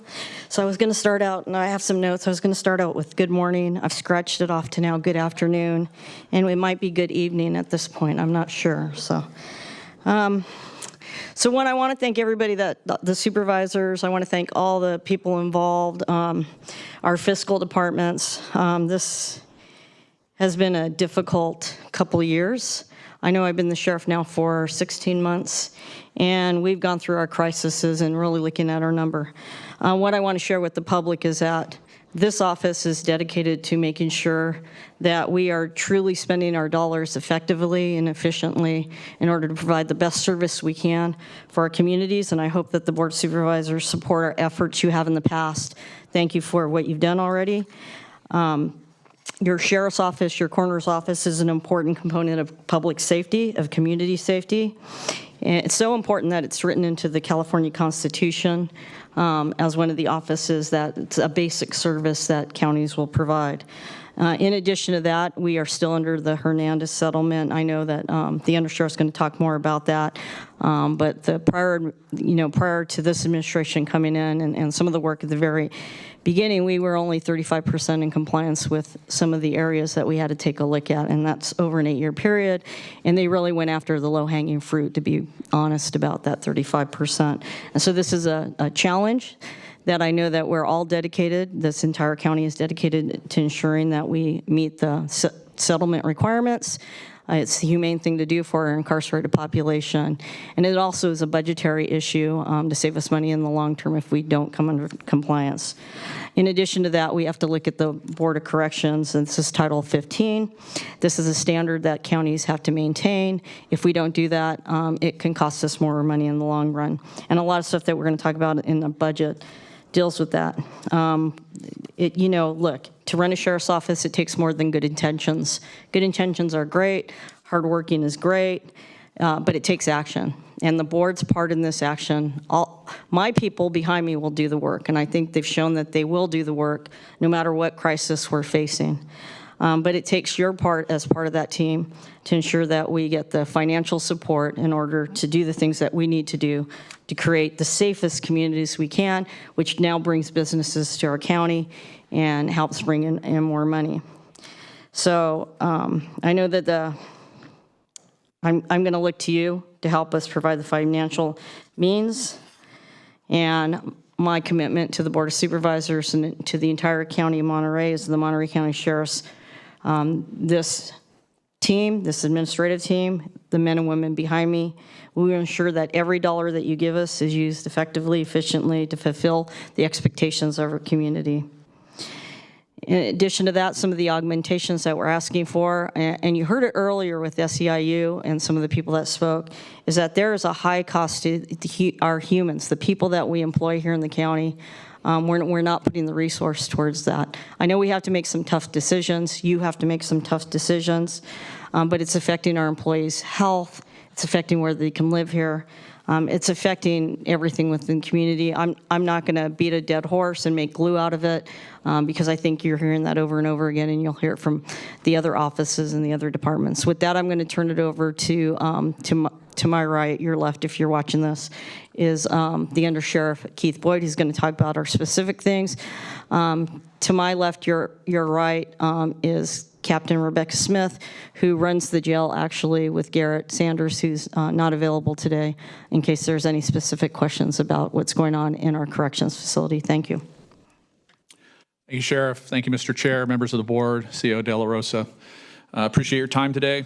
And first, I want to open with thanking the board for their efforts last year with the budget for the Sheriff's Office and refunding the 5 deputy sheriffs that were on hold without funding, providing funding for our initiative to launch a compliance division and focus our efforts in the correctional facility on targeting that Hernandez settlement and improving the custody and care of our incarcerated population and providing the services for our staff to do that.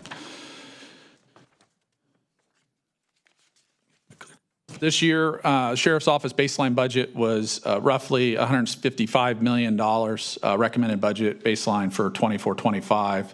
And after the initial budget hearings in March, and CEO's recommended budget for the Sheriff's Office is now just under $163 million, addressing some of our challenges that we had brought to the board as part of this budget. On top of that, we do have an additional augmentation request in the fiscal year 24-25 for 23 positions at just under $2.7 million to bring our total requested budget to approximately $165.5 million. I do want to acknowledge this is a tough fiscal time. The county is heading into significant challenges, but in our role as the Sheriff's Office, we've taken the effort, Sheriff has directed us to ensure that we are as extremely transparent as possible with the board, with the operations of the sheriff, the funding needs, and that the community has that knowledge. And that's why we present these requests for the board to give us guidance as to your value for our operations into the future. Clicker here. I am pleased to announce that effective June 30th is what I had this when I submitted the presentation, but we can say it right now. We have 0 sworn vacancies. We have sufficiently, there's hiring people that are coming in the next couple weeks, but the positions for the entire Sheriff's Office sworn staff are allocated. And with pending hires, we're looking at nearly 15 to 20 people entering the academy in July. Now, the great thing is we're now full, but the challenge is we don't see the net rewards for 9 months, because it's 6 months of academy, 3 months of jail training or field training. So we're full, but there's still a 9 months. Every time we hire somebody, it's a 9-month delay, to keep in mind. That being said, on top of that, our professional staff, who also play a critical role in providing services to the community, by the end of June, we'll have that down to what we believe to be 12 vacancies only. Quite of an accomplishment in 17 months when we think that when the sheriff took office, we had nearly 45 vacancies. And that on top of attrition, we're now down to what we project to be 12. That means we've hired roughly 75 staffers or more since January of 2023. As the sheriff mentioned, the jail settlement, federal settlement, does impact our operations. We're mandated. We have mandated staffing due to Board of Corrections, Title 15, the federal monitors who oversee our medical, mental health, dental, ADA facilities, and then safety and security. I didn't get that one up there. We started with over 100 focused areas of review. We were at 35% compliance. We're still running significant overtime in the jail, but we project that as these sworn staff filling those vacancies come to fruition, that we'll be able to start impacting that overtime expenditure, but also that will provide a significant relief to the wellness of our employees, reducing the burden of time on them. In the CEO's recommended budget, we are appreciative. They've recommended roughly $7.1 million for the sheriff's office. This is just under $4 million to maintain 29 status quo positions. I hate to use the word status quo, but I'd like to more look at it as maintaining our core services. And 22 of these were vacant when we put this process together, but they're now allocated. So those are real people that are in those positions that we'd be talking about. On top of that, we are looking through our CalAIM Path 3 program and our inmate welfare fund to add an additional 8 positions. But all those positions are offset by revenue, either from CalAIM or the inmate welfare fund, so a net cost in general to the county of 0. And then, we are lagging behind as an organization in the county to have body-worn camera in our profession. And so we were fortunate to receive a $600,000 grant from the Bureau of Justice Assistance to launch that. And so our total cost for launching the body-worn camera program is just under $2 million, but in the first year we get about a $350,000 tie-in from our grant to bring that cost down. And we're appreciative for the CEO recommending it, and we look forward to the board considering that and approving that.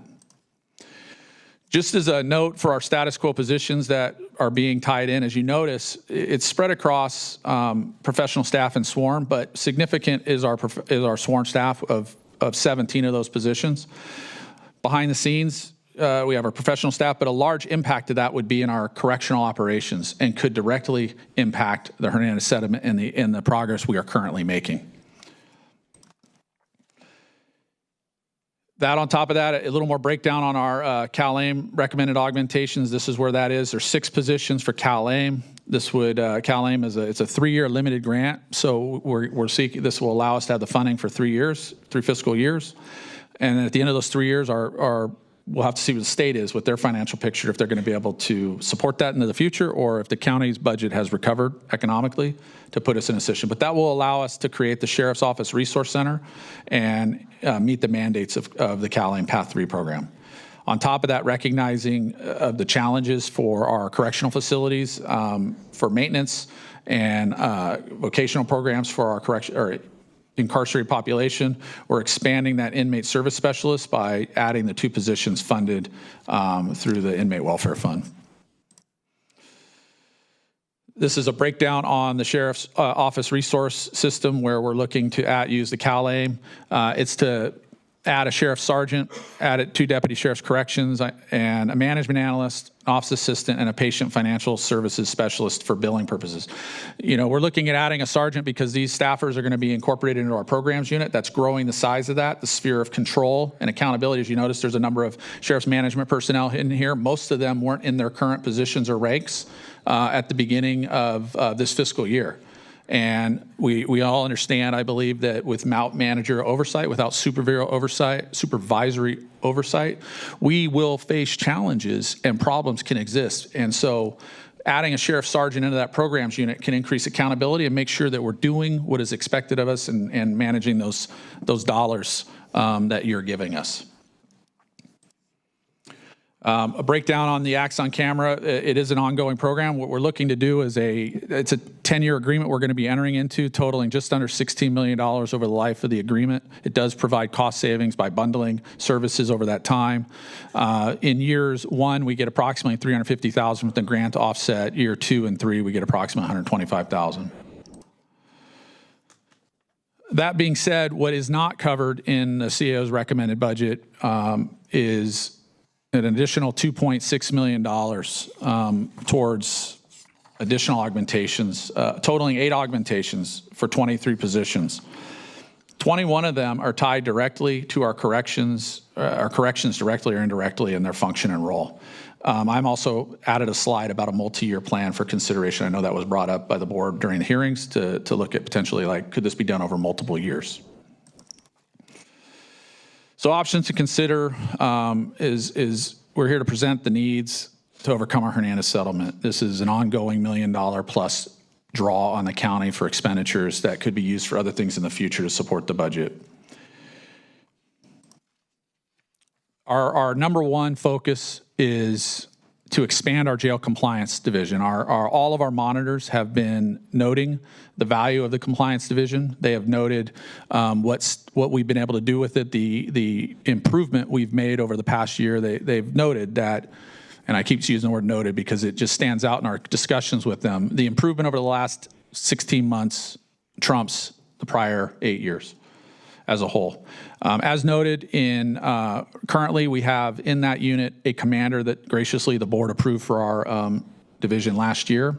And we have 2 sergeants. One was approved by the board last year and one we've pulled from elsewhere in the jail to provide services in compliance. What we're looking to do is we're looking to fill these positions, understanding growth, step one, for a 50% because there is time to fill these recruitments and hire the people. We're looking to fund that sergeant that we pulled elsewhere and then allow that sergeant to go back to other jail operations. We're looking to add an analyst, management analyst, and an office assistant. One of the things our monitors have touched on is to get your best bang for your buck. And an analyst and an office assistant is much more effective than putting in a deputy sheriff into a role that they haven't been trained for. They don't have the analysis capability potentially, but it's also a more efficient use of our funding. That's $290,000 to fund all 3 of those positions, and there's been great dialogue I've heard from the board and the public today on various things, but I look at the unfunded liability of unassigned fund balance, of $24.2 million. Funding that compliance division would still leave $23.9 million, but it would significantly impact the Hernandez settlement and our ability to move forward. On top of that, we're looking to add a finance manager. We're hoping that the board would consider funding 50% of this position. That would allow us to go to the AB 109 and the Community Corrections Partnership later this fiscal year to seek the other 50% of the funding. Our management structure of our fiscal team is not in line with other county departments of similar size and structure. And so what we're trying to do is create balance. Our budget is growing. Your need for transparency and understanding of our budget is important, and having the right staff to do that would be helpful. This position also directly is involved in a lot of the jail operations because of our AB 109 funding and the scope and the growth of the state audits. And so gaining a higher level of expertise would be very important. Next is our request for a sheriff's records director.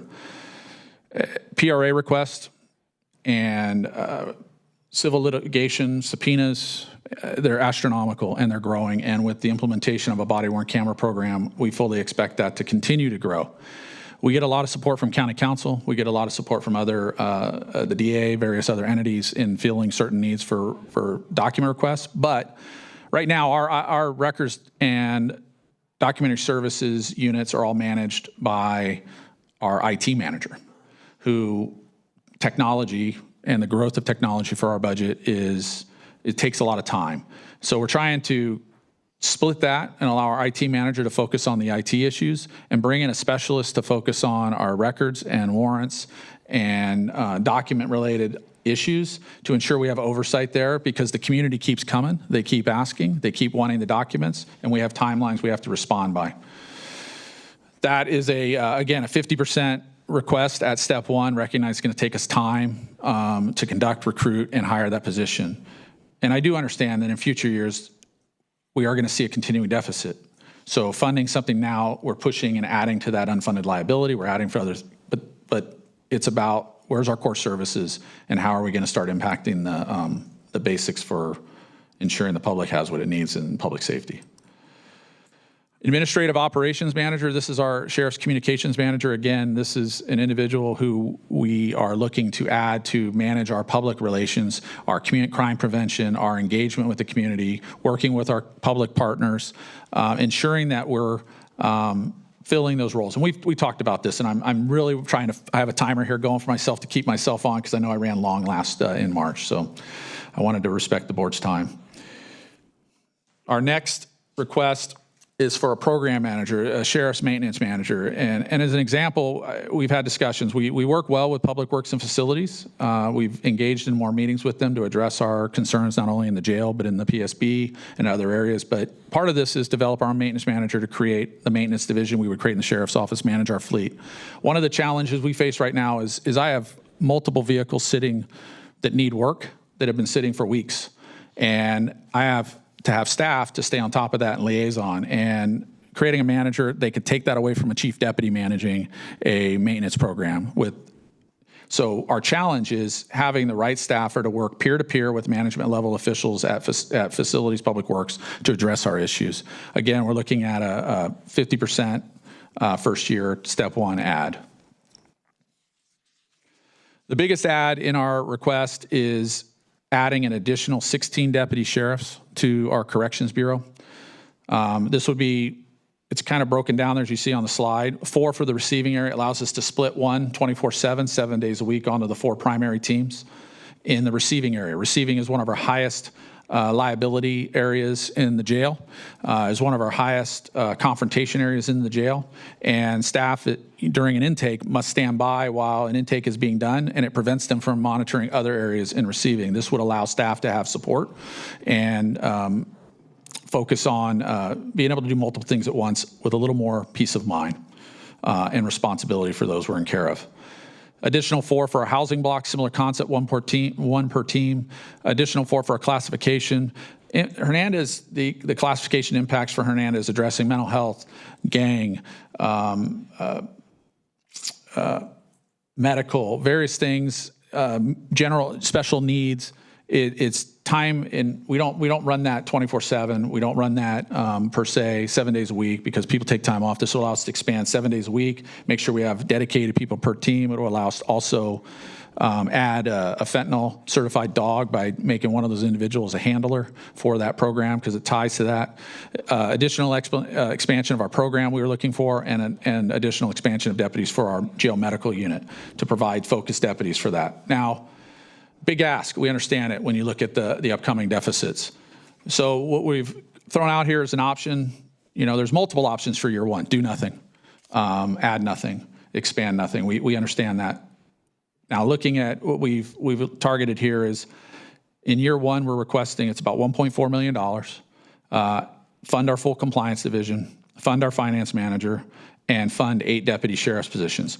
What I even offer for the deputy sheriffs is a limited one-term authorization on those positions. Understanding, again, it takes us 9 months to hire somebody when somebody leaves. Currently, we're running about 52 sworn staff on 4850 industrial leave.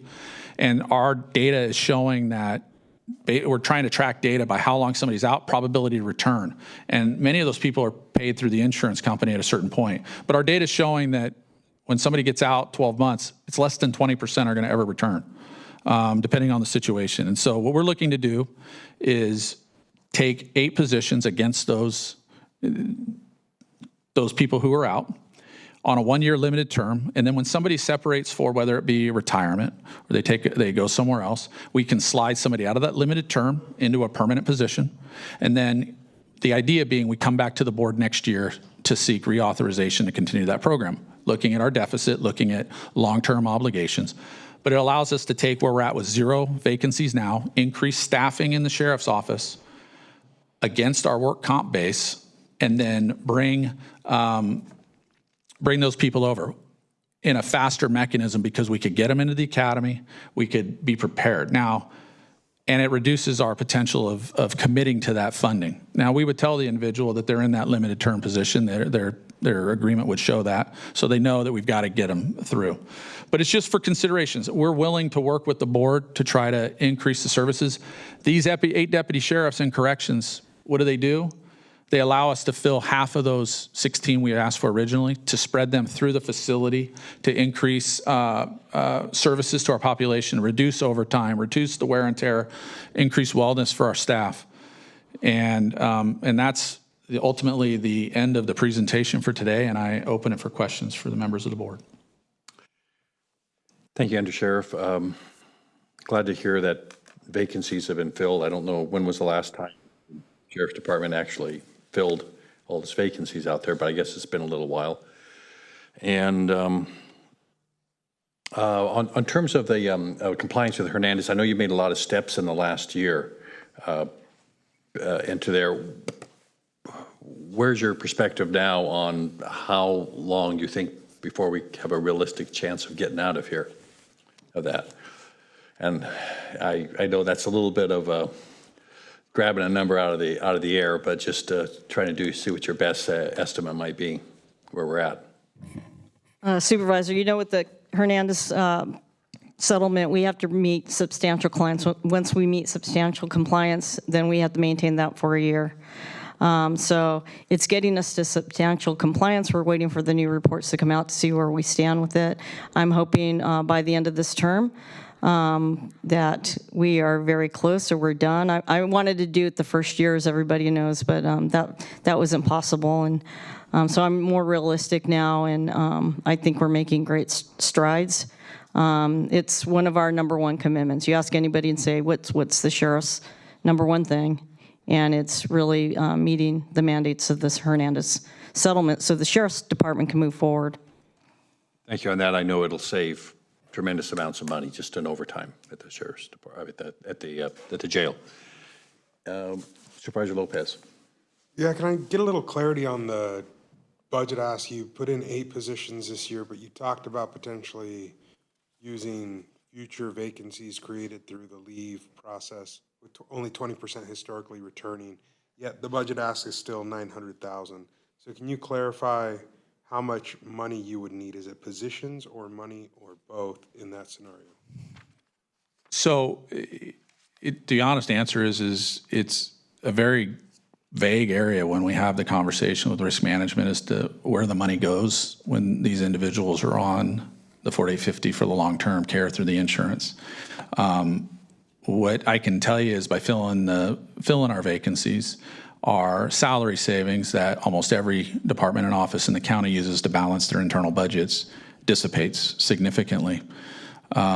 So we don't have salary savings as much as we project to offset those expenditures. My perspective is that, in just general conversations, and Ezekiel could probably provide a little more definition on this for me, is that we pay, when somebody's on 4850, once they're after for 2 weeks, they're being carried through that insurance company. We're paying our insurance company a fee, and then that comes back through. Then when they become permanent stationary, they can no longer, they run that time, then they're gonna be on their own leave banks. Then we're paying again out of our own rolls, because we pay out their leave banks as they carry through.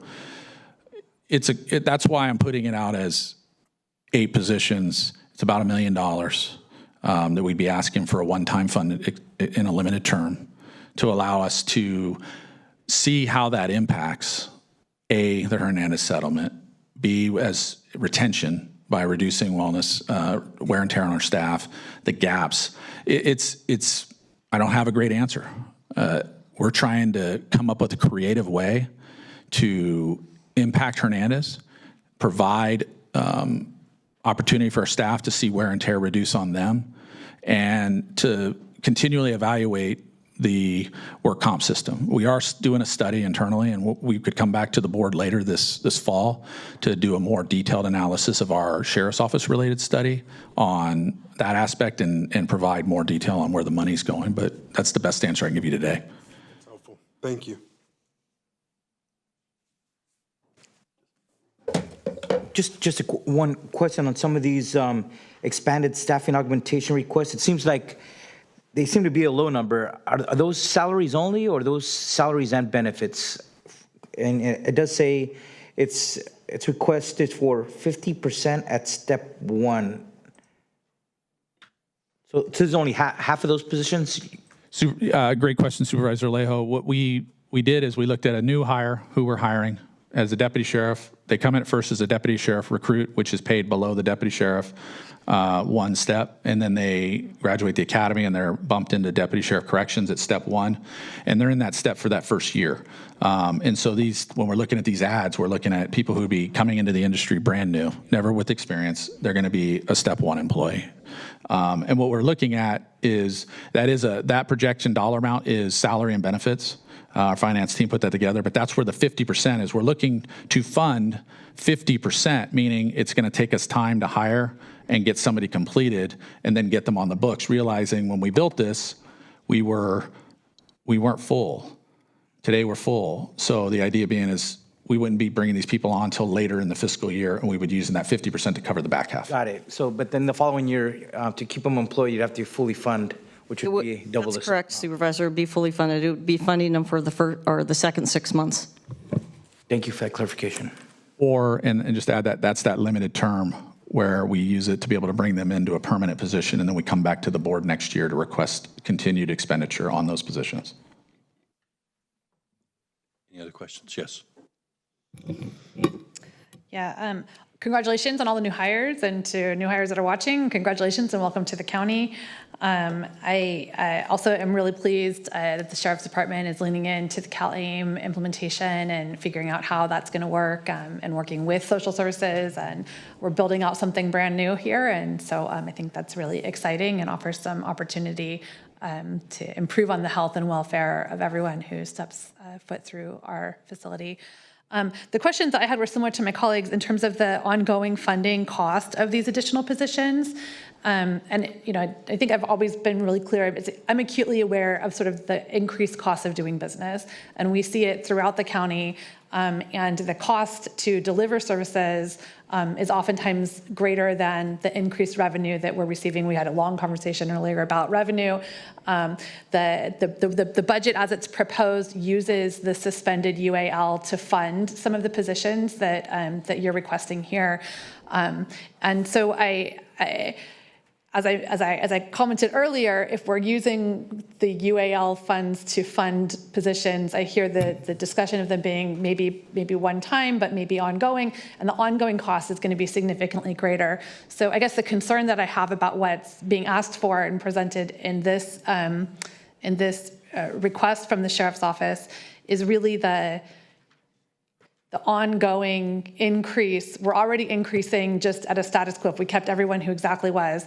But when we're adding new positions, funding them at 50%, and then seeing those positions into the future, there are significant increased costs associated with that. So by agreeing to what's in front of us today, we're effectively agreeing to multi-million-dollar additional increases next year as well in order to maintain what is a new status quo. Can you speak to that at all? Supervisor, since we're looking forward, we need to meet the Hernandez settlement. Once the Hernandez settlement is met, and it's going to cost to get this done, once the Hernandez settlement is met, then that gives the board great leniency about how you're going to fund the Sheriff's Office if you're looking towards the future. We spend an incredible amount of staff time, which is your biggest cost, right, in most things is people. Because we have to meet certain mandates. It's not the Sheriff's Department running our corrections facility, it's the courts.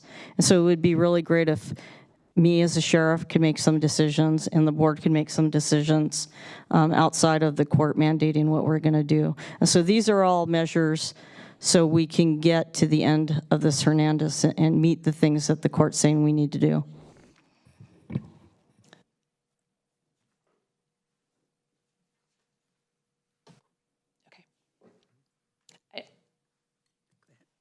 I guess I'll just add on. I guess I appreciate that it is difficult having a court settlement that puts restrictions on us. I also think that there's just a baseline, like the idea that once we get through the other side of Hernandez, that suddenly we won't be needing to provide staffing or we'll have this great flexibility. I think that may be a Pollyanna way of thinking about the future. Thank you for the tour of the jail that your team provided me. The needs of the care and well-being of those working in the jail, as well as those under the care of our county jail, require a minimum level of staff support and a minimum level of facility services. So how we meet that moral obligation and that ethical obligation, I think for me is as important as how we meet the judicial obligation of a settlement.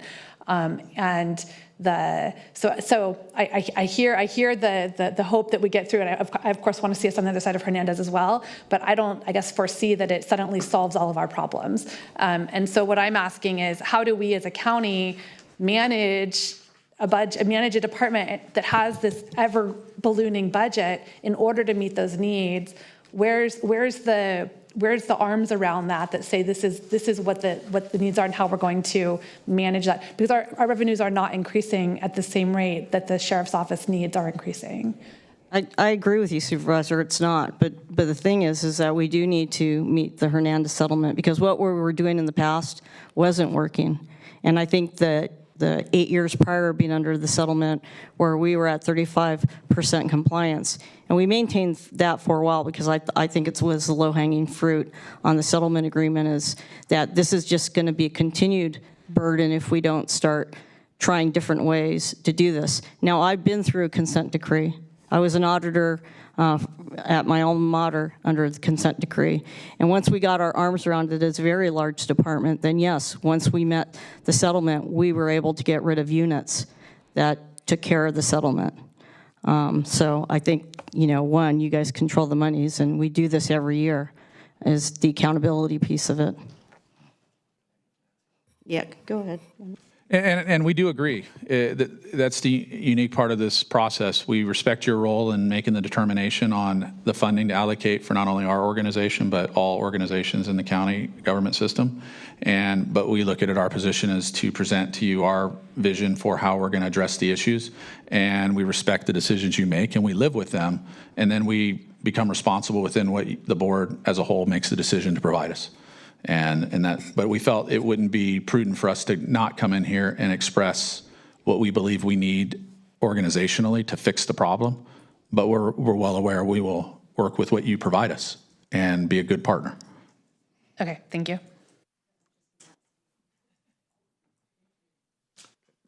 Supervisor Adams. Thank you. Thanks very much for the presentation. It was really understandable, which is good. I had a couple of questions.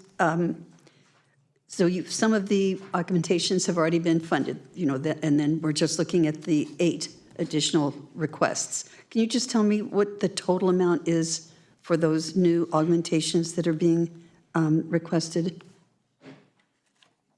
So the positions that are outside of the CAO's recommended budget for the sheriff's office, the 23 positions for the first year would total $2.68 million for the additional 23 positions in those 8 augmentation requests. Okay, thank you. And then I wanted to ask if this is like an all or nothing kind of situation that we're looking at, or could you prioritize the positions so we would have some idea of what is it that you view as the most critical to be able to move forward, in whatever way? No, I mean, there's never an all or nothing. We want to give options. We want to provide what the all is, and then allow you to provide us the option of what you all support. That was the idea of the year one, and that year one option could even be thinned if the board sees a different direction. That's why I opened with option one, actually, and not what I wrote. It could be just do nothing.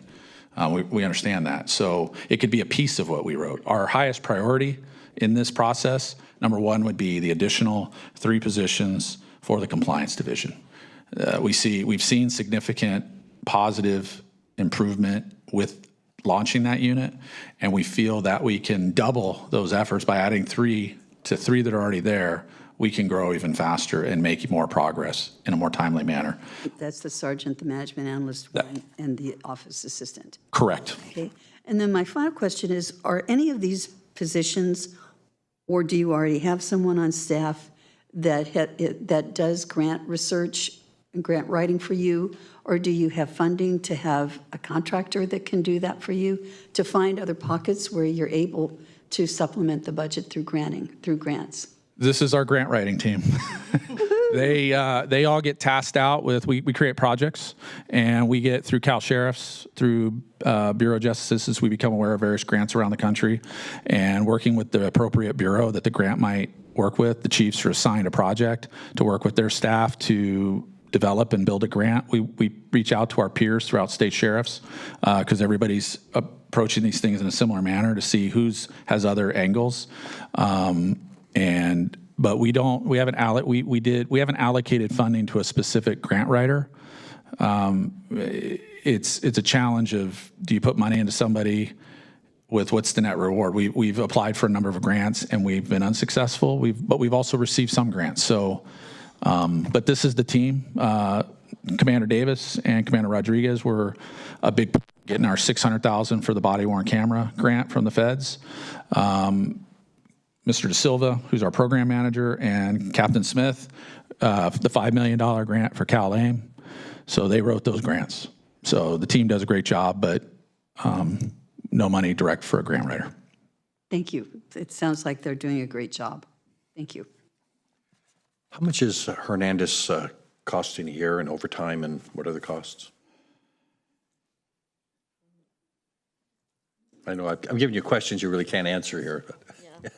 Well, we noted it last year, and in one of the slides we're at like 200 hours of overtime a month, or a day, a month. Day, I thought it was. A day. Run about 200.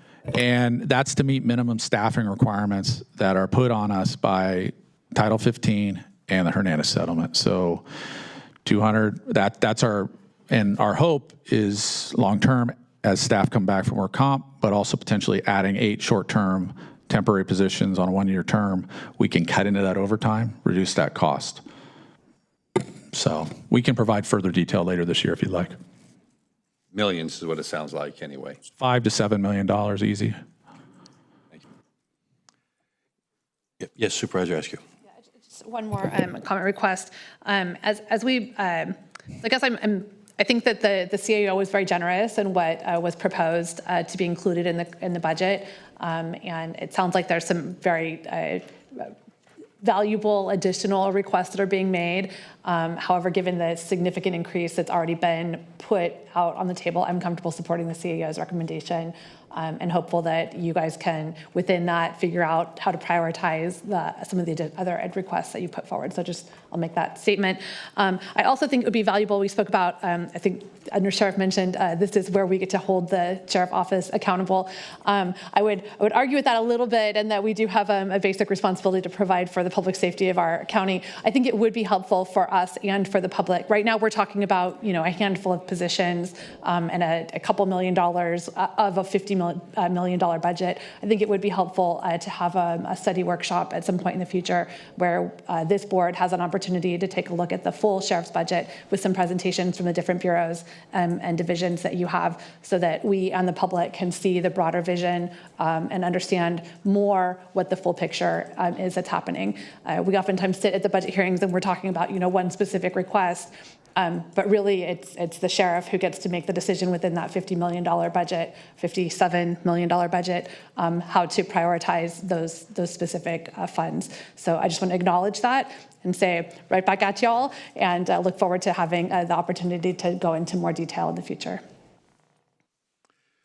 Thank you for the presentation. I don't see any other questions at this point. So again, thank you again for what you've done there, and we'll take this up a little bit later.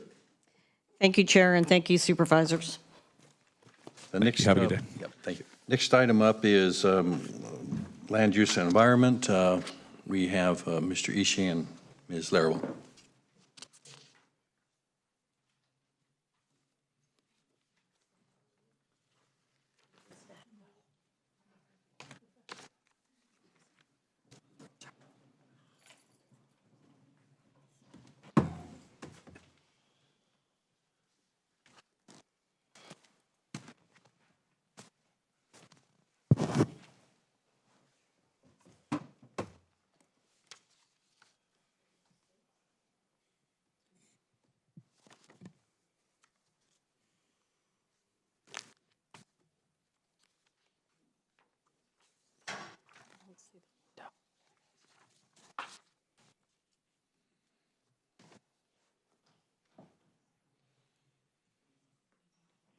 I have permission to share the screen.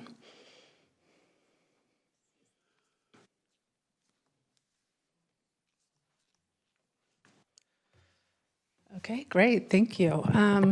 Good afternoon, Board of Supervisors, CAO De La Rosa, County Council. I'm here with Director Ishii.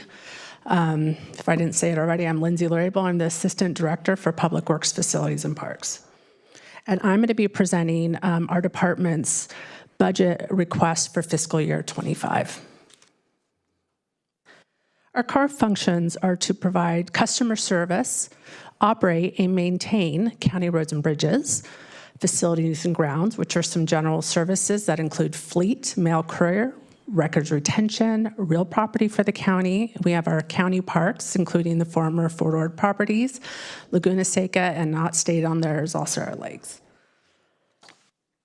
Our outside funds include the road fund. We have roads and bridges engineering, roads and bridges maintenance. And as you can see, there's some impressive stats so that we have over 1,200 miles of road, 175 bridges, and multiple traffic signals, striping, other functions there. We have the enterprise fund, Lake Nacimiento, Laguna Seca, and some other funds include our capital projects. So we have 16 scheduled projects there. We have department-sponsored projects that we do. We have the East Garrison Public Financing Authority, 37 county service areas, 3 county sanitation district waters, and fish and game.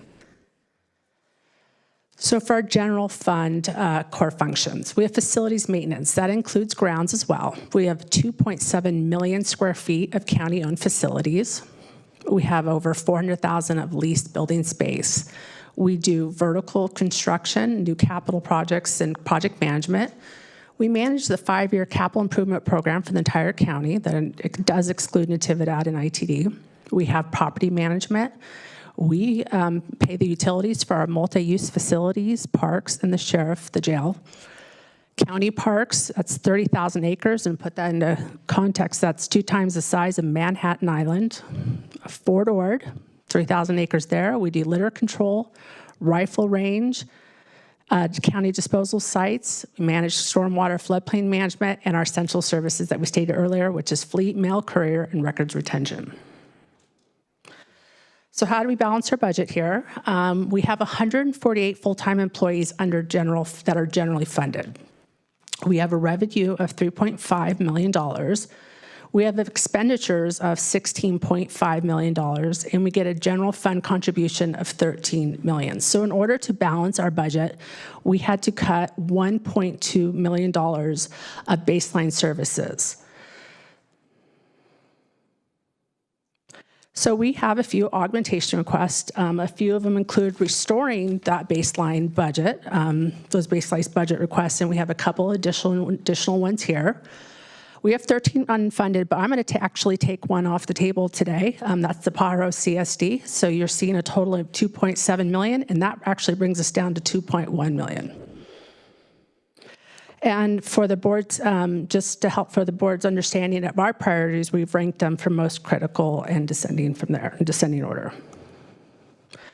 So critical augmentation number 1 is salary savings. We have a little north of $1 million in salary savings. That is about 10 positions for us. That's critical. That's like laying off staff for us. If we can't fill them, we have an adverse effect on morale and our ability to meet our core functions. So we're asking for the board to restore our salary savings. And in addition to that, and priority number 2, is not only do we want to restore these positions so we can meet our core functions, we're looking at increasing, strategically adding new positions. This one is with the county, or was with the parks. It's the county ranger. It's really to focus on our North County. We have 6 full-time rangers. Most of them spend their time at the park, down south. It's most of the time 7 months out of the year they're down there. So that leaves about 1 ranger to patrol about 4,500 acres. So we're looking at adding this additional position so we can have 7-day-a-week coverage and to provide that safety for all our users at the parks. Priority number 3 of a critical augmentation request is Fort Ord. We inherited this land to manage, but we didn't receive funding for it. So what we're asking for is $150 in unscheduled maintenance. This is very similar to what we do for facilities, and it's just our ability to respond to maintenance requests that do come up. Just because it's not funded doesn't mean it doesn't get use, and it doesn't cost the department money. So we're looking for that $150,000 to respond to requests. Not utility number 4. Priority number 4 is our utilities. It's a priority, and that we want to just keep the lights on. Again, we pay for multi-use facilities, parks, and the jail, and we just want to be able to close that gap so we can keep the lights on. Priority number 5, like I mentioned, is no longer priority. Priority number 6 is now our new priority, our new augmentation request. It's new parks positions. We did ask for the ranger position, but in addition, if we could, we would like to get the parks building ground worker and a park service aide. This again is to focus on our North County parks, specifically Jack's Peak Park and Fort Ord. We only have coverage there 4 days a week. If example of a tree falls, we have to close the park, and it may be days before we can open it. So we're looking at going from a reactive maintenance plan to a proactive maintenance plan so we can keep our parks open and healthy and safe for our users 7 days a week. Our last augmentation request is security. Now, this was one of those requests that was proactive to the board. We do receive a lot of security requests throughout the year, and so we wanted to provide this board this option to consider some security at some of our smaller multi-use facilities, and that includes the Castroville Library, and it's a supervisor's office as well, the Marina Coastal Office, which is also supervisor's office, and the Pajo Library and Ad Commissioner. It's not an occupied building right now, the Pajo Library, but we are seeing a lot of unhoused residing at that campus. So we just want to make sure we keep that building safe, and then also when it reopens for our users. And last but not least is data ticket. This is one of these core functions that we had to cut, and we received this program a couple years back, but we never received funding for it. So every year we come forth with the augmentation request, and it's not just for facilities. We process tickets for facilities, parks, Natividad, Sheriff, CHP, U.S. Forest Service. I don't know if I'm missing any other, but the point is it's beyond just our department. So this is, instead of hiring a staff person to do this, we have used this data ticket in order to process the fines that we get for all these agencies, basically. So that is for that request. What happens if we go with these augmentations? It's basically reduces service levels. Our service level, our standard is to be able to respond immediately that day, not in days. We want to be able to respond and proactively maintain our grounds, our buildings, and our public and our county customers. So these one-time decisions could yield long-term repercussions. And with that said, I do just want to summarize our priorities. To restore baseline services, we're at $1.2 million, plus the addition of the new critical augmentations that I stated, we'd be at $1.5 million. All in, with all the requests that we had, we'd be at $2.1 million. So that concludes our presentation, and I look forward to answering any of your questions. Thank you. Thank you. I wonder if you could maybe go, not just for the board, but for the public, a little more detail on priority 1 and exactly what salary savings means. Would you like to go into that? Good afternoon, Chair Church and members of the board. That is a very excellent question, Chair Church. So salary savings are the point in time where a position has been approved in the approved budget, which is July 1st, and the period of time it takes to fill that position. So intentionally, because there's a gap between filling a position versus having that position approved, there is what we call salary savings, or that time period where that money could be used for other purposes, but they were meant intentionally for that position. We have 3 different general funded groups that we were banking on having a slower than normal filling in order to make our baseline budget submittable. That said, we do want these positions filled by July 1st. Tangential to this, staff wishes to remind the board that parallel to this budget process, we do have the concessionaire agreement with the Laguna Seca Recreation Area that staff is working very fervently on with the concessionaire, the Friends of Laguna Seca.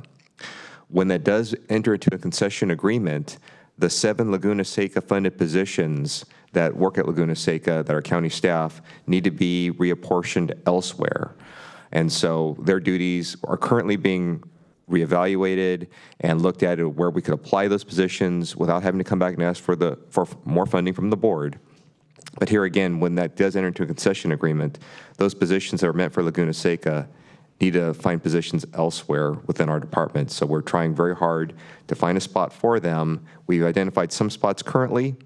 However, we do need that time and that funding for them with that flexibility from the salary savings. So here again, in short, we're asking for that salary savings to both have positions filled and to have flexibility within the department to find spots to land for these 7 Laguna Seca positions. And my second question is on the Fort Ord open space unscheduled maintenance. I know the Fort Ord's getting increasingly used. Just a little detail on what kind of maintenance we're talking about there. Is it opening trails or basically that? It could be trail maintenance. We have gates there that they get damaged, trash litter removal. It's a myriad, trees go down, so. Thank you. Any questions from anybody on this item? Supervisor Lopez. Yeah, just a question on an item that was on Ezekiel's slide, and I guess my clarification that I need is where it lives. It's the $2.5 million for an additional investments in those cabins, which we know from earlier presentations to different committees would see a fast ROI and get that money back in. But to understand where that ask is currently living, can someone clarify that for me? Yeah, glad to. That will be our next presentation. That's for the 5-year CRP. Take that one next then. Yeah. Thank you. So any other questions on this presentation before we move to the next? No, just I wanted just to express, well, first of all, appreciation for your department and all the work you do. Lindsay, Randy, you guys, your team is very much appreciated. So I just wanted to, I know we're going to go back to some of these requests, augmentation requests, but I just wanted to, at least on the salary savings, to express my support for that, because I know how important it is for your department to continue to provide the services that we all expect, and then on some of the other ones like the park ranger, that priority number 2, I know we have a tough budget, but I think that at least those first 2 might be within, that should be considered for serious support. Thank you. Yes, Supervisor Adams. Thank you. And I want to say that I'm just supportive of all of it, the whole 2.1, because I think this department, more so than any others, are the ones who have to ensure that we do maintain the wonderful amenities that we have, and that's the parks and the facilities. So if we aren't able to provide them with what it is that they need for us to be able to continue to, especially in the parks, have beautiful places for our community to thrive, I think we're missing the boat. So I'm going to be supportive of the whole 2.1 for the new augmentations. Thank you. With that, I guess you have another presentation for us. Yes, thank you very much, Chair. John Snively, Administrative Operations Manager in our Facilities branch, will be sharing his screen next to present to you the proposed FY25 5-year capital improvement program plan. Thank you, Randy and Lindsay, and good afternoon, Board of Supervisors. John Snively, Administrative Operations Manager with Public Works, Facilities, and Parks. As Supervisor Lopez alluded to, there are other requests and other projects out there that deal with capital needs in the county.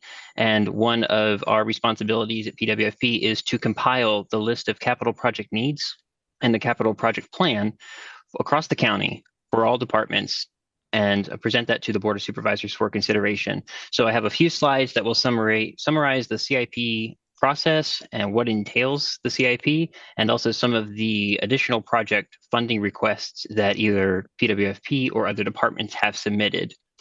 So by way of review, The 5-year CIP includes capital projects that have a price tag of over $100,000, provide long-term assets to the county, and involve county infrastructure. What we look at in the 5 years in year one is those projects which are adopted as part of the budget, and years 2 through 5 help us to plan future priority needs. We've gone through an extensive development process to get to this point. We start with project updates back in December through February. We take our list of proposed projects as well as unfunded requests to the Capital Improvement Committee back in March. They give us recommendations for unfunded projects to add to our work plan as a recommended funded project. We also go to the Budget Committee and take their comments on projects as well as any funding recommendations they may have. We presented an initial preview of the CIP at the budget workshop. We worked closely with the CAO's budget office to update the draft CIP, and that brings us to today, which is the budget hearing. We will take whatever comments the board provides today and incorporate those into our final draft, which we will bring back to the Board of Supervisors for adoption at the end of June. There are several elements that make up the county CIP. You can see here we have Natividad projects listed for reference, but they do manage their own capital plan.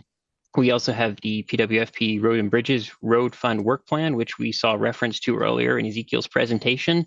And what we tend to focus on in this presentation are those facility and other capital assets which may be eligible for some discretionary funding. And so we look at those projects that could be eligible for those discretionary funds. Just to give you a sneak preview of what's in this year's draft CIP, right now as the draft stands, we have 83 projects fully funded in fiscal year 24-25 across all those different work plans. That's about $117 million, but those projects take multiple years, so $570 million projected cost, both funded and unfunded in future years. We received 97 unfunded project requests this year. Some of those are carryover from previous years. Some of those are new to this fiscal year. In total, that's an ask of about $67 million for the first fiscal year. Some of those projects are project development, meaning they would have, if they were fully funded, they would have additional costs in out years. So the total estimate for those 97 projects is actually a total of $293 million. And then we have some future year projects which don't touch fiscal year 24-25, but they're either funded and planned for upcoming fiscal years, such as a future road project, or they might be an unfunded need that a department has identified, but they're not ready to bring it to the board yet. And so we have a total of 72 projects there for an estimate of $435 million. So what are we looking at today? Well, this is a quick summary of our current facilities work plan. And we know there's the road work plan as well. But this shows the capital projects that our architectural services project managers are planning to work on in various phases going into 24-25. And I won't linger on this slide too long, but there's quite a few projects both internally as well as on behalf of other departments. And so we are looking to add additional projects to this work plan, and those are the unfunded priority projects. As I mentioned, there were 97 requests. So how do we sort through that list of projects? That is where we go to the CIC for their recommendations, as well as the Budget Committee and then the Budget Workshop. In addition to the 97 projects identified in the draft CIP, overall, there's a significant need to address deferred maintenance across the county. And so we include this slide as a reminder of the significant amount of money that is needed both in facilities, roads, bridges, and parks across the county in order to meet those deferred maintenance needs. So what are we looking at adding? Well, this is a list of projects that have been recommended by staff or have been submitted by departments. The first list that we see here is the PWFP work plan additions. There's a number of projects that have gone through the process. I will note there's one that's been added here last minute from some discussions that wasn't in a previous slide. That's the 168 West Dallas South third floor security improvements. That's part of a more comprehensive security package that's being looked at. Also included in that package is the public defender's ballistic glass, which is further down on the list. At the CIC, the committee made a recommendation to add the countywide facility master plan funding, so we've included that here as well. At the Budget Committee and at the Budget Workshop, there was comment made about the Lake Nacimiento Resort refurbishment, so that is listed here. And then there were a few other projects which were not mentioned at the CIC or the Budget Workshop. However, the Budget Committee did make mention of those, and so we've listed them here as well. And that is some temporary compliance measures for the water system at Lake San Antonio, as well as an election office security project and as I mentioned previously, the Public Defender's Security Project at 168 West Alisal. That total list, if we were to fund everything as shown here, is a little over $15 million. And you'll notice the numbers fluctuate slightly. There's always adjustments going on, new projects being added, but this is where we stand, point in time, about $15 million. Quickly, I'll just summarize. These are the recommendations that we had highlighted. There's a Seaside Community Benefits Office replacement. We're continuing to work through design for that project, and so we've included that on our list. We have the HVAC repairs and replacement at 1200 Aguajito that we would like to complete this coming year. There's also a need for generator replacement, and we're looking at a few options there, but we've included funding for that project, as well as some HVAC repairs and replacement. I'll make a note on the dollar amount for that project in just a minute. We also have a board chambers server room HVAC upgrade, and this is in relation to the recent IT upgrades that occurred there in the board chambers. There's a need to upgrade the HVAC system to meet the increased equipment that's been added there. So we've added that. We also have some design work for the youth center and addressing some items that we want to upgrade there. So that's a design and planning funding amount. I mentioned recommendation 7 was an add, so we don't have a slide for that here, but we also have a facilities master plan that, again, was recommended by the Capital Improvement Committee. So what are the funding sources for this $15 million worth of projects? We do have, as Ezekiel mentioned earlier today, we have Fund 478 Building Improvement Fund. One benefit we have seen the board recognize of this particular funding is that projects utilizing Fund 478 do not directly compete against services and programs. I understand from Ezekiel's presentation today that there might be some other options the board could consider, but that has historically been a source of funding for various capital projects that have been brought to the board. And of course, we have general fund dollars that could be considered if the board so desired.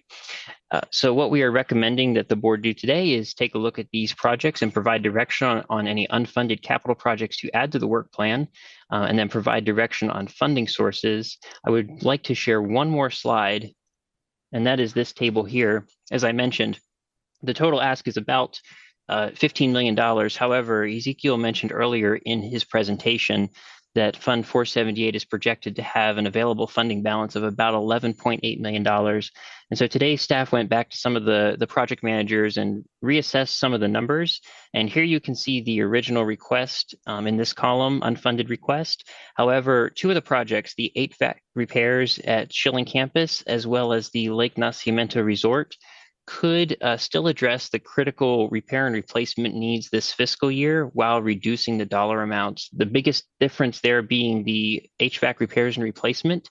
Staff has been able to identify some steps in repair and replacement that we can do that will keep the system functioning, and we would recommend that the balance of that project be prioritized next fiscal year, and we would bring that back at that time. But we believe with the $684,000, we can keep the money, or keep the project and the HVAC system working until we prioritize it again next year.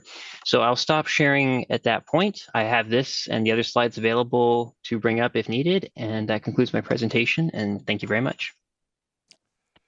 Thank you. Anybody, Supervisor Askew? I could just speak as a member of the Capital Improvements Committee that we've looked closely at all of the items that were listed on the last slide that was up, and have a strong position of support for those CIP projects to move forward, utilizing the funds that are available for capital improvement projects. I'll just also mention that I think as we talked about our the general fund and the end of year balance, and some of the many needs that we want to spend those dollars on. The reality is that we have significantly more capital needs than what was listed and prioritized here. So as we, if I pivot back to our earlier conversation about opportunities for revenue generation for the county, the needs to maintain our facilities into the future. We have many of our facilities, South County, Nacimiento, that have been neglected or not maintained to the degree that I think we would all expect and our community deserves to have them maintained. So I'm just going to comment on the reality that there are significant capital needs that we could use ongoing revenue for if we had revenue available to us that would benefit everyone into the future. Supervisor Adams? Thank you. As the other member of the CIP committee, I think Supervisor Rudaskew's comments are really apt, and it's one of the reasons why I feel that recommendation number 8, the facilities master plan, is really a good idea, so that we have the opportunity to really take the time to do a full assessment of what it is that we're really facing, rather than, as we find ourselves too often, in response rather than in prevention. So I just thought I'd weigh in on that. So just for my clarity, that 2.5 is included in that 11.7 and able to be funded? I just wanted to have that on the record. I just want to share that for those who've not had the opportunity, as Supervisor Askew said, the facilities in a lot of our county facilities are breaking down, and those lodges down at the lakes are a notorious case of what happens when we let it go too far. You know, there's holes all over the side of the building that were created by woodpeckers where they store their acorns, which is a fun science experiment to watch as a kid, but for us adults, knowing the investment it takes, even the inside, I mean, you used to feel like you walked into a horror film, the Merlot red carpets and Merlot red drapes, and it was, for $400 a night, it was not what you expected. I've seen pictures of the one unit that was destroyed by weather a few years ago that we recently were able to remodel, and our team does an incredible job of making the old look incredibly new, and I think that is what our customers expect for the price point that we're putting on those units. And I think we can charge more given the investments we're making, and I believe that we'll see a quick recoup on those costs. But again, for the facility we have and what our community deserves in their public facilities, I'm excited about what we can do there and how quickly we can get that back into the coffers and working again. So thank you. Does that contribute to our TOT tax? Absolutely. Supervisor Hello. Question on one of these items, this is for our CAO. On the question of the youth center, we have a report that was approved by the board a while back. Is that coming to us soon? It was to consolidate the juvenile hall and perhaps repurpose this youth center on Sanborn and Circle. We can answer. Yeah. We'll be coming back next month. Okay, thank you. Yes. And the reason I'm bringing it up is because we're trying to make investments here. I've been pushing or urging Chief Keating, because there was a round of funding in May of 2023 to complete juvenile halls, and we didn't complete the dining room, the wash and dry center that now we have to use outside services for, and then an additional wing, right? Those were the three main projects that had to be scaled back because of overruns on that project. But there was a round of funding to complete juvenile halls. I sent the information to Chief Keating. I don't know if we ever pursued that, but it seemed like the youth center is a very expensive place to continue to run because of the very small amount of youth that are now being housed there and serviced there. Now the more higher intense or more serious offenders among the juveniles are now already being housed in a wing at the juvenile hall.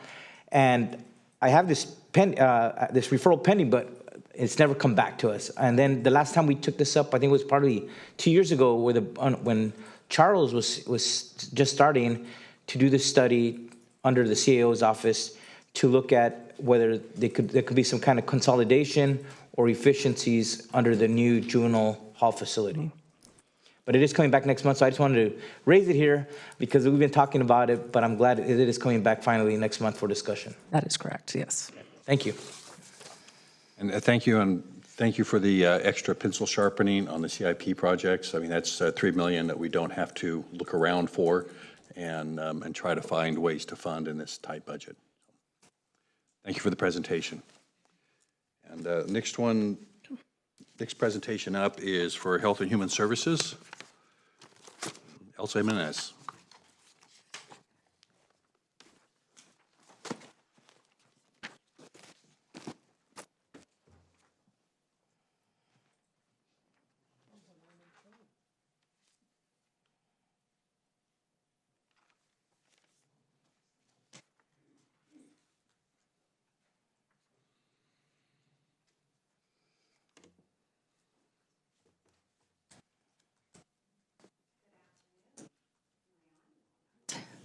Good afternoon.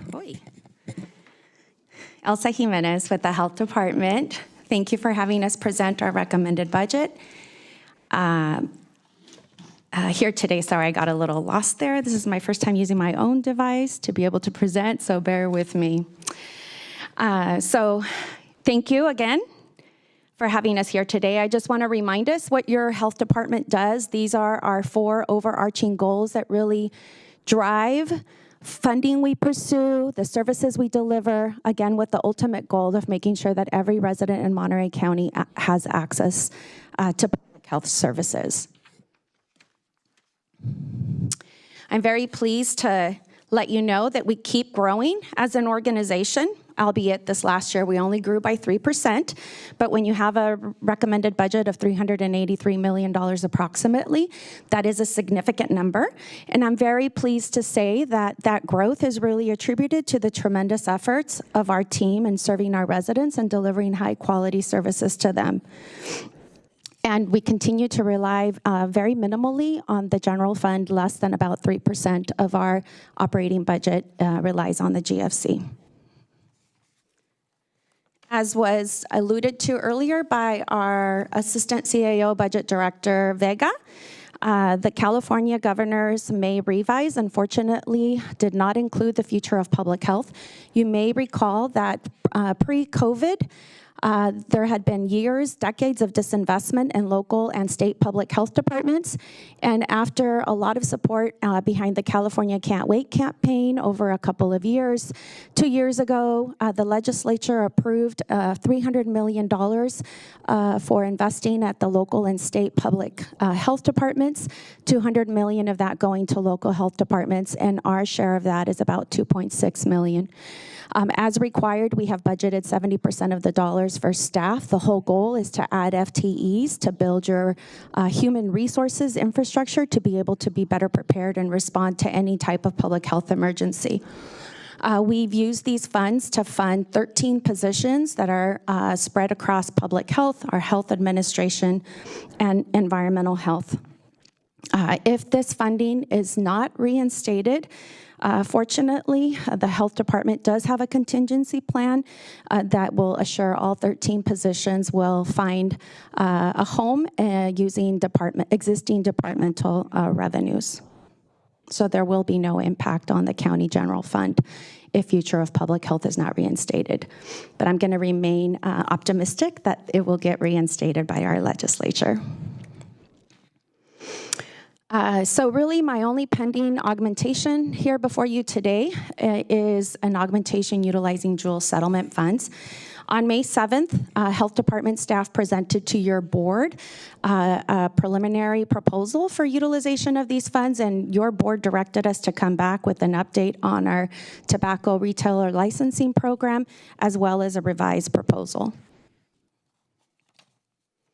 Here is a timeline that highlights decades worth of work, starting back in 2012, where your board was the first local entity to adopt a TRL ordinance. The numbers in parentheses are the number of permitted retailers in those jurisdictions, and that you can see up until last year and the current year, we only have 2 cities left that have not moved forward a TRL ordinance in their jurisdiction. Currently, Health Department staff are working with Delray Oaks and the City of Marina to establish an agreement with the county to be able to support implementation of their TRL ordinance. So 325 permits have been issued for operators in our county by our Environmental Health Bureau. We are almost there in terms of inspecting all of them at least once. We expect to be able to finish this week. And so far this year and in years prior, we haven't seen any major findings when our environmental health specialists go out to these permit holders to ensure that they're complying with the ordinance with respect to signage, placement of ads in their retail location, not selling single cigarettes, etc. The current permit approved fee is $384, and we have received about $125,000 this year. I will just remind the board that earlier this calendar year, you approved our updated fee schedule for the coming fiscal year, and so come July 1st, retailers will be paying $407 to be able to have a TRL permit.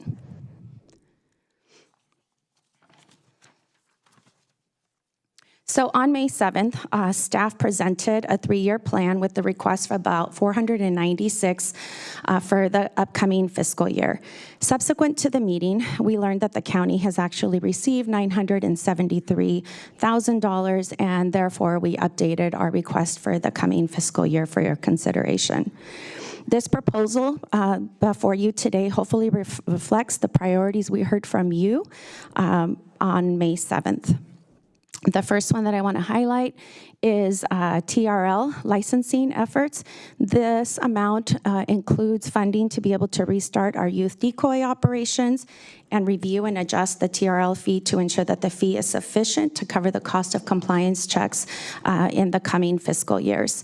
The sheriff did express an interest in partnering with the health department on this, and so we are waiting to set up a meeting with her or her office to be able to explore this opportunity. In terms of educational components, we've revised our ask to about $64,000. As was referenced by staff, this would be for the purchase of curriculum, printing, interactive materials. Some of the options that were presented to you were the Truth Initiative, Catch, Stanford, and others. And the plan would be that we would work with a local community-based organization to be able to procure the materials and be able to deliver this in partnership with our local schools. We heard very much that we needed to hit it big in the first year in terms of increasing our social media campaign, increasing community awareness around the harmful effects of utilizing tobacco products, vaping products, et cetera. So we've allocated about $300,000 in the media and arts category that will focus on developing and placing media, encouraging youth to express their views on tobacco through art, videos, and other creative mediums. Be able to host contests to showcase their work and amplify their voices.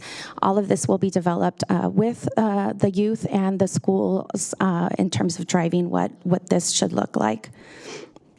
Engagement and subcontracts with community-based organizations.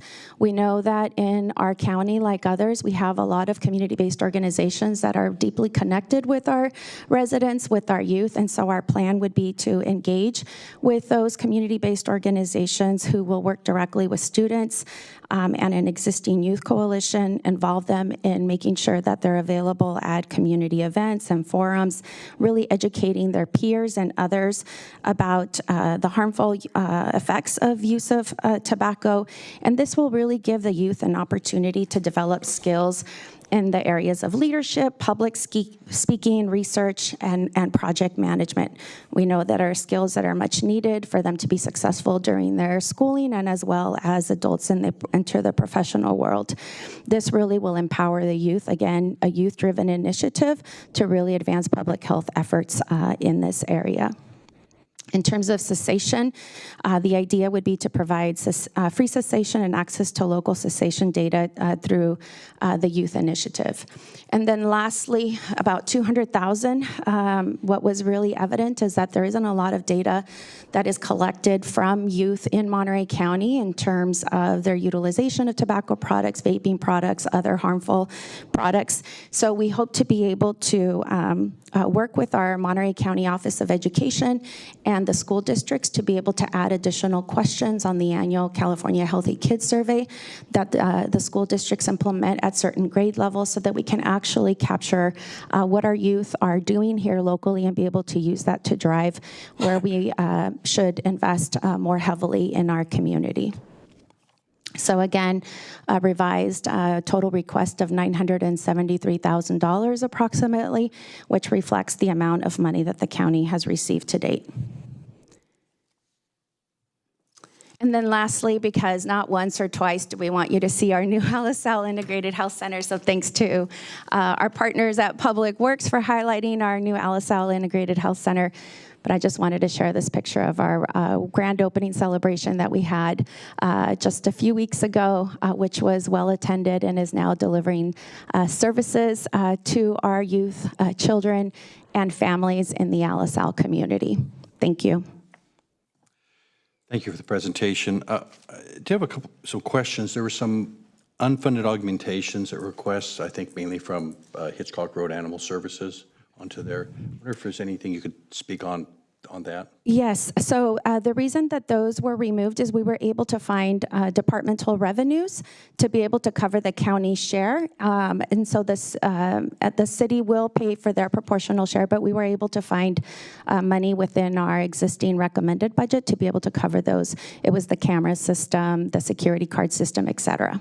Okay, so all those were recovered that way? Yes, we will cover them with other revenue. No need for additional general fund for that. Thank you for that. Supervisor Lejo.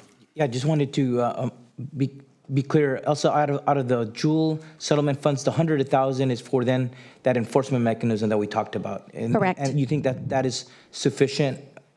We hope it is sufficient. We will get about another $15,000 next year from the TRL fees, and we'll also be contracting with Delray Oaks and the City of Marina, so that'll bring in a few additional dollars. If it isn't enough, as we figure out whether it's a partnership with the Sheriff's Office or if it's with the CBO, then we can go back and reshift whatever the total amount is that the board approves for us to utilize from the Jewel settlement, and shift money within the line items if that's agreeable to you. Great. I appreciate the revisions, and so we can include that component as part of your overall strategy. Thank you. Any other comments? Seeing none. Thank you for the All right, presentation. thank you. That will move to the next item, which is public assistance, and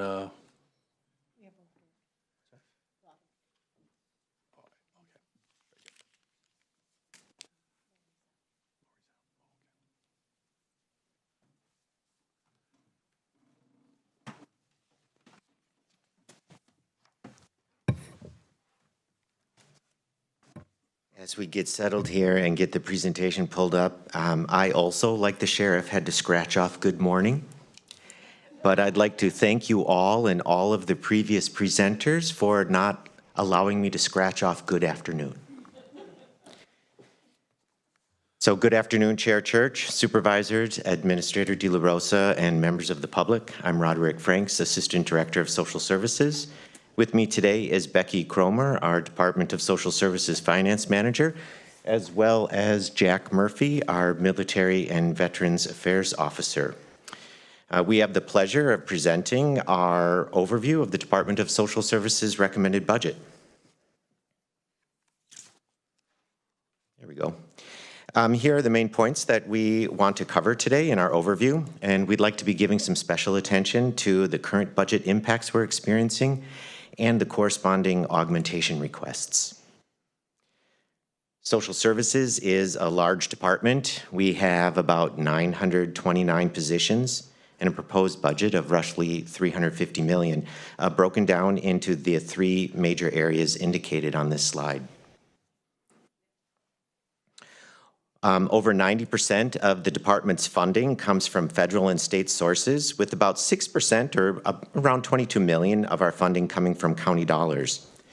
Of that $22 million, $14 million of the county general fund contribution really goes to supporting our entitlement program areas, which include contributions. Oops. Somehow it's not following there, Becky. Oh. we have a problem with the slides not keeping up to date here.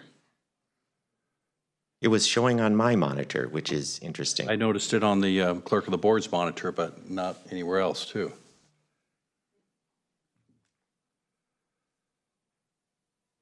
There we go. All right. There we go. Okay. So again, the county general fund contribution to social services revenue is about $22 million. Of that $22 million, around 14 really goes to support our entitlement programs, which include contributions to our CalWorks, in-home supportive services, out-of-home care for children in our child welfare, area, and of course, general assistance. Let's see if the slide actually changes. There we go. Okay. One of the things that I've learned really to accept about working in social services is that change is a constant. That concept has certainly played itself out this year in the development of our budget. Our budget situation has significantly changed since we were before you just those few weeks ago at the budget workshop. On this slide, you can see some of the more serious impacts of the governor's proposed budget. Just a minute to look at those. And while all of the cuts here listed are hard to take, the reduction in the CalWORKS single allocation as well as the elimination of the Family Stabilization Program really pose some significant difficulties for our operations. In total, what we've been able to determine based on our analysis and review of the May revise of the governor's proposed budget is the County of Monterey Social Services will see a reduction of over $13.5 million of state funds if the budget's approved. In addition to the impacts at the state level, we had to address some local pressures on our budget as well. Part of our ability to keep our general fund contributions percentage so low is really due to our ability as a service area to leverage those dollars for higher rates of federal and state reimbursement.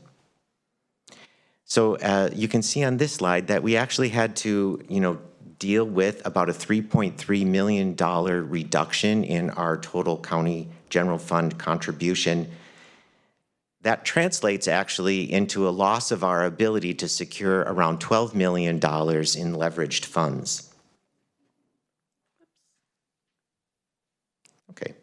In addition to an increase in vacancy savings that we really utilize to address the general fund contribution reduction, we also had to address some state budget impacts, and we were finding it necessary to take a multi-pronged approach by utilizing some of our realignment reserves, also reducing contracts to service providers, and unfortunately, we find it necessary to eliminate some positions due to the state reductions in CalWORKS and family stabilizations that I mentioned earlier.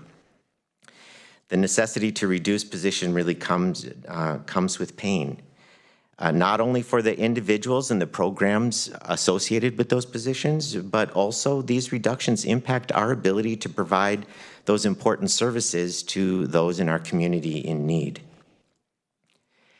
At the budget workshop, we presented this list of where are we at? There we go. Here we go. Just want to make sure we're on the right slide. At the budget workshop, we presented this list of augmentation requests, which were included in the recommended budget. Just to point out, the IHSS, in-home supportive service wage increase, is really part of a multi-year negotiated increase that had been previously approved by the board. With the additional cuts announced in the May revise of the governor's proposed budget, we are really coming before you with some additional requests. The general assistance request and the homeless programs request are really related to resolving that general fund contribution reduction that I was originally talking about. And it is our understanding that in communication with the budget office and the administration that these augmentations will be put forward into the recommended budget. The first two requests, however, for augmentation on this screen are really a direct result of the cuts listed in the governor's May revise. Of the 9 total positions in our CalWORKS program we are proposing to eliminate, unfortunately 2 are currently filled. And due to our ability to secure a 50% federal match in those areas, really the amount required to retain these 2 incumbent positions is $138,696. We are also, in addition, asking funds to restore the 45% reduction in funding for the home visiting program, which is contracted through First 5 Monterey County. The next few slides provide some more information on the programs related to these augmentation requests. First Five Monterey County uses the evidence-based, nationally recognized Parents as Teachers model for their home visiting program. In fact, Francine Rod from First Five Monterey County is in the board chambers today, and I believe will be speaking on this program during the public comments section. Our general assistance caseload and expensive have both increased as well. We continue to work to gauge the growth in this area more accurately since the end of the pandemic, when things in that area completely changed. So we're hoping that we can have some more additional accurate information to assist us in projecting our budget into the future in general assistance. General fund contributions are used to support the Share Center and also the Coalition of Homeless Service Providers. Reductions in either of these areas would really weaken our homelessness safety net. And between federal, state, and county dollars, the Department of Social Services is able to provide really over $5 million in support of housing insecurity and homelessness in the county. 134,000 of those funds, county funds actually, are dedicated to support, there we go, countywide homeless outreach and support services. You know, this is our ability to actually meet those homeless persons where they are at, visiting encampments and resolving those issues. We have a few slides to briefly highlight additional key services administered by our department. About 6,400 aging adults or adults with disabilities are supported by our in-home supportive services program. Most of those providing the cares for those persons are actually family members. Providers assist eligible Medi-Cal recipients with services to optimize health and their quality of life. About half of the population of Monterey County are touched by the benefits dispersed through the Community Benefits Branch. That's a mouthful. Last year, the CalFresh program alone issued somewhere between $10 and $15 million in benefits to residents, with most of that likely cycled right back into the local economy. And due to SB 184, 20,500 residents now have full scope Medi-Cal who did not have it before. The next group of slides really discuss service programs being cut in the governor's proposed budget, including the expanded subsidized employment program, which is a program really designed working to help those with the most barriers to finding gainful work. Also, the family stabilization program, which is helping our welfare to work families. They were enrolling 25 new families in the program each month, assisting them with a wide variety of services, including housing support. Also, the Family Urgent Response System, which is there to support and help our current or former foster care youth. And our Bringing Families Home, which is a program designed to assist families in our child welfare system with housing support. Sometimes really housing support was the only issue getting in the way of a reunification. It's not lost on me, of course, that the word families seems to come up when discussing a lot of these programs proposed to be cut. Now I would like to turn it over to Jack Murphy, our interim military and veterans affairs officer, to say a few words about his program and budget. Jack? Thank you, Roderick. Chair Church, members of the board, CIO De La Rosa, thank you. I want to start off by assuring everyone that our ability to deliver the core services that our office is responsible for is intact and it's going very well. And I'll give you some numbers here at the end. And also that I want to express my gratitude to the Department of Social Services for their collaboration along with the CAO's office on, importantly, keeping us intact as an office. So while this upcoming fiscal year is the third reduction in our budget, we're still able to maintain the core services, mostly through some salary savings, and we've got a couple of individuals working out of class, but we'll be able to carry that through this upcoming fiscal year without any challenges to the ability for our office to deliver services. Now, what those services are, primarily we're doing advocacy work, we're supporting, we're educating, we're going out into the community, we're meeting veterans, helping them file their claims for a litany of benefits from the state and the Federal Department of Veterans Affairs. This last fiscal year, we helped over 3,000 veterans file over 6,000 disability claims, or I should say claims, of which 1,990 were compensable disability claims from the Department of Veterans Affairs. So those are claims that actually put money in someone's pocket, but more importantly, these are claims that made that veteran or family member or spouse or dependent eligible for health care, eligible for education, eligible for housing, eligible for vocational rehab. So it's not just money, but because we're in the tail end of our budget cycle, I want to drill down a little bit on money. So last year, we were able to secure $13.3 million of new money for veterans in Monterey County alone. We're a small office. Excluding the one person that we have who serves San Benito County through a contract that pays Monterey County, we have 10 individuals. We staff 3 offices. So those 10 people with a budget of $1.1 million garnered you the $13.3 million. So for taxpayers out there that are interested in what are we doing as the Military and Veterans Affairs Office, what are we doing as a county entity, we're returning 12 times the investment that our office receives. So we're very proud of that. The other thing I want you to think about for just a second, I'll let it sink in too because it's an astonishing number, is last year in 2023, the Department of Veterans Affairs paid a total of $119.8 million of tax-free disability compensation dollars to the county's veterans. And that was every veteran who received any money from the VA for their disability in any zip code in Monterey County. So that goes back years, sometimes decades, and that's an investment that we will continue on into the future. However, I do have an ask, so if we can go to the next slide, please. So it's not lost on me that this might seem trivial, and that this, other departments are asking for your support with funding. Other departments are pleading for funding to programs that might be cut. If this wasn't important to us, I wouldn't mention it.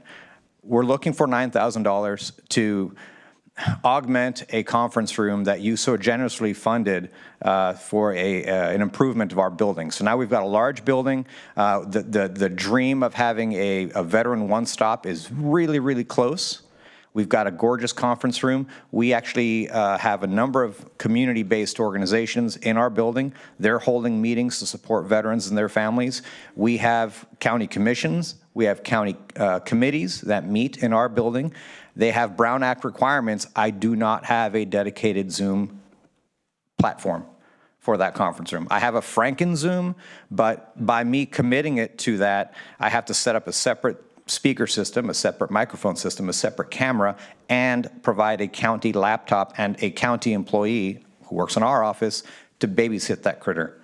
What we're looking for is funding to buy a federated all-in-one system, which is this is the new DSS, the new IT department standard, and it's a 55-inch screen. It only has one cord, and it does it all. And it's for the entire county to use in our building, but it helps us. It basically frees up one of my staff members. It frees up my equipment. It frees up our time so we can continue serving veterans, their families, their dependents, and we're able to have more transparent meetings. We're able to communicate with the public in a better way. We're able to provide accessibility. We're able to meet Brown Act requirements where we previously couldn't. So again, with respect, I know it's a really meager amount. Supervisor Alejo alluded to this request earlier, and I do also want to follow up on something he said. In the past, the board had provided funding for our office to put on a homeless veteran stand down. Well, this upcoming fiscal year, we've got $25,000 to do that. I got that from the California Department of Veterans Affairs. So I will not be asking this body for funding for a stand-down, which right now we're planning for early October. So there is a little bit of cost-saving trade-off. I'll swap you a stand-down for a giant TV screen. So subject to questions or comments.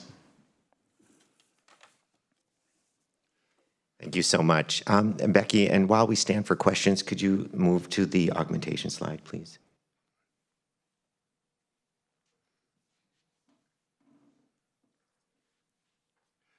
Any questions from the board? Oh, I'm sorry. Comments? Yes, go right ahead, Supervisor Leo. Yeah, just for our Lieutenant Colonel Murphy, thank you for bringing this. I just wanted to tell my colleagues, I was there, I saw the little apparatus you guys were using. It's small. The sound is horrible. And seeing the other screens that we put in other county facilities, it just seemed that that would be the respectful thing to give to our veterans who are serving, who are being serviced there, but also our commissioners, Military and Veterans Affairs commissioners as well. So I appreciate the letter from the chairman, Mr. Sid Williams, but I just wanted to reiterate that it's a small ask, but it would really make things a lot better there. You also mentioned that with the other nonprofits that serve veterans, they're also planning other training, so this technology could be really amplified to serve more people with the future trainings that are coming to your new office that I was just able to visit and have the walk around with you and your team, which really seems like a phenomenal one-stop center for our veterans and active military. Thank you, Supervisor Alejo. I do want to not so much clarify, but for expectations is we want to order the largest system, but it's only 55 inches, which is a little bit bigger than the one that you saw. But that system that we have in our office is actually supposed to be our system that's dedicated to Department of Veterans appeals, because all the appeals are done via video hearing now. So if I move that system and have someone set it up, then I run the chance of not actually having it available for a board appeal in front of a law judge for veterans benefits. Thank you. And this is for Rod. Hopefully we'll get some changes on the impacts to Department of Social Services. The State Assembly and the Senate just came out with their joint legislative plan. They're kind of pushing back on the governor's May revised proposal. So this is there's a lot of negotiations going to happen from now till mid-June still, but at least on some of these key core programs, they are rejecting the proposed cuts to CalWorks, foster care, and in-home support services as well. The other big piece that was proposed in here, we had no round 6 of HAP, the homelessness funding, and this new joint budget plan that was released today has $1 billion. It's not everything, it's not as large as the previous HAP funding cycles, but it is another $1 billion that the Senate and the Assembly are trying to show that recognize that there is a need for ongoing, consistent funding to service these programs that we've set up in our local communities. So I just wanted to hopefully that will stand, but there's a lot still to be seen these next few weeks. Thank you. Thank you. Supervisor, ask you. I'm sorry, Jeff. Chair Church, Supervisor Leo, thank you for that. We have been very active in our lobbying efforts at the legislature and through our organization, the Child Welfare Directors Association, in really advocating for many of these program areas in hopes that the legislature would restore all of, or if not all, some of the proposed cuts. Thank you. Thank you. Supervisor Askew, I think you had a comment. I do, thank you. So just to clarify a couple things. So you had mentioned on your, they're not page slide numbers, but local budget impacts slide, and we spoke about this when you went through this with me separately, but when we're talking about overall general fund contribution reduction of $3.3 million that results in the loss of a dollar revenue match of $12.8 million, that's really concerning. I know we have, we do have policies that say we don't backfill programs, but when we're talking about some of the most essential basic safety net programs that exist for people when they need them most, and being able to leverage $3.3 million to receive $12.8 million. Like that to me is one of those sort of things to pay attention to. So just wanted to call attention to that. If we do have funds available, this is where I think we should be putting additional general fund contribution funds in a place where we're providing really essential safety net services with significant state and federal match associated with it. The one thing that you did say is you spoke about on the next of the new augmentations, the $1,007,000. You said some of those were actually filled. How much of that is outstanding augmentation request? This slide that's up right here. How much of this is what you're still needing to have, that you're still requesting funding for? Yes, thank you, Supervisor. That's a fabulous question. It is actually the first two listed augmentations on this slide are the ones that are still outstanding. And in fact, the first augmentation that we're Robin. oh, yes, they are not in the recommended. So none of the four are in the recommended budget? Yes. Yes. So you're still needing an additional, so in addition to $1,700,000, you're asking, sorry, $1,007,579 is what the department is asking for general fund augmentation at this point. Yes. Yes, that's correct. Okay. And then in addition to that, there's an additional up to $3.3 million that if we were to provide, you could leverage $12 million of additional resources. Well, I wish that there were an easy answer to that. It's a complicated answer. It's a complicated answer. A lot of that reduction has come in salaries and benefits. And so it would cause a recalculation of really most of our program area.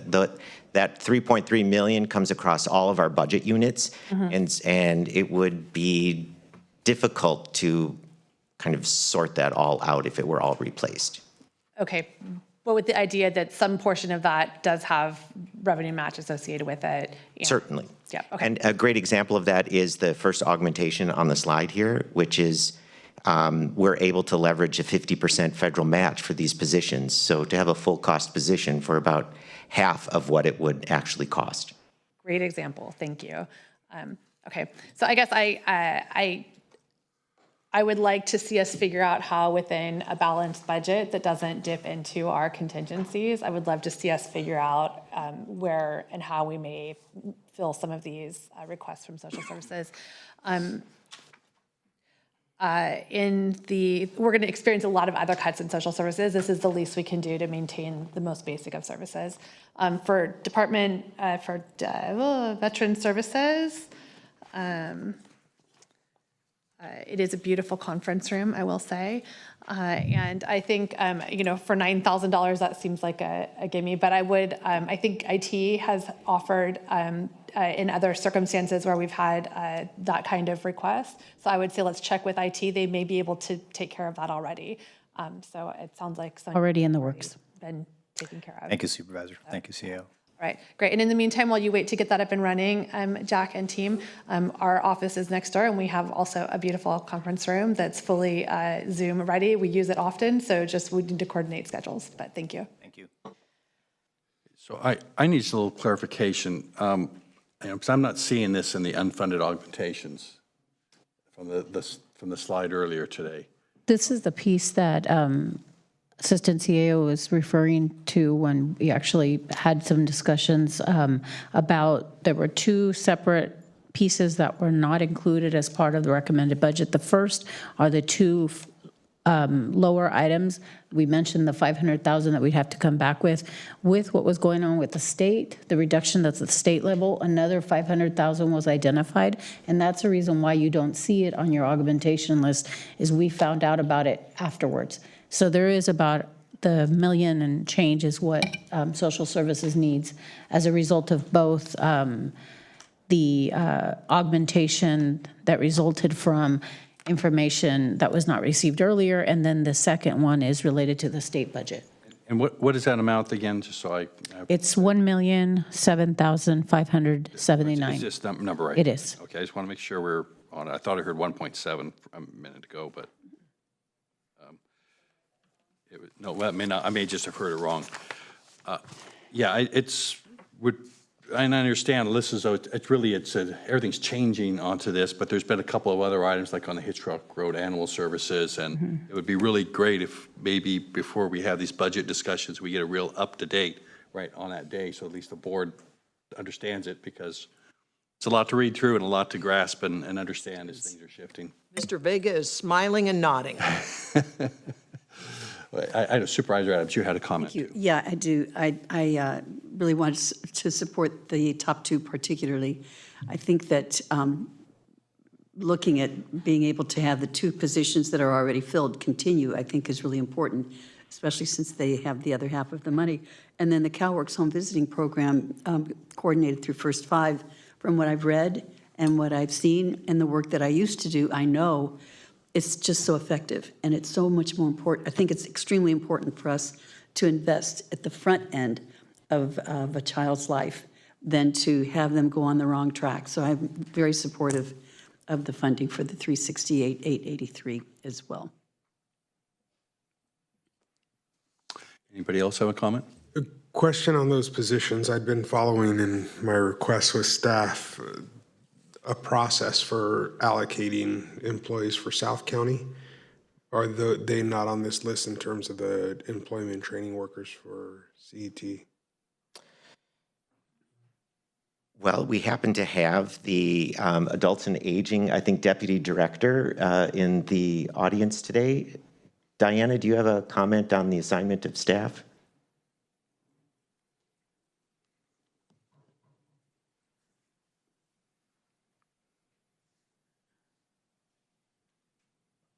Good afternoon.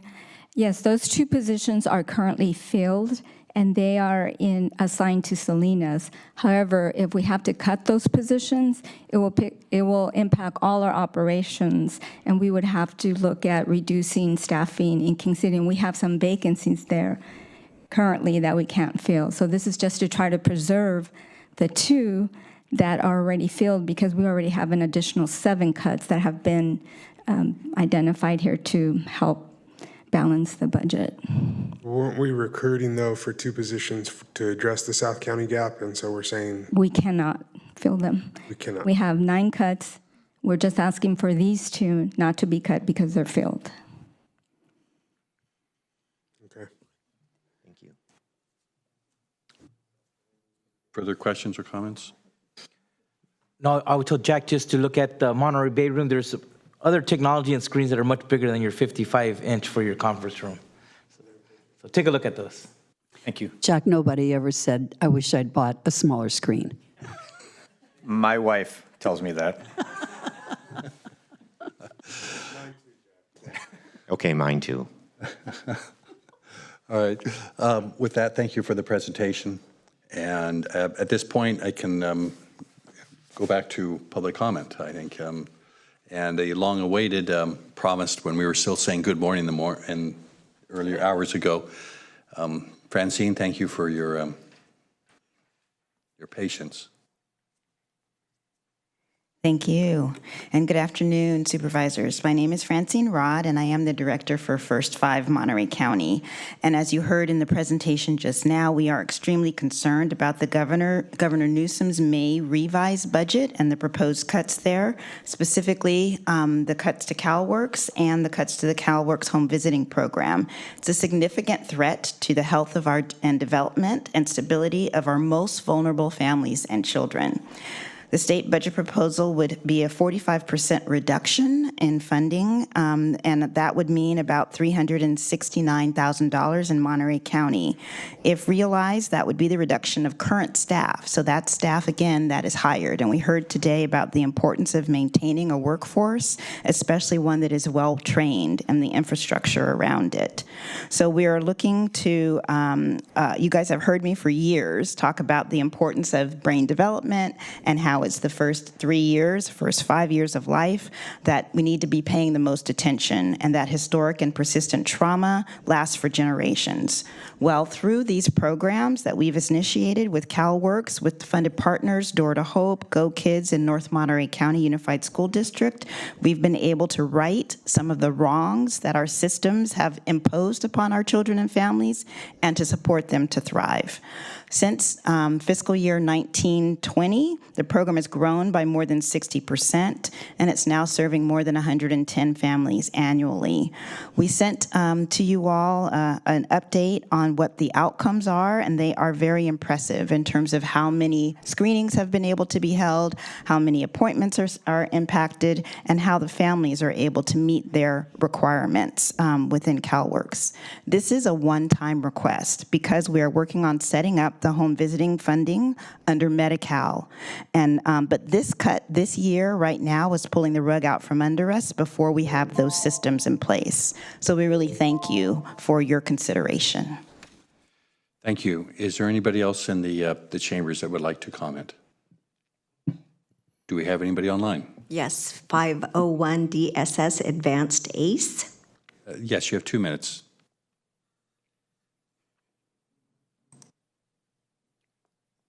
Oh, you, 501, do you have 2 minutes? If you have any public comments you'd like to make on the budget?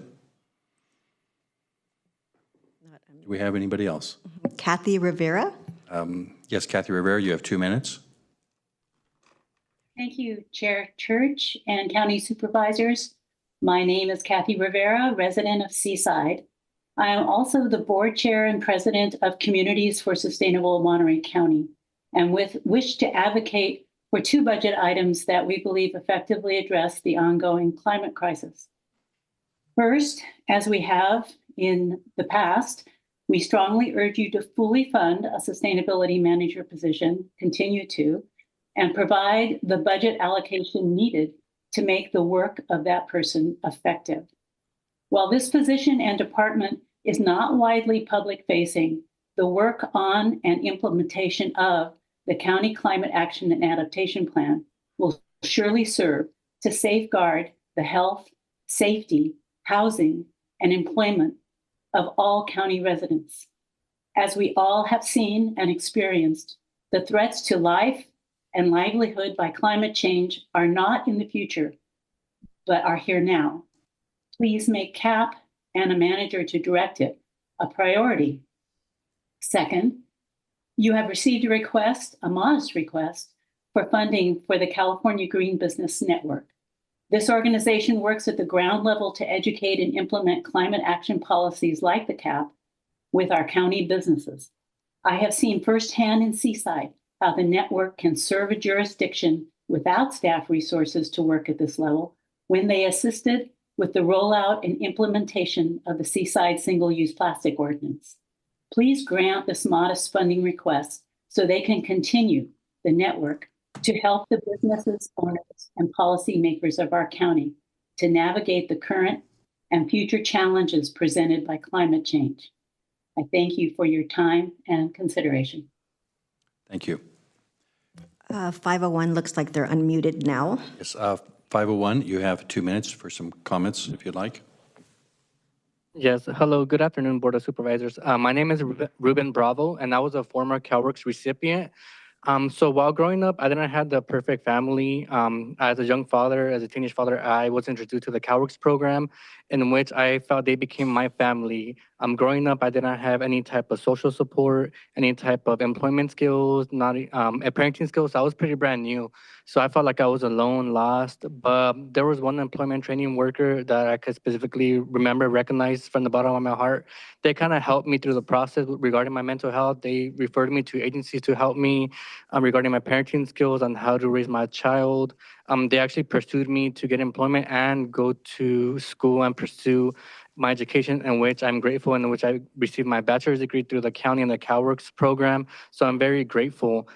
Hearing about the budget costs and loss to the program is kind of detrimental to me. They kind of assisted me throughout the whole process. I feel like they're part of my family regarding the services they have to offer. Also regarding CalWORKs, I feel I would not be where I am today. As of now, I am a county employee. I'm a social worker now with the county, in which prior to that, I was an employment and training worker, in which that one person changed my ways and values the way I believe. And with that time, I actually had my own caseload of 60 people, in which I affected 60 people. So it kind of goes to show I'm paying it forward through the county, and now with my actions, I feel with the CalWORKs program, they can help other people. The mission statement for CalWorks is to break the cycle of poverty, in which cutting funding is going to do the opposite. So I feel helping the CalWorks program is not going to only assist individuals, but people themselves. And I don't think the client should be seen as a number, but we're the people that need help and are asking for help. And it's kind of embarrassing asking for help, but I feel like this is the only option to get out of poverty and be in a social role in the community. So hopefully my inspiration and story affects other people regarding the program. Thank you for your comments. Kyle Rose. Yes, Kyle, you have 2 minutes. Yes, Chair, Board of Supervisors, good afternoon. Thank you so much. As a CalWorks recipient and someone who has faced unimaginable hardship in the last 2 years of my life, I'm very incredibly indebted and grateful for the program and associated programs, family stabilization. It's amazing to even imagine what would happen to a family, in my case, a family of four, without these programs, without the safety net in the community. I've been a resident for 9 years and have seen some horrible, unimaginable suffering in my community. Without the amazing individuals that work in this program, I don't know how my family would even have a chance to get on our feet.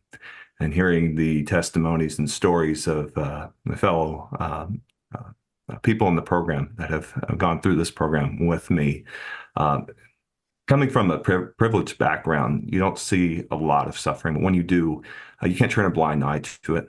And seeing and hearing about the cuts, it just makes me want to stand in solidarity support with this program and with the families, the numerous families and individuals that benefit from it. So just wanted to share that with you and appreciate your time. Thank you so much. Thank you. And Joe Ferrati. Yes, Joe, you have 2 minutes. Thank you so much, Chair and Board of Supervisors. I'm Joe Ferroti, the Program Manager for CalWorks Employment Services.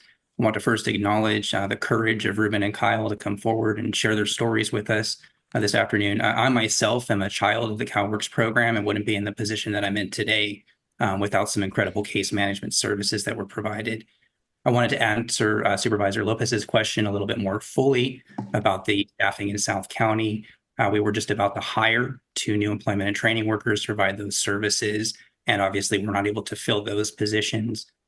Hearing that the 2 positions that are filled currently that might be, or that are on the not currently funded, is critically alarming to staff and the customers we serve. I know that Roderick mentioned that we can get a return on $138,000, but really it's about $3 million in services to about 140 families or so that we'd be able to provide with those 2 positions. Our team has been doing a fantastic job over these last 10 years, meeting and exceeding federal and state standards for participation and changing lives. And I hope the board can be convinced to make sure that those 2 positions continue to be funded. Thank you so very much. Thank you. Romello Prieto. Sorry. Yes, Romello, you have 2 minutes. Hi, can you hear me? We have a Yes, we can. customer here who would like to speak. Come here. Yes, go ahead. We can hear you. Hi. We can't hear you now. This is Mohammad Hemat. Hi, Board of Supervisor. I'm Mohammad Hemat, recent graduate of Masters of Business Administration from Cal State of Monterey Bay. When I was in the last class of my master's program,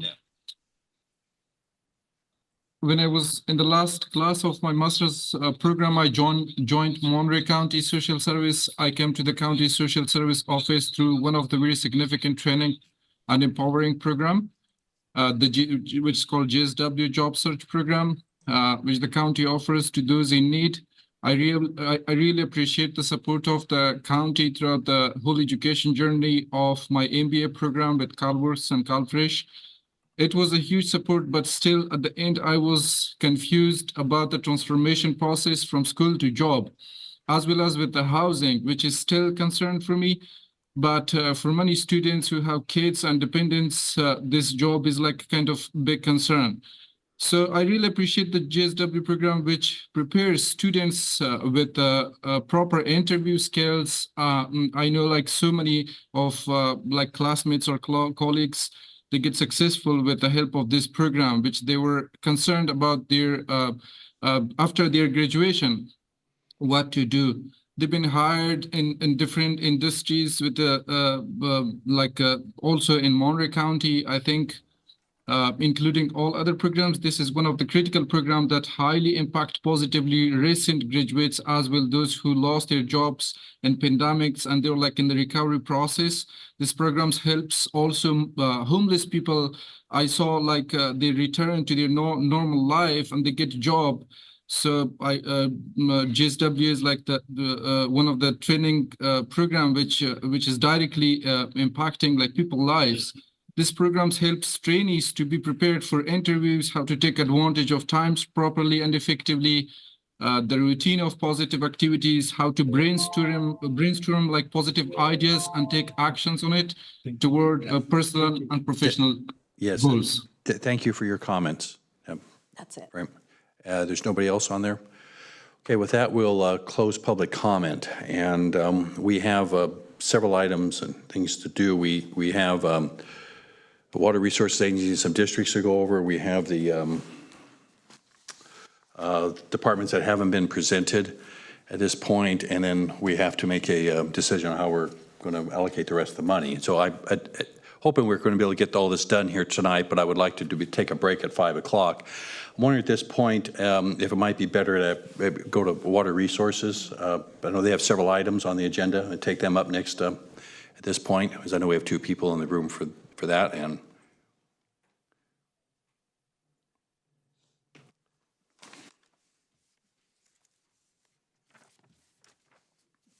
so we'll recess the Board of Supervisors and call to order the Board of Supervisors of the Water Resources Agency. We have a roll call on that, please. Yes, good afternoon. Let the record reflect all supervisors are present. Any additions or corrections? There are none. Are there any general public comments on the Water Resources Agency, not on items that are not on the agenda? Seeing none, then we'll move to schedule matters number 1, which is for a public hearing on approving and adopting the fiscal year 24-25 assessment charges. Changes we need to make for the order of the items. Okay. We need to do the item number 4 first prior to the item number 3. Item 4 and then 3? Yes, please. And then we can go back to 1 and 2? No, 1, 2, and then 4 and Oh, then 4 and 3. Gotcha. Okay. Well, go ahead and proceed with item number 1.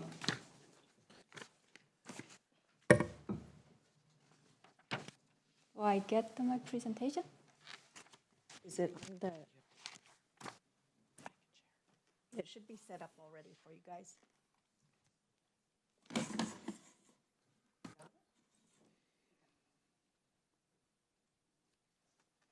Did you get it?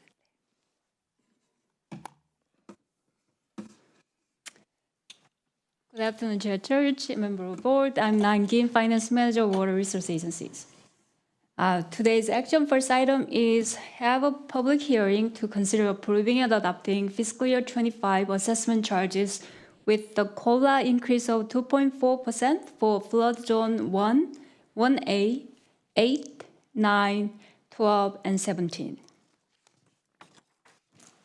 Previously, the board of the impact of finance of the COLA increase has been reviewed at the Monterey County Water Resource Agency Board of Directors budget workshop, and also the COLA increase has been reviewed and approved, recommended by the Board of Directors of Water Resource Agency for your consideration.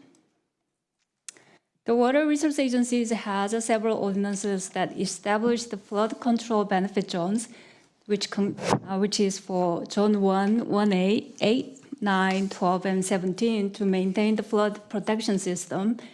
And the ordinance has that the annual assessment rates to be increased annually with the cost of living adjustment by CPI of San Francisco area. And this year's CPI measured from the March through March 1st through the March 1st is 2.4%. So here is the boundary map for the Paro Zone 1. And this is also the Paro area in Zone 1A.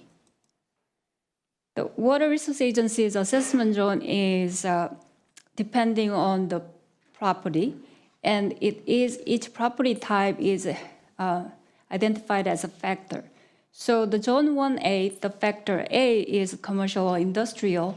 That assessment rate is going to increase by 2.4% to $375.18. All the other factors also received 2.4% CPI increase. Here is the Zone 1A, and same thing, all those factors will increase by 2.4%. Here is the boundary map for the Zone 8, which is the Soledad storm drain area in Soledad. Again, all the factors will receive 2.4% increase. For example, factor C is the single-family residential, which has the highest partial counts. We'll see the rates going to increase from $9 to $9.22 per acre. Here is the Zone 9 boundary, which is the Salinas area in the reclamation ditch. Same, all the factors will receive 2.4% increase. Here is the boundary map for the Zone 12, San Lorenzo Creek in King City. And again, all the factors will receive 2.4%. So for example, the single residential factor C will see their rate increase from $3.38 in fiscal year 24 to $3.46 in fiscal year 25 per acre. Here is the Zone 17, which is the Morro Coho area in Castroville. Again, all those factors will receive the 2.4% increase per acre. And the water resource revenues assessments are specific, has a zone restriction. So all the revenue collected within the zone can be only used for the debt zones, operation maintenance, and other activities. So all the revenue estimated with the 2.4% collected for the Zone 1A will fund the activities in the Pajaro in Water Resource Agency's Fund 112. Zone 8, again, estimated revenue collected with 2.4% CPI increase will 100% fund the Soledad storm drain O&M activities. Zone 9, again, it's the Salinas area, 1.4 million estimated revenue is going to fund 100%. 100% will go to fund the 122, which is the recommendation ditch O&M activities. Zone 12 is San Lorenzo Creek, again, and Zone 17 is Morro Coho. Again, 100% revenue collected in that specific zone can be only spent on that specific zone activities. Even with the 2.4% increase, this is the snapshot of what's included in the recommended budget. All the zones expenditures exceeds the revenue.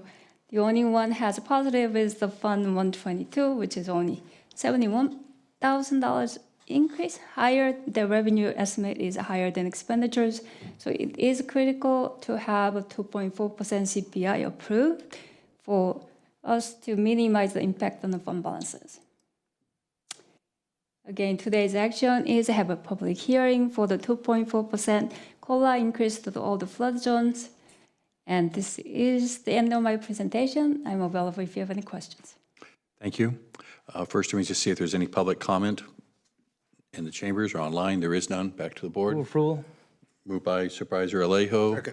Second by Supervisor Lopez. All those in favor? Aye. Opposed? Motion carries. We'll go now to item 2, which is a public hearing for cost living adjustments on assessment charges for Zone 2C. Go on to the next slide. Okay. So the next item is the same CPI increase of 2.4% to the Zone 2C. Zone 2C is for the administration and operation and maintenance components of Nacimiento Dam and San Antonio dams. The Zone 2C was established by agency's Ordinance 4203 to fund the operation and maintenance of Nacimiento Dam and San Antonio dams. Again, the ordinance indicates the assessment rate can be increased annually as a COLA by CPI of San Francisco area. Again, this year's CPI is 2.4%. The Zone 2C has 4 different components of the assessments, and however, the ordinance specifically says that only 2 components, which is the administration and operation and maintenance, can be received the COLA adjustment, and the other 2 does not receive the COLA. Here is the boundary map for the Zone 2C. Again, Zone 2C is very complicated benefit assessment. It has the whole sections and also divided by the 7 different sub-areas. Within those sub-area, also it has the factor depending on the property types. So with the 2.4% increase, the O&M activities of Zone 2C will see all their rates increase by 2.4%. So for example, the east side of the single residential is a factor B. We'll see their rates be $14.09, and the pressure area of the single residential factor B will increase to $25.95. However, the administration components of the Zone 2C remain same for all the sub-areas. So all the factor A is going to be at $1.80, and factor C is going to be 14 cents. Again, another 2 components of Zone 2C does not receive a COLA, which is the spillway modification and diversion facility components will not receive the COLA, remain same. The total estimated revenue with the 2.4% from the components that receive the COLA is estimated 4.49 million, with 100% used to fund the dam operations. The 2 components does not receive the COLA is estimated 1.14 million. Those will be used to pay the bond payments. Again, it's the similar story. Even with the 2.4% increase for those 2 components, still what's recommended budget expense exceeds the estimated revenue. So it is staff's strong recommendations 2.4% CPR be approved by the board. This is the end of my presentation, and I'm available if you have any questions. Is there anybody for public comment on this online? Nope. We'll close public comment. Back to the board. Questions? Motions? Move approval. Moved by Supervisor Alejo, second by Supervisor Askew. All those in favor? Aye. Opposed? Motion carries. And we'll move on to item number 4, which is for a hearing on the cost of living adjustments for zones 2B, 2Y, and 2C. As well as the assessments for CSIP. It's a long item. So it is the same. We are requesting the 2.4% CPI increase to Zone 2B, 2Y, 2Z, and the water service charge assessment. And there is another component for this request is we are requesting the water delivery charge to be set at $45.24 in fiscal year 25. The Zone 2B, 2Y, 2Z are established to fund the operation and maintenance of CSIP and SBRP project, which is the water resources recycling program. It's a seawater intrusion, Castroville seawater intrusion project and Salinas Valley reclamation project. And also, we also have a Salinas River diversion facility which diverts the water to recycling projects. So the Zone 2B, 2Y, 2G is fund the CSIP and SBRP, and the water service charge is fund the SRDF.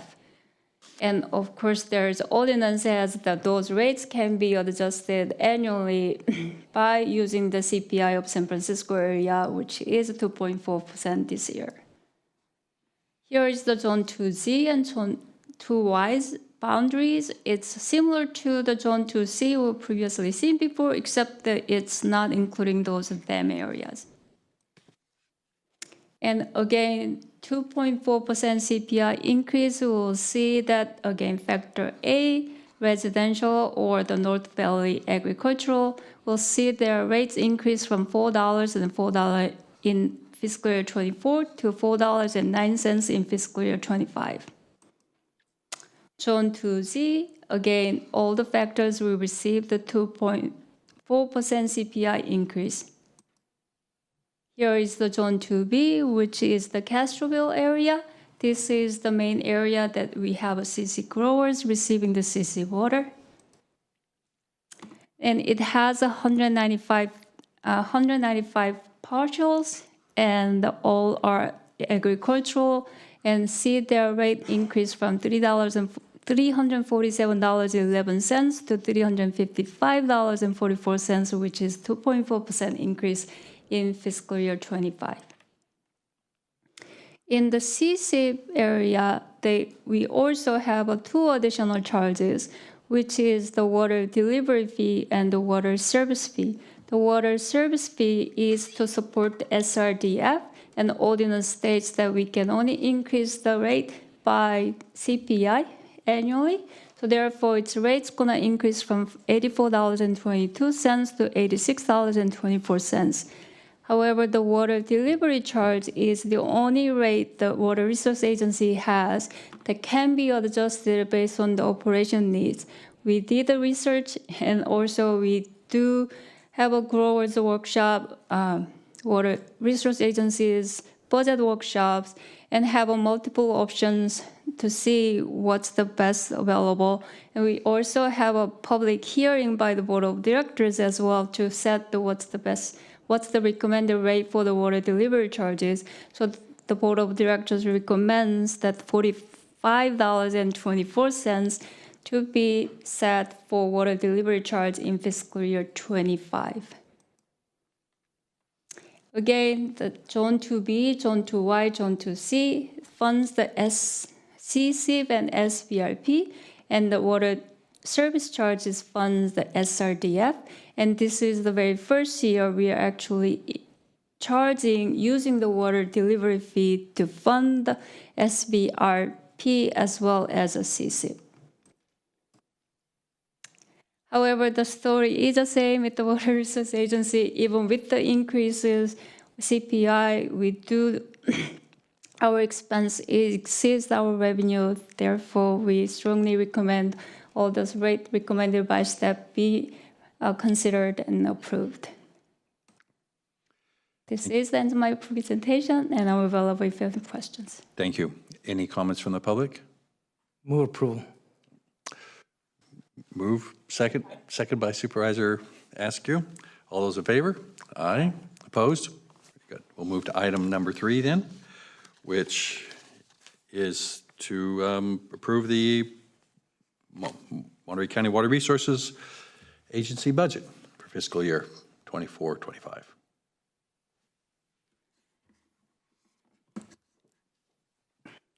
Hi, again, this is Nangim. I just forgot to introduce Shona Mori. She is our Deputy General Manager. I think the last time I checked, she was out.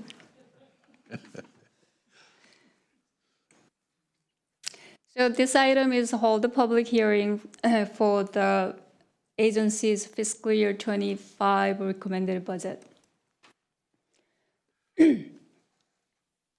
Again, agency had a budget workshop with the Board of Directors, the agency's finance committee review, and finance committee and Board of Directors review and approve and recommend the staff recommended budget. Before I go into the details of what's in the recommended budget, I want to take a moment to briefly describe the agency's approach when we were developing the fiscal year 25 budget. I understand I've been with the Water Resource Agency, this is my 3rd year, and our budget has been always very ambitious, and we are focusing on what we like to get it done and assuming the full capacities. However, that has been always a dream too big, and at the end, the year end, it's never realized. So one of our year, and then we also historically using the fund balances to fill the funding gap. So one of very beginning, in the beginning, our approach is that, okay, this year will be the year, let's try to see achieve the balanced budget, which turned out to be very ambitious. But at least that was our plan at the beginning. And then, as you know, the Water Resource Agency has a bit of staffing changes for the last 2 years. And we have a new general managers, and Shona's been with the agency for a long time, but this is the first year as her current post as a deputy general manager. We have all of the senior managers. We have 3 new senior managers who are also in the first year on their positions. I'm the 3rd year, but I'm the 2nd longest tenure in our senior management. So this year, one of our goals was to increase the participations by the managers, unit managers, project managers, understand our budget process, and also have an understanding of what's in the budget, what's been cut, and also how to negotiate, what's the compromise. And that has been very well received, and we had a good participations. And then another ambitious approach we had was that Water Resource Agency has 14 funds. However, the Water Resource Agency has so many different projects, and we are budgeting within the funds. However, it's hard to see when we look at the budget what programs we are budgeting, what projects we are budgeting. So this was our pilot test year to develop the budget based on the projects and programs. We also wanted to utilize the financial focusing models, which focus in our 30 years need or 20 plus long-term financial needs to see where the gap is happening. And the last but not least is one of our focus was that try to figure out the right sizing for our work needs to be done, and also the work that we are planning to do in this fiscal year. However, going through all that, what's obvious was that agency's current revenue stream, does not support the expenses we need for the increased O&M costs or needed staffing or major repairs or replacement projects. As you just approved the assessment rates, the water resource revenue is very limited. And then the majority of our biggest pie of our revenue is the assessment. However, the assessments for this year is only get 2.4%. We all know how much of actually cost of living is. Again, our maximum increase we can get set by the ordinance, which is the CPI, and even that was impacted by the few years ago that the 5 years of gap that we got no COLA or our increase was lower than the CPI. Another revenue that we have is the hydroelectric revenue and ad valorem. However, those two revenues are just beyond our control factors. We want to generate as much of a hydroelectric revenues. However, that's depending on the water level. That's depending on how wet weather we're gonna have. And ad valorem is, as you all know, that it's related on the markets. And the other revenues we have is the grants and grazing lease or boat docks that we can generate the revenue. However, that revenue generated can be only spent on their specific purposes. Therefore, the only revenues we have can be adjusted for the operation needs is a water delivery fee. However, that also comes with many procedural the requirements that we have to have. Again, as I said, we had a notice for the public hearing. We had a public hearing with the board of directors. We also have a public hearing with the board of supervisors. We also have the outreach with the growers workshop. And so we do happily utilize that to make sure that we have a funding to support the operations we need. However, again, these are the constraints that we face when we develop the budgets. So what it comes to the fiscal year 25 budget is that we end up pre-cutting the total request by the staff was 56 million. However, with the constraint that we have in the revenue, we end up cutting the 1 million plus in the salary and salary and benefits, and also the 2 plus in the service and supplies. So what's in the recommended budget for the fiscal year 25? The total appropriation is 48.76 million in expense, which is 11% decrease from the last year's. Total revenues we estimate is 42.15 million, which is a 16% decrease from the last year. And we still end up using the fund balance over 6.6 million, which will take the estimated ending fund balance in fiscal year 25 will be 14.5 million. That 48.96 million includes, again, 6.6 million of using fund balances to cover the funding gap. It includes a total of 57 FTEs. However, those ones that we have 4 positions unfunded, 6 positions are partially funded. And our only main focus, I shouldn't say only, our main focus is the ongoing operation and maintenance activities. We have to limit the major repairs and major replacement projects. And then the budget amendment will be necessary if we are awarded for the additional grants that we apply for. Here is the distribution of our expenditures. Again, 18% is our salary and benefits, 19% is Monterey One Water, and 18% is the contractors and consultants that is reimbursable by grant. And service and supplies is about 8%. And here is just some details of what's in the expenditures. The salary and benefit is about 8.75 million, which is the 5% increase from the last year. The insurance is we saw the significant increase in this year, fiscal year 25, which increased from 1.26 to 1.78, about 41% increase. And our cow cap, delightfully, decreased from the 1.8 to the 573,000.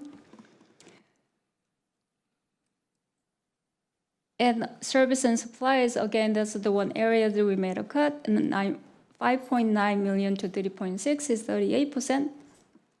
And add up to the total expense of 48.76 million, which is 11% decrease from the last year. This is some projects that is included in the fiscal year 25 budget. We have in this, to highlight it, we have 2 projects, the FEMA-related project that it's a 2023 winter storm related. We are requesting for this one. The first one is that the FEMA has not approved the project once. However, we did request the funding, and then we also, once the project is approved by FEMA, we are hoping to use some fund balances to complete the levee improvement project.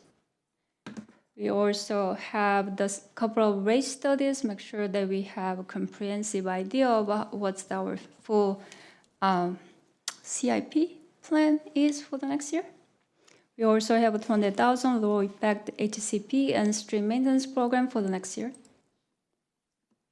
And 320,000 for the hydro plant, which is generate the revenue, but unit 2 is not working, so we want to make sure that the repair is done, so we'll continue to generate the revenue. And also have this 850,000 we want to spend for the hydro plant access road repair. That is also approved by FEMA already. But again, the FEMA reimbursement is going to happen once all those repairs are completed.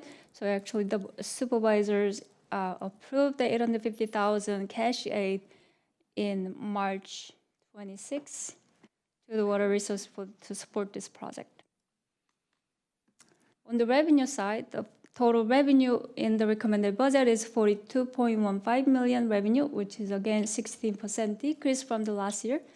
The CPI for all this flood and benefit assessment and the water service charge is 2.4% increase, which you just approved.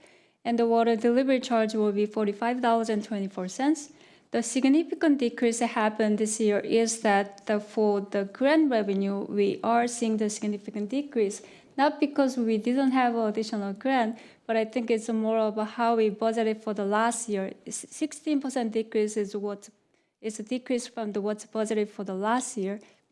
What we realize is that we've been budgeting too aggressively in the possible revenue we can bring in within that fiscal year. So due to the limited staffing, due to the weather patterns, there are certain things we cannot carry on, not able to complete. So therefore, the project has been postponed, and therefore the grant revenue is not realizing as much as what we are hoping for.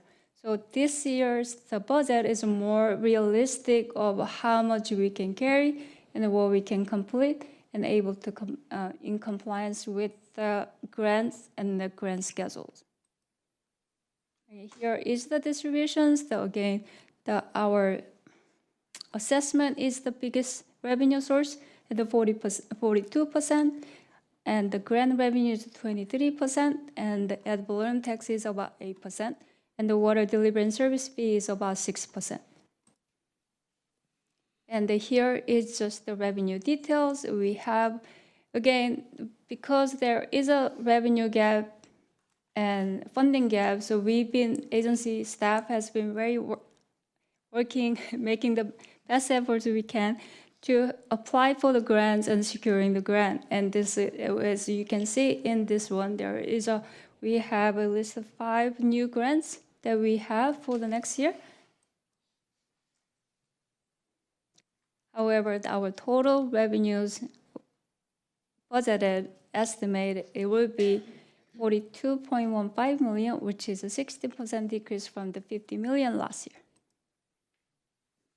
And again, this is the full consolidated fund balance pictures.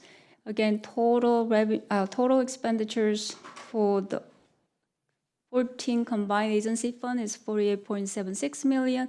Total estimated revenue is 42 million, using 6.6 million fund balances that lead to the estimated ending fund balance of 14 million. Just a FYI, the agency has some assigned fund balances for the specific purpose. So here is the only changes we're gonna make in the fiscal year 25 is the 105,000 for adding the capital projects we have for the San Antonio Penstock project that a few years ago you approved. This is the end of my presentation. I'm available if you have any questions. Thank you. Is there any public comment? Seeing none, back to the board. Questions, comments, motions? Motion to approve the overall budget. Right. Is there a second? Second by Supervisor Lopez. All those in favor? Aye. Opposed? Motion passes. With that, we'll adjourn the Board of Supervisors of the Monterey County Water Resources Agency and recess the Board of Supervisors until 5:30. We will take up the remainder of the budget discussion. And thank you for your work and presentation. Yes, thank you very much for that. Needed.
Good afternoon. We'll reconvene the Monterey County Board of Supervisors.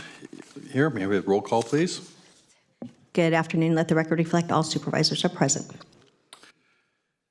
And what is it? Don't need Spanish interpretation services. They're on. They are. Yeah, we have the Spanish interpretation services by Diego Salas. Or Anna. Anna.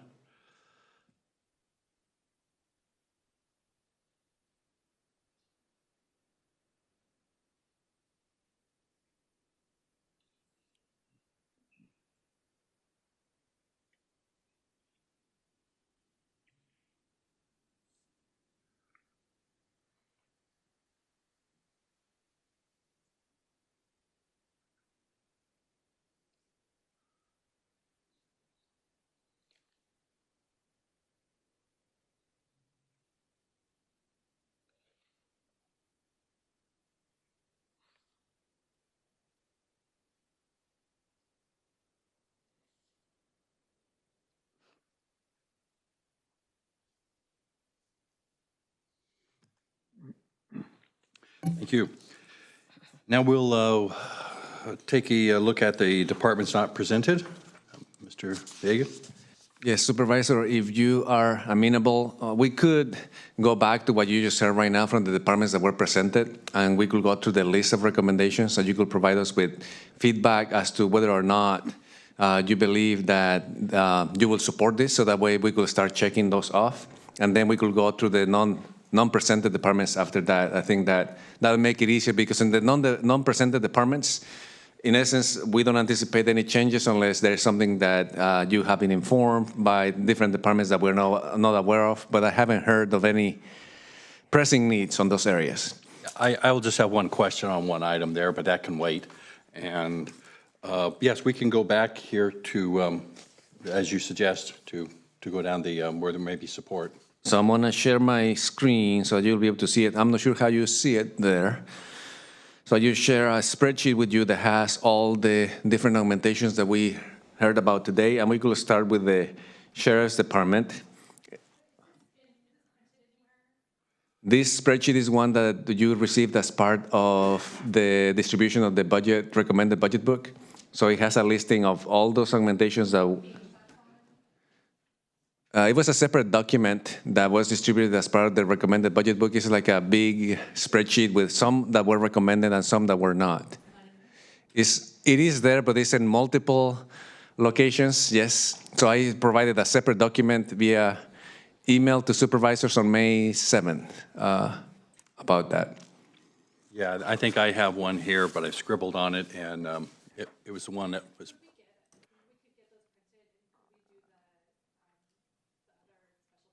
Yeah, we could do those special districts.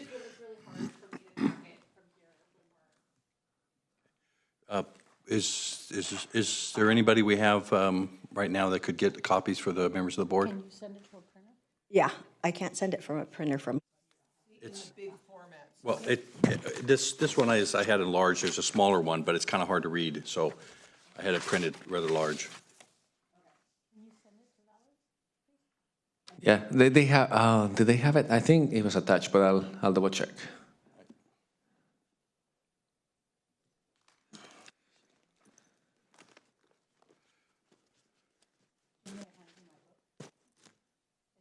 The book.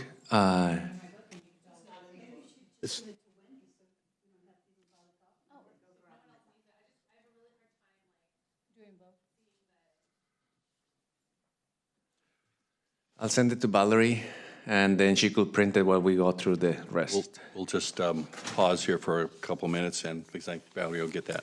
Sorry. While we're paused, Mr. Chair, maybe I could just share an appreciation for staff and working with me to get the artwork for the cover of this year's book. You'll notice that the main photo that covers the book, held up by our CAO, is a painting actually done by a gentleman named Javier Lopez, no relation, an artist from Greenfield who works with acrylics and oils, and so a beautiful painting. Absolutely gorgeous. Thank you. Thank you. It won last year's art competition out of our office, and so that's why we chose it as the main photo, and the rest are key scenes from South County. So thank you, Mr. Chair. The sky is amazing. Very nice.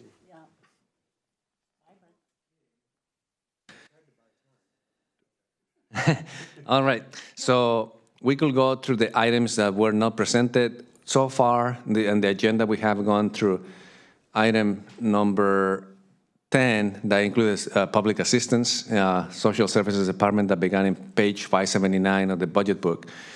So we also heard public comment. So now we are going into those departments that were not presented as part of today's budget hearings. Just for some background for the public, the way that this works is that we receive a budget request from all the departments in the county. Most departments submit augmentations for any funding gaps that they have identified as part of the requested budget. Those augmentations get evaluated at our office, and then we make a recommendation as to funding, if any is available, for funding those augmentations from the departments. Since most of the augmentations for the departments were already recommended for funding, those departments that are in the next section elected not to present at this point because they believe that their more critical needs have already been addressed as part of the recommended budget. So with that, I'll start just by directing your attention to section 11 of the agenda. That is the Board of Supervisors budget that is recommended and begins on page 181 of the budget. At this point, I will ask if you have any questions or comments about that section. I'll be glad to take those from the board members. Don't see any questions. No questions or comments, so with that, we move on to the next item, which is item number 12. That's the County Administrative Office, which begins in page 195 of the budget book. I have one question here, and this is on communications. When I was looking at the, I don't know what page it is on, I can't remember, I just took a picture of it here, but it didn't have what the budget was for 23-24. It just had 24-25. So I was trying to look at in comparison. Particularly, I was looking at the services and supplies, which was 175,000. And I was just trying to get clarification on how much that was last year that we had in there. Is that the same amount? Yeah, what happened is that the communications unit was not separated last fiscal year. It was part of the legislative affairs unit of the CAO's budget, so that's why you cannot see a direct comparison. And I'll ask my staff to text me the information or send me a message on Teams to see what the actual number was for services and supplies. I don't have that in front of me right now, and I could probably find it in the budget book, but I don't know the amount. And I think it was comparable. So Nick is saying yes, so I think it was comparable to the amount that they received last year. It was the same amount? Not the same, but it's similar in terms of amount, not significantly different. I just, communications is a big thing, and in my perspective, I think it's important for us to have it to reach out to the public, so I'm just wanting to see if it was increased or decreased. It was all. I don't think so. I would have to double check, but I believe it was about the same amount last year. Maybe there's a way to. I'll find out. I'll get an answer. Get an answer here before we close today. We'll double check. I'm asking my staff to check. They're listening in, so they'll probably send me a message as soon as I find the number, and then I'll let you know. Thank you. All right, thank you. So with that, if we have no other questions or comments on this section, we'll move on to section number 13 of the agenda. That is the CAO non-departmental section, which begins on page 223 of the budget book.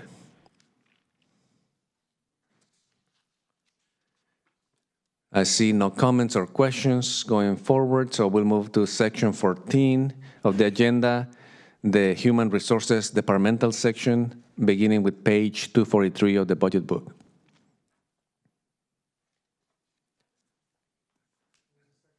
Section Human Resources Departmental, page 243. I see no comments.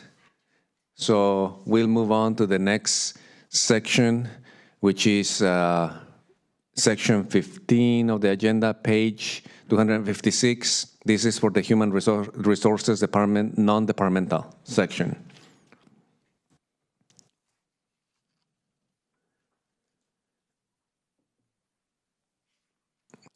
I see no comments, so we'll move on to section number 16 of the agenda. That is the Civil Rights Office, page 265 of the budget book. I noticed that the probation had asked for $160,000 on a leave buyback. Is that, did they ask for that in the past? Do we know on this, or is this just come up this year? They asked for that, if I recall correctly, last fiscal year as well. And we're not in that section yet, but we will get to it soon. But I thought we yes. said probation. I'm No, sorry. Civil Rights Right, Office, I'm sorry. section 16. Okay. But we'll get there. But yes, the answer to that, when we get to that, is yes, they have asked for a similar amount in prior years. Section 17, the Auditor Controller Departmental section, page 271.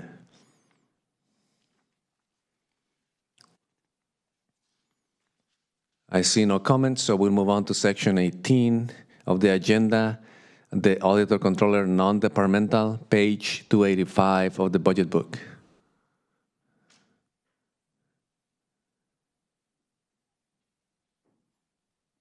Seeing no questions or comments, we'll go to item number 18, the Treasurer Tax Collector, page 289 of the budget book. Seeing no comment or questions, we go to item number 20 of the agenda, the Assessor County Clerk Recorder, page 299 of the budget book. Seeing no comments or questions, we go to section 21 of the agenda, County Council Departmental, page 309.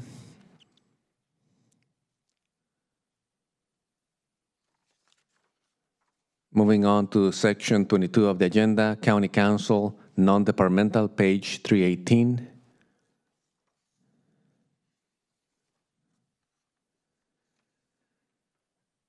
Section 23 of the agenda, Clerk of the Board, page 325.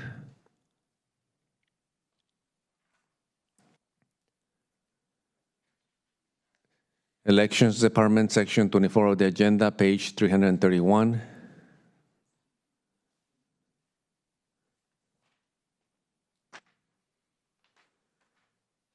Seeing no questions or comments, going to section 25 of the agenda, Information Technology Department, page 347.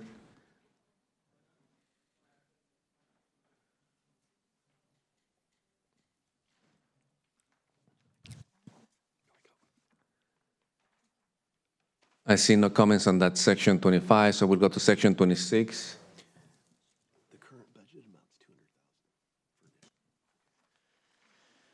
So section 26 of the agenda, Department of Emergency Management, page 185. I don't see any comments or questions. And also, while we are going from this section to the next, the answer to your question, Supervisor Church, the last year's budget was $200,000 on the services and supplies. Now going to section 27 of the agenda, Emergency Communications Department, page 337.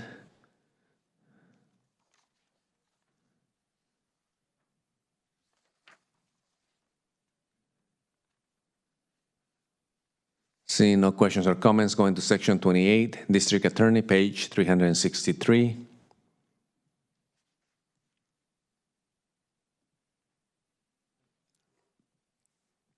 No comments or questions. So section 29, Child Support Services, page 375.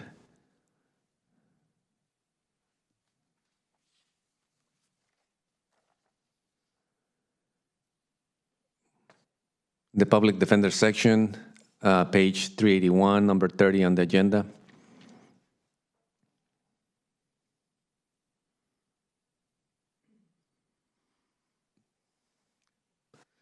Moving on to Probation Department, page 423, section 31 of the agenda.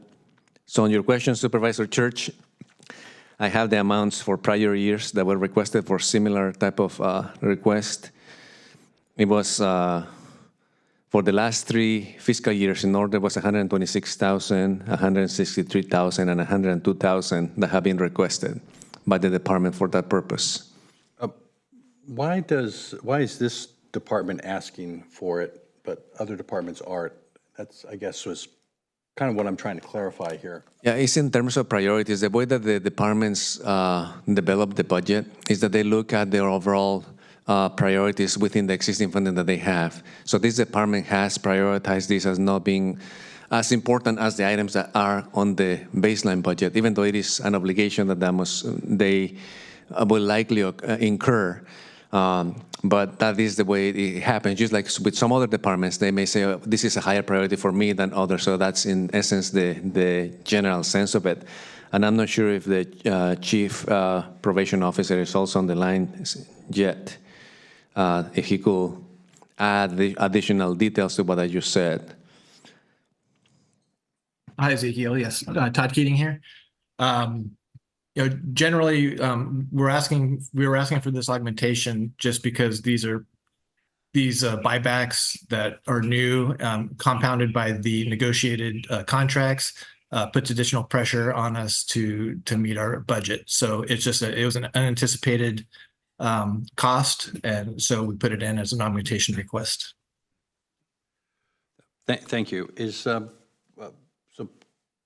other departments have that same situation, or they handle it differently? I guess that's what I'm trying to clarify. It's what they bring forward. So what Ezekiel is bringing forward is that the departments could choose to bring forward certain requests in form of augmentation in lieu of a decrease in another area within their department. So, for example, you'll have, using Public Works as an example, they may include costs for certain increases, and in lieu of including a cut in potential positions or a cut in another area within.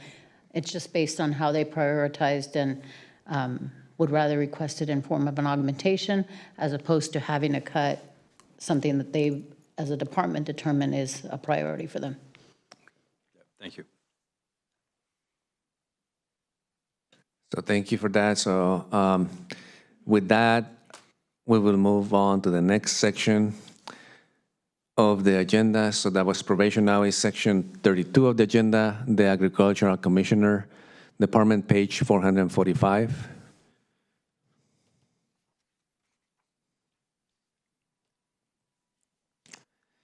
Seeing no comments or questions, we'll go to section 33, Housing and Community Development, page 455.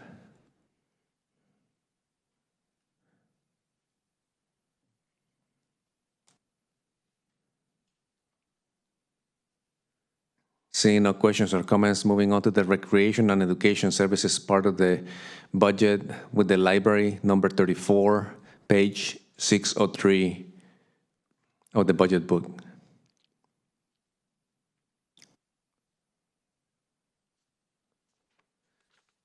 Seeing no questions or comments, moving on to section 35 of the agenda, the COB extension, page 609 of the budget book.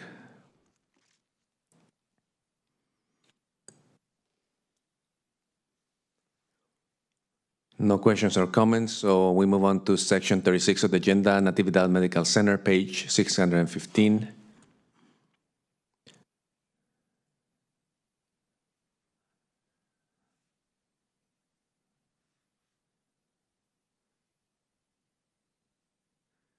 So seeing no questions or comments, that concludes the section of the non-presented departments.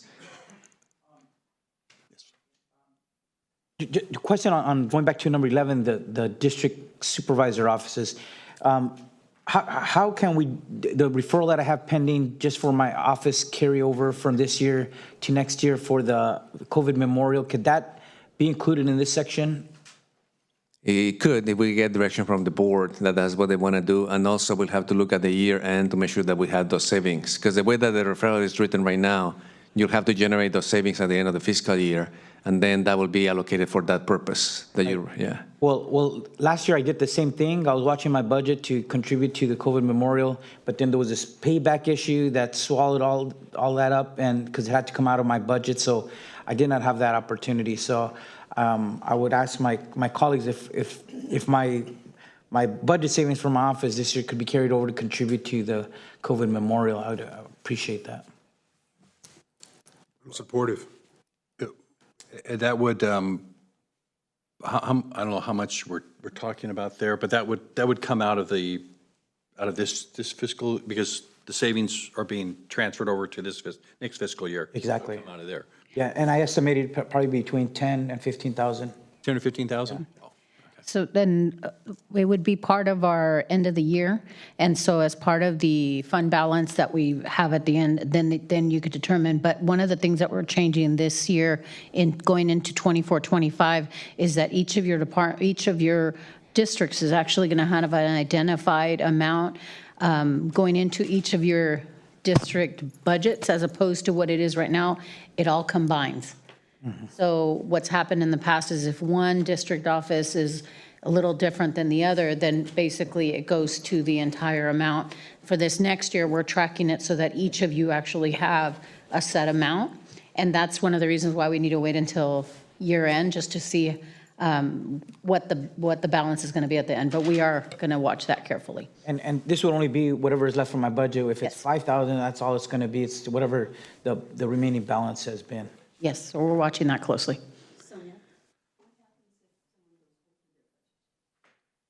So typically, the way that it's budgeted right now, for all of your district offices, it all goes into one big bucket, but there's an allocated amount based on the staffing that you currently have in each of your district offices. And let's say Supervisor Church, Supervisor Lopez goes over by just a little bit. As an example, what would happen is, let's say Supervisor Church has additional dollars, then we would be able to cover all of your districts. So it's basically going to one big bucket. And it is that way now. That's the way it's been. So what we're trying to do going forward is that each of you are actually starting at a set amount, and that's the amount that we're going to carry through the year. So that's the reason why we also increased each of your budgets to match the highest budget allocation based on each of your offices. And to add to what Sonia said, so the current arrangement for the appropriation unit sharing funds for all the district offices will still be the same. I think that the added nuance is that as part of the recommended budget, we're adding about $200,000 of one-time funds. That portion of the budget is the one that will be tracked separately, but the rest of it will still function the same because all of your units are still within one appropriation unit. So when you approve the funding for the Board of Supervisors budget, you approve the budget for all of the different units, but it's tracked at the total amount of the department, which is called the Board of Supervisors. So, yeah. So that hasn't changed unless we receive a specific direction from you to separate the funding for each of the different units. And so what we could tell you now is exactly how much of each of your district offices are expending. We can give you that allocation, but the way it's bundled at this point is if one of your offices goes a little, we're able to cover it because it's budgeted that way. So going into this next budget, we purposely set you at that higher amount so that you'll be able to function with it and you won't have that spillover. Even though they're all going to be within the same unit, we can tell you how much each of your district offices are expending. In addition to that, the $200,000 that's recommended in the budget is an amount that if you do not use it, it would carry over to the next year. So that's going to remain separate. It's not, unless you choose to have it fall to fund balance, the idea is that you may want to keep it for a project next year, next fiscal year. So I would ask my colleagues that they need to hear from the majority if it's okay to use my office balanced for the COVID memorial. Yes, for me. Yeah. I'll support that, although I think I would, if maybe we need to establish a policy in the future to just know how we're going to deal with this. But as a one-time here, I'll go with that. And if you're all agreeable, I mean, if that's the direction of the board that you want to see each district office separately, then we could certainly apply that if that's the direction from the board as well. Otherwise, we can give you that expenditure amount. Do we need to have a motion here on this? Or no? Your direction.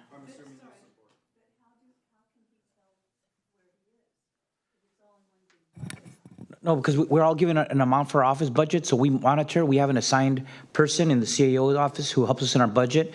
And so as we get to the end of the year, I'm making sure that we're underneath that amount that was allocated at the beginning of the year. You know, again, I do think we need to put together a policy on understanding how we're going to do this. And that's, you know, not in the future necessarily. You have one supervisor with this, one supervisor on that, wanting it, and the rest is going back in. Right, right. In terms of changing the process, I think the process of having all 5 of us together is a really good one, because when you have retirements, when you have staff who are cashing out of there, I mean, we're small departments effectively, but as a group, we can flex a little bit. You know, if Mary's retiring, if all of her staff, say, wanted to leave, and they've all got big cash outs, you know, we collectively, I think, have balanced each other out. I know when we came into the board offices, there hadn't been new computers in 10 years, and we needed to buy new computers. And so Jane was able to use the savings of other board offices to help get us there. So I think it is helpful to stay in one group and collectively, like, we've got to work together. So I support maintaining that. I just want to tag on, and a lesson learned, obviously, is my family has grown, and we've hired people who have families. That is the biggest impact to your budget beyond your staffing. If you're doing the basic 4 people, just having people who have kids as your staff drives your bottom line, which is insane given the way that we're structured. So I just want to call that out. I had a staff member come to me really concerned this year. She said, "Do you need me to leave the office because I have kids?" I said, "No, that's the wrong way to approach this." And so just want to call that out as one of the key cost drivers for our offices, which is why I agree staying under 1. As things ebb and flow, those things change, but it does drive our costs and savings and other things. So we actually have, you know, we have these unfunded augmentations, which things have been distributed to, but we also have these districts to go through, and the district shouldn't take too long, but I think maybe we should do that first, and then we can kind of decide how we want to allocate the rest of the budget. So before we go there, Supervisor, did I hear at least 3 on support of what was just discussed with Supervisor Alejo? Yeah, so it was, okay, yeah. All right, thank you. And all right. So yes, so we could do that. As you indicated, we could actually go to what you said, go to other districts first and then come back to the big county budget on all the decisions, correct? Is that? Yeah, I think that might be a better approach to do here. All right, sounds good. So that means you'll have to adjourn this meeting and go to the next ones, yeah? Yes. No, we're going to adjourn it. We're going to recess. Oh, recess, there you go, yes. We'll recess the Monterey County Board of Supervisors and call to order the Bronda County Sanitation District. Can you have the roll call, please? Yes, good evening. Let the record reflect all directors are present. Are there any additions or corrections? There are none. Any general public comments on the Bronda County Sanitation District? Seeing none, we have one item on the consent calendar. Any comments, general public comments on the items on the consent calendar? Seeing none. Moved by Supervisor Alejo, second by Supervisor Lopez. All those in favor? Aye. Opposed? Motion passes. We'll adjourn the Bronda County Sanitation District and call to order the East Garrison Community Services District. Roll call, please. Yes, good evening. Let the record reflect all directors are present. Any additions or corrections? There are none. Are there any general public comments in the East Garrison District? I see none. One consent item. Any public comments on the consent item? I see none. Moved by Supervisor Lopez, second by Supervisor Alejo. All those in favor? Aye. Opposed? Motion passes. We'll adjourn the East Garrison District and call to order the East Garrison Public Financing Authority. The roll call, please. Good evening. Let the record reflect all directors are present. Any additions or corrections? There are none. Any general public comments on the East Garrison Financing District? See none. We have one consent item. Any public comments on the consent item? I see none. Moved by Supervisor Alejo, second by Supervisor Adams. All those in favor? Aye. Opposed? Motion passes. We'll adjourn the East Garrison District and call to order the Pajaro County Sanitation District. Good evening. Let the record reflect all directors are present. Additions or corrections? There are none. And any general public comments on the, seeing none? We have one item on the consent calendar. Any public comments on that? Moved by Supervisor Alejo, second by Supervisor Lopez. All those in favor? Aye. Aye. Motion passes. With that, we'll adjourn the Pajaro County Sanitation District and call to order the successor agency to the redevelopment agency of the County of Monterey. Good evening. Let the record reflect all directors are present. Any additions or corrections? There are none. Any general public comments? I see none. We have one item on the consent calendar. Any comments on the item? I see none. Moved by Supervisor Leo, second by Lopez. All those in favor? Aye. Opposed? Motion passes. We will adjourn that and call to order the successor housing agency for the redevelopment agency of the County of Monterey. Good evening. Let the record reflect all directors are present. Any additions or corrections? There are none. Any general public comments? I see none. We have one item on the consent calendar. Any public comments? There are none. Back to the board for a motion. So moved? Moved by Supervisor. Moved by Supervisor Adams, and seconded by Supervisor Lopez. All in favor? Aye. Aye. Opposed?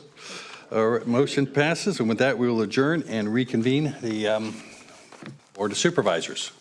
We have a roll call, please. Let the record reflect all supervisors are present. Any, just there are no additions or corrections?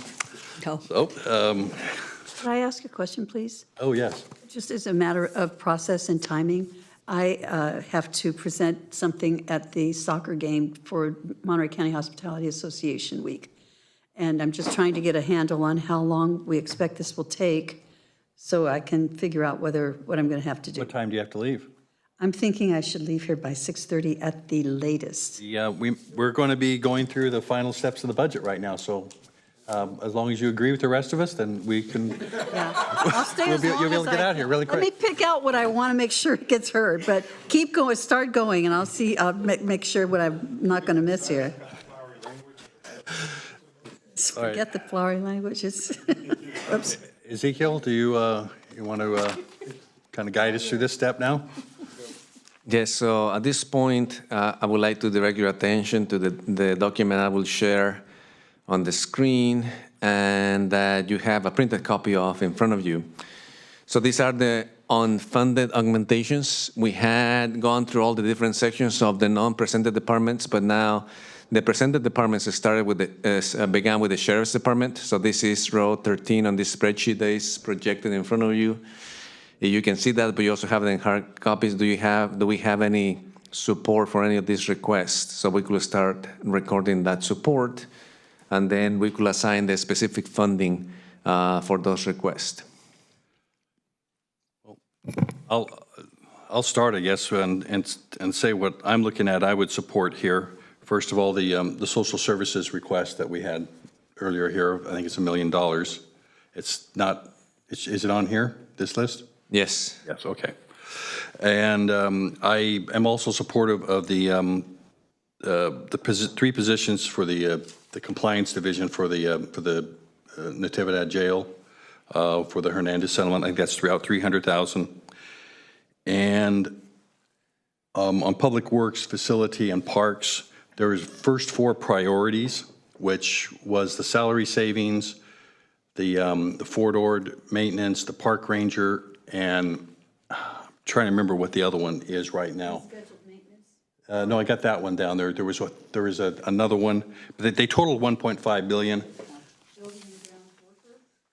No. There's a North County Ranger? Yeah, was that the other? There was the first four priorities. Yeah, I think so. So I think that what I just want to hear. Oh, utilities was the other one, the utilities. So what you're saying, you are supporting First four. the priority one request for salary savings plus utilities. Is that what you said? Yeah. Okay. I understand you wanted to be able to go through each one, but No, that's fine. I just want to make sure that we capture what you're saying. So it's the first four priorities, which I can state again, the salary savings, the utilities for the facilities, the park ranger, and the forward maintenance, the social services, and the jail, the compliance division for the three positions for the jail. all right.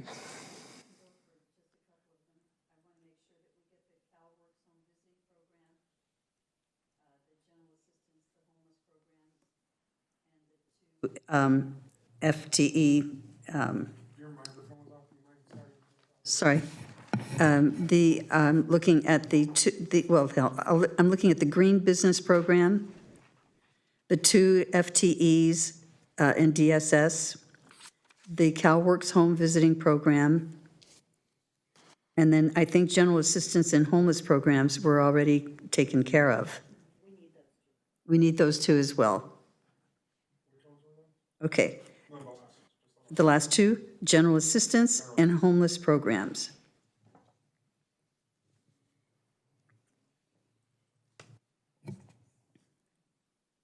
Happy to jump in next and just say the compliance team for the sheriff, I'm in for. On the public works side, the salary savings as well as the ranger, I can support. The CalWorks Home Visiting Program, I support. I raised the question around those 2 FTEs at DSS that are currently filled, but I would like to see that be 3 positions, if not 4, depending on what support is, because we heard from the follow-up that the 2 positions for South County were interviewed this week and they stopped the process after waiting so long and getting there. I need those folks in South County. I've been pushing to get them, so I'd love to push for 2 and see if there's support there for those positions. And then the homelessness programs as well are some that I can get behind. Thank you.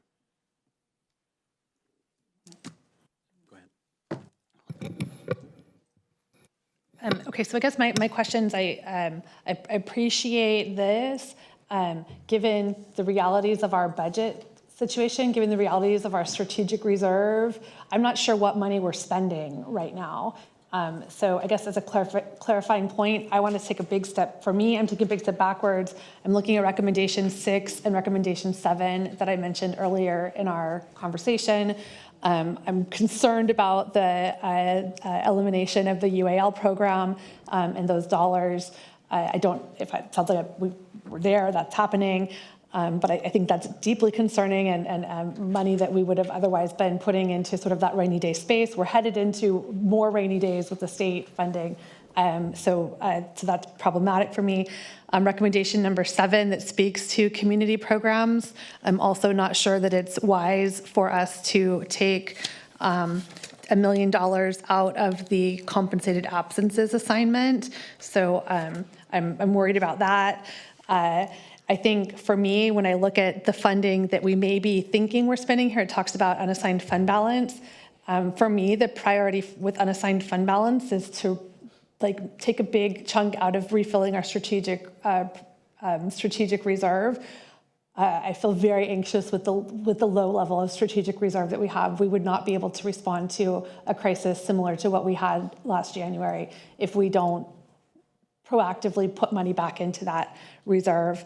And then for the capital projects that aren't listed here, we have the CIP, and I would suggest simply using the Fund 478.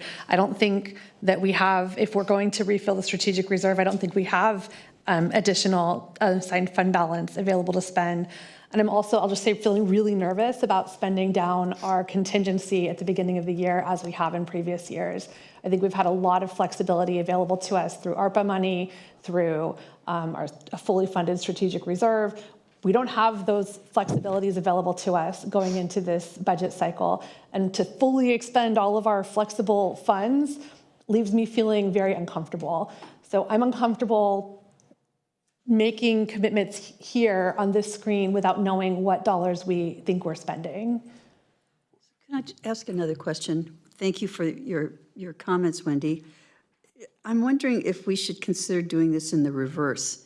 If we just work with Ezekiel and have him put in everything, and we'll know exactly what the cost results would be, and then go through and pull out, rather than try to make sure that we're getting everything in.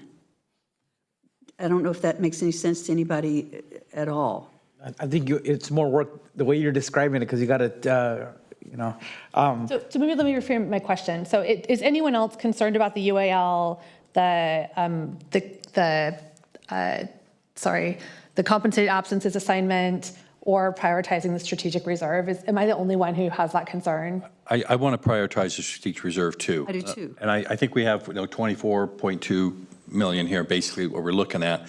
And, for example, what I proposed here, I'd already counted up, was about 2.8 million for some projects. So, I mean, I would think we probably have 2 or 3 million or so we can probably allocate out of here. It still leaves a good 21 million or something like that for strategic reserve. We still have the UAL, which I understand the concerns on that too. The question is, how much do we want to put into the strategic reserve? Do we want to keep some out from that? I think there's a whole lot of questions to weigh here.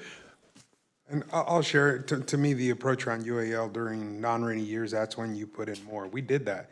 I mean, last year we put in an additional 25, 30 in there, right? 36 and a half. We've been putting it, right, but what I'm saying is, but then when you hit tougher times, like we're seeing coming down from the state now, that's when you draw back a little bit and you make sure that you're investing it at home. I get that the number increased. A lot of that has to do with the market and the way things shift, and that number could come down in the future. It could double in a year, just where things go. But this is the time when we have to be mindful of that extra 10, and that is the capacity we have to provide services like we're talking about doing exactly right now around some of these positions that the state budget has impacted. So I'm comfortable investing these dollars in community now, understanding where your concerns are, but to me, that's where the trade-off comes in these windows, and that is the cushion we have to do that with. And I agree that there's about 24 some that we're dealing with to do some of this work, and I don't want to spend it all. I think leaving some of that for us to work with throughout the year.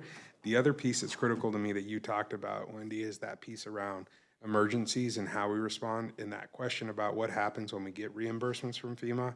Traditionally, I don't think they've gone directly back into that fund. That's always been an issue for me. I'd like us to set a policy today and say that for us, we want to see that fund replenished through those dollars that flow back in, rather than it going back to the department and then truing up at the end of the year and coming back through this process. If it came from there, it should go back there. And I think we can set that expectation today. I know Ezekiel always kind of looks at me funny when I say that, but he said you guys can make that decision from the dais. So here today, I think we need to make that decision to say it's not the complete answer, because we're not going to see 100% of those dollars. But even if we got another 15, 20, 30 back from the 38 that's outstanding after the true up, that's a good amount. So that to me is where I feel a little more comfortable. More optimistic than I am. Yeah, and I think I agree with that approach. Anything that we could set as a priority to move into the strategic reserve is the most prudent approach. So far, based on what you have discussed, it looks like we have used about $3.5 million of unassigned fund balance from those different requests, and we still have some left over that we could prioritize for that, in addition to what Supervisor Lopez mentioned. So I think that what Supervisor Adams mentioned is the approach that we're following right now. In essence, let's figure out what you support, how much that is, and if that makes sense to spend that much of one-time dollars. Because I have to remind you, these are one-time dollars, and if you're using them for ongoing expenses, what we are doing is that we are growing the impact into next fiscal year to potentially reduce. So it is good to have some of this, but we have to know these are one-time dollars in nature, being used in some instances for ongoing expenses. Like those new positions that weren't being mentioned, I think it's not prudent to do that, but it is ultimately your decision if you want to use one-time dollars for those new positions that you want to create. But then we're going to be back here next year. We're going to have to most likely cut them, not necessarily those positions, but in general, when you're looking at cutting, we're going to have to cut deeper than we would have otherwise. So I think it is just a matter of, we do have the funding right now, but in a year from now, we may not have it. And that could change also when you look at the labor negotiations and what's happening right now. That's another big unknown. For every 1%, it's about $7.3 to $7.4 million in additional cost, and about $4.2 million for the general fund. So we don't have ongoing funds, but we may be able to stave off any potential reductions with one-time funding initially, and then plan for reductions the next year. But this will make those reductions larger. So I think that's just my 2 cents on that. The other unknown is what we get on the ballot in terms of revenue enhancement as well, and what happens with that. Correct. A lot of unknowns. Correct. I want to speak to some issues, because some of them we don't know yet. Like Department of Social Services spoke today as if some of the governor's proposed cuts would happen. So I don't know on the CalWorks visiting, if there were to be any changes, we should revisit those if the funding stream is going to continue, rather than as in the May revise, they're having to make some predictions as if the money will not be there. But I would support Supervisor Lopez in getting at least that additional position for South County. So funding those two FTEs, the CalWorks program, and revisiting that, and the homeless program too, because now that there's $1 billion from funding, that some of that comes to this continuum of care, some of it comes directly to the county based on our formula. That might be something where we could claw that back if they were in the county was indeed to get a next round of HAP 6 homelessness funding. But on the parks and facilities, I would be supportive of the top two priorities, the salary savings and the park ranger. On the sheriff's, I would be okay with the 3 compliance unit additional staff. We did keep the sheriff's department whole, and we funded the $1.6 million for the body cameras. That's a significant infrastructure investment for the department. But I'm okay with at least this half-time positions because of the timing of the hiring to support those in light of the litigation we have pending in the jail. The only other 2 things that haven't been mentioned, which are very small asks, was the Green Business Program. Mention that. Okay, thank you, Mary. So I'm supportive of that as well, and also the $9,000 for our veterans, which is a very small ask too. I hope some of our colleagues could Throw my support to the 9,000 and the Green Business Program as well. Yep, thank you. I support the 9,000 easy. That's an easy. So with the sheriff, were you saying that you'd support the sergeant, the management analyst 1, and the office assistant? Those 3 positions that were the ones that they wanted the most, the top ones?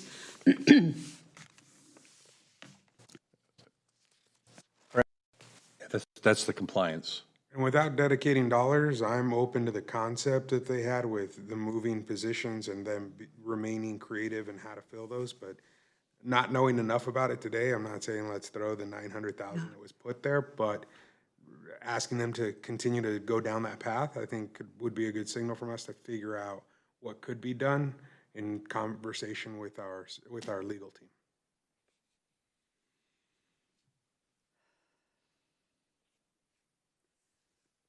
Well, I'm going to have to scoot out. I'm a little uncomfortable with the way we've been doing this. Just, like, what about the dual vaping prevention, education, and cessation? That, I believe, is already funded. Okay, But you have to vote. You have to vote to the. So there's a funding source that could be used for that will not affect fund balance, but you still have to vote to approve that. Right now, it's an unfunded augmentation, and right now it was funded 460, but the department requested 973,000 instead. So I made that change on this spreadsheet. So if I hear support from at least 3 of you, then we'll recommend that for funding using that specific dedicated funding. Those are the dual settlement funds. Correct. So I support that, yes. And only because we have to update numbers where more money has come in to the county coffers, correct? Correct. Good with that as well. Okay. I'm good. 3. So we have a 5 on that, so that's good. Thank you. For the dual settlement fund, so I'll make sure that we update that. Can you tell me what security at county coastal offices is?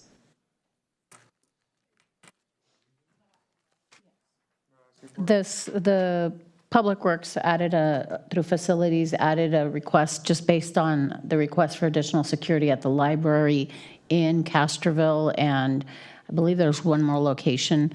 And so they wanted to build in a little bit of funding to be able to respond to the request for security at those sites. Well, Castroville is separate, so That's just the same thing as for the library and my office, but we're not requesting that either. So I'm just curious whether or not this would be something that would be put into our new budget approach, where each of us would get, where that should really go into his office, essentially, the 100,000 rather than. So right now, the costs for your offices are not included as part of your budget. That's included as a separate. The only piece that's included as part of your budgets is the staffing and the benefits. And what the about actual the office security? location is not. The security is separate as well. But that should not go into the new pots. It could, may actually have additional funding to be able to support something like that if additional security was needed, because there will be additional resources there. So you're right. Just asking questions. The other item we haven't talked about too is the capital improvement plan, exactly how we wanted to allocate that. But I think that's pretty close to a wash with the Fund 478 now, correct? That is correct. So we have this tab here also that has all the different projects that Public Works had mentioned. It's about 11.8 million. So if the board decided to use Fund 478 funds for this purpose, we could use that for this entire list. I'll support that. So we have three, at least four, so that's good. So we have four. And Yes. Yeah. so we have an unanimous vote on that, so we'll record that accordingly. Did we get 3 votes for CalWorks home visiting program? Yes. Okay. All right, so capital is done. We don't have to go back to that. So let's go back to the, But can I, just one point on that CalWorks home visiting program, as Supervisor Alejo pointed out, if at some point if it shows up through the conversation between the legislature and the governor in the end, by the time we get there, making sure that that comes back to the general fund for reallocation and doesn't stay within that unit. we'll make that note. And also to point out, the Department of Social Services indicated this is one-time funding in nature, just to get us through this year to transition. They were not asking for ongoing funds, as I understood it. Right, but the request was based on the current budgets forward by the governor, not agreed to. So if there's a negotiation and they get 200,000 back, then we don't need that funding anymore. right, that's the request, is to make sure it comes back to the board. Yeah. And same with the homelessness funding. Those two, correct, yes. Pájaro rate subsidy with the one. Not yet. So I think that we need to go through all of those. So I wanted to make sure that we went through all the list and we don't forget that, because a very important component of this is also the Pájaro rate subsidy. Right now, as the Sanitation District Board has approved that, and the budget itself was also approved, including that subsidy from the county. So we will need at least 3 of the board members affirmatively approving that today. Board? Yes, correct. $1.4 million for the Pájaro Sanitation District. So we have Church and Lopez and Alejo and Askew as well, and Adams. So we have unanimous support for that as well. Do we know where we're at here in our unassigned balance? You broke the bank? No, you said. We're tracking it right now. Let me just do that last one for the 1.4 is already there, so that's good. I just haven't recorded the vote yet, but as my staff helped me record the vote there, I'm gonna refresh this pivot table here, and we are at $3.8 million approximately of unassigned fund balance, out of the 24.2 being used for all these different purposes that have been so far agreed upon. We also have the $973,000 for the dual settlement agreement, and then we have for Supervisor Alejo's ask for the fiscal year 23-24 unassigned fund balance. Any excess that is generated from his unit will be set aside for that COVID memorial. So that's what we have so far. But I could go back to the list here, and we don't know what the amount is, so that's why I don't have an amount for that until we actually reconcile the fiscal year. But Supervisor Alejo estimated anywhere between 10 and 15,000. So we could put a placeholder at 15,000 just for discussion purposes, but we don't know what the amount will be. So the estimated unassigned balance that we have is 24.2, and we've dug in about 3.8, so we have about 20.4 left, is that right? Approximately, yes, yeah. Okay. A little less than that. It's 22.4 minus 3.5, so it's like... It was 24.2, no? 24.2, yes, 24.2, yes. So the balance that we have available right now is 20.4, yeah. So I have a spreadsheet for all of that, but I have to make sure that I move along, yeah. All right. Supervisor Askew, you have... Would be putting 20.4 back in the strategic reserve. Yes, that's where we're at right now. And the ongoing, we just committed to a bunch of additional positions that would be ongoing and would be ongoing costs. So with all the positions. It is, yeah, thank you, sorry. So we're at $20 million that would go back to strategic reserve at this point. We'd have a full contingency going into this coming year. And we'd have a whole bunch of additional positions that we've added that will have ongoing expense that we'll be prepared to deal with next year, knowing that we have additional negotiations with our units, and we can expect that there'll be additional cost associated with cost of living adjustments. How will we pay for those cost of living adjustments? You're asking for any cost of living adjustments coming forward? Right now, we Over the course of 24, 25? Well, if anything happens, we'll have to go through what we have available as contingencies or unassigned fund balance, unless the unassigned fund balance is not all sent to the strategic reserve and we leave some unused for that purpose. Also, we will have to look at how fiscal year 23-24 ends up as a whole for the county. We may have some flexibility there, but that's just a may have. We don't know for sure how much we will have. When we were doing the forecast, we were estimating about anywhere between $8 and $10 million that we will be adding to the unassigned fund balance at the end of 23-24. But that is still up for calculation. We don't know if that's going to actually happen. That was just an estimate. So we cannot count on that. I will never advise you to count on an estimate for future planning because we don't know. My point being that we're fully expended. We're expending down all of our flexible dollars. I continue to be concerned. Mr. Chair, I just wanted to make sure that my votes are recorded properly.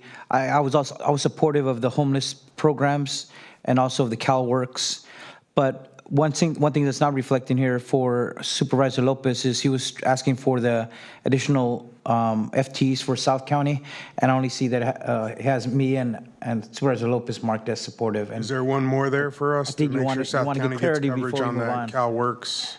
I'll support that. I fully support it. Want to make sure you got that clarified.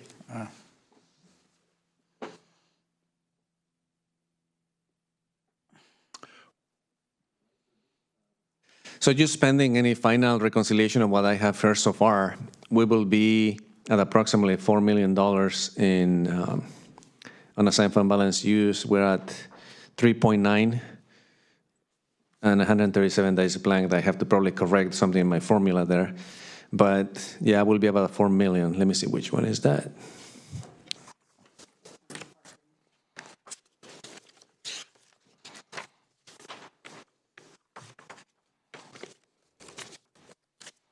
So I'm just double checking to make sure that we're not missing anything before we give you the final numbers. Just going through this list here.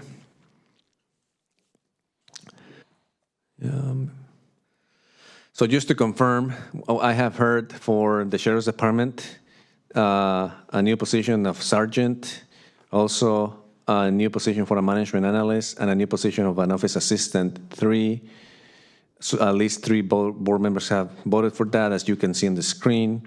Also, salary and benefits savings for public works for 3 different categories, and the county park ranger 2, the jail settlement for the health department, the Pajaro Sanitation District, the amount requested by the Green Business Program, also all the requests from social services, including 2 more new positions for South County, and $9,000 for the Zoom video conferencing system and installation for the Veterans Affairs Office, and the 23-24 unassigned fund balance for Supervisor Alejo's office as part of his request for referral. And what I also heard, if this is correct, that any unassigned fund balance that we have right now, that currently is estimated at $20.23 million, will be replenished to the strategic reserve. Is that what the board wants to do? Because I had heard that comment, but I want to make sure that is clear before I do that. I understood. My comment, if that's the one you're referring to, was back to the FEMA reimbursements. Not yet. I'm not there yet. So I just had heard a comment from a couple of board members that the $20 million that is currently left as unassigned will be all placed back into the strategic reserve. I heard that from Supervisor Church and also Supervisor Askew and Supervisor Alejo. I see his. I you see your hand. I'm not sure you're saying yes or no. Yes, I agree with most of that. But I thought what you and our CEO previously said is that out of a portion of the unassigned fund balance, we would consider perhaps a smaller augmentation to the UAL. Yes, and that's an option still. So And I don't know if we're going to make that choice now or if we're going to put all strategic reserve, but I would argue it doesn't have to happen today. We could say put in the unassigned fund balance, and we could decide at a later date when we're not it's past 6 o'clock to make that decision. But I would put most of it in strategic reserve, and I would hope that we would continue to make some commitment to pay down that future liability. Yeah, so to that effect, Supervisor, if I may suggest, you could set, I think we have 2 votes to put whatever is remaining to an unassigned fund balance now, and then look at what happens with fiscal year 23-24, and maybe use that for the UAL. Maybe that could be a compromise or... Yeah, I think I'm more supportive of going into strategic reserve because I think that's a more immediate concern. We're down to 38 million, and we put 20, we're up to 58, and... I could support if we took the contingencies to 10 million. We're at 8, right, for the year? No, you can't take it there? You could only allocate a percentage, and that percentage is how much? Is 1% of the total general fund revenues. We have to allocate 1%. We can't do like 1 1/4 or something? That's on the municipal code currently, so you wanted to change that. That will have to be changed, but... Okay. I'm just looking for flexibility because once it's in that, then you can't one more pull option. it. One more option. So you have another option. You could set as, let's say, another $1 million. 20 of the $20 million you have right now, you could set aside 19, for example, into the strategic reserve, and then $1 million into capital assignment. You have a lot more flexibility there. So you wanted to pull it out, you could just pull it out and use it for any other purpose. But it will not be just sitting out there unassigned. So it will be more, you'll have flexibility with it, but not as fully free for everything that you may want. But at least you could pull it at any time. What are the limitations? What are your limitations? Yeah. So Once it goes I'll into talk to county strategic. council on the other control, but I think your limitations will be you just have to vote to pull it out and use it for a different purpose. It's just an assignment. It's not restricted for a purpose. It's just you set that assignment, so you could also remove that assignment. I fully support that. If you want to take $2 million, put it into the capital CIP. CIP, $2 million of our assigned into capital improvement. Capital assignment, Yeah, And then the I can rest vote for the into- rest. Yeah. That's fine. that too. I just Yeah. want that cushion. No, I appreciate the cushion. Thank you for hearing my anxieties. Yeah, so the vote is $2 million into capital assignment, and the rest of the remaining amount from unassigned fund balance will go into strategic reserve. Do I hear at least 3 members for that? Open for Yes. I'm good with that, as long as we revisit the UAL as option you stated down the road. Correct, and we will bring that as part of the budget energy report when we look at fiscal year 23-24, yes. And that will be in November when we bring that report to you.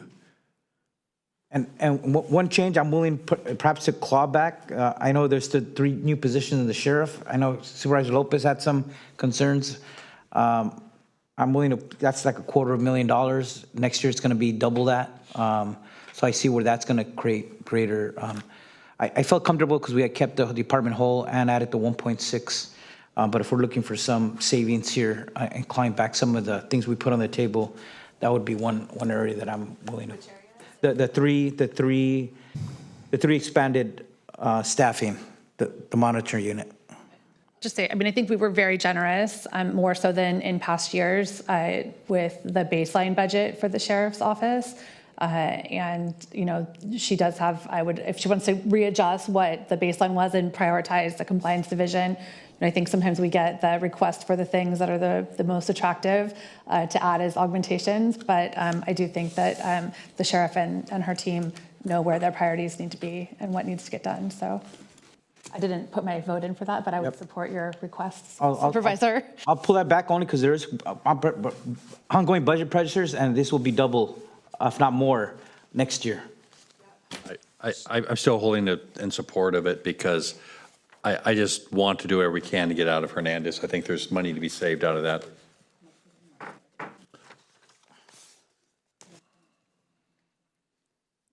All right. So with that, we don't have 3 votes for those 3 positions, so that brings the use of unassigned fund balance to 3.7. Weren't there 3 votes, though, with myself, Supervisor Church, and Supervisor Adams? Lopez, I mean, Were you the third on that one? I was the third on that one.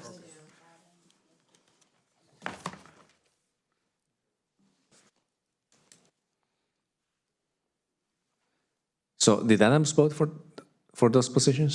I don't think she took a position. Had she?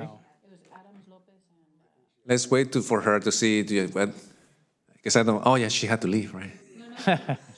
She did. She added, she was one of the votes. It's Adams, Lopez, and Alejo. But church is also supporting that. I'm supporting that. So that means that No, was I'm not for- supporting, I'm supporting the original He's not. motion. Are you supporting the positions for the sheriff's department? Yes. Yeah, me and Lopez are, and I don't know, you might want to listen to recording, see if Mary expressed. I think she I did. think she did I too. don't see it on the spreadsheet, so I wanted to Yeah. verify. So we'll verify that. So even, I think with that, we still have 3 votes for those positions, so. I thought Supervisor Lopez had said he would be willing to consider it down the road, but you had expressed some reservation on it. So I supported the 3, but it was the ones I wanted to leave a conversation open on were the other ones that they were talking about using the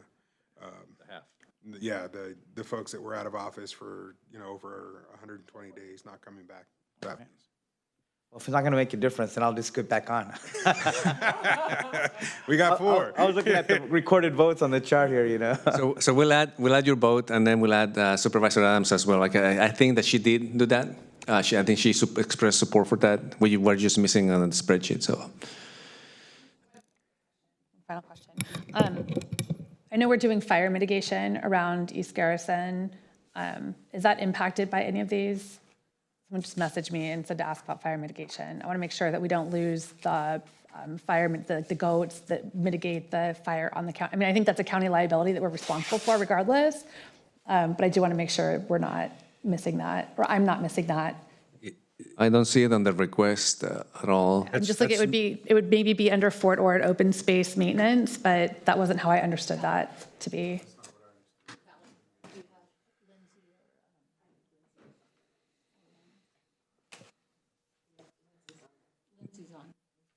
Lindsay, do you have anything to add to that request for the Fort Ord open space on scheduled maintenance, whether or not that?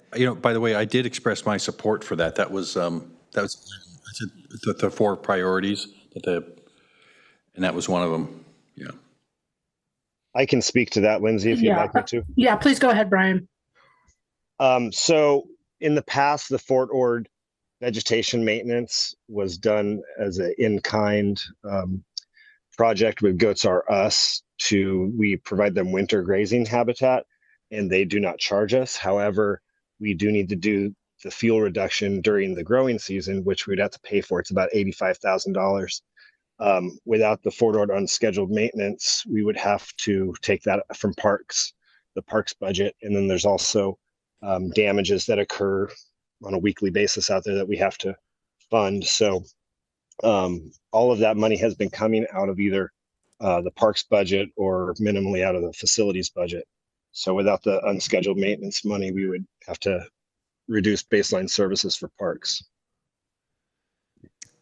Okay, well, I definitely want to make sure we maintain our fire mitigation for that area and the housing that's surrounding it. So if that means, I guess I didn't understand that when we were looking at it. It wasn't unclear to me. So you can add my support for that item.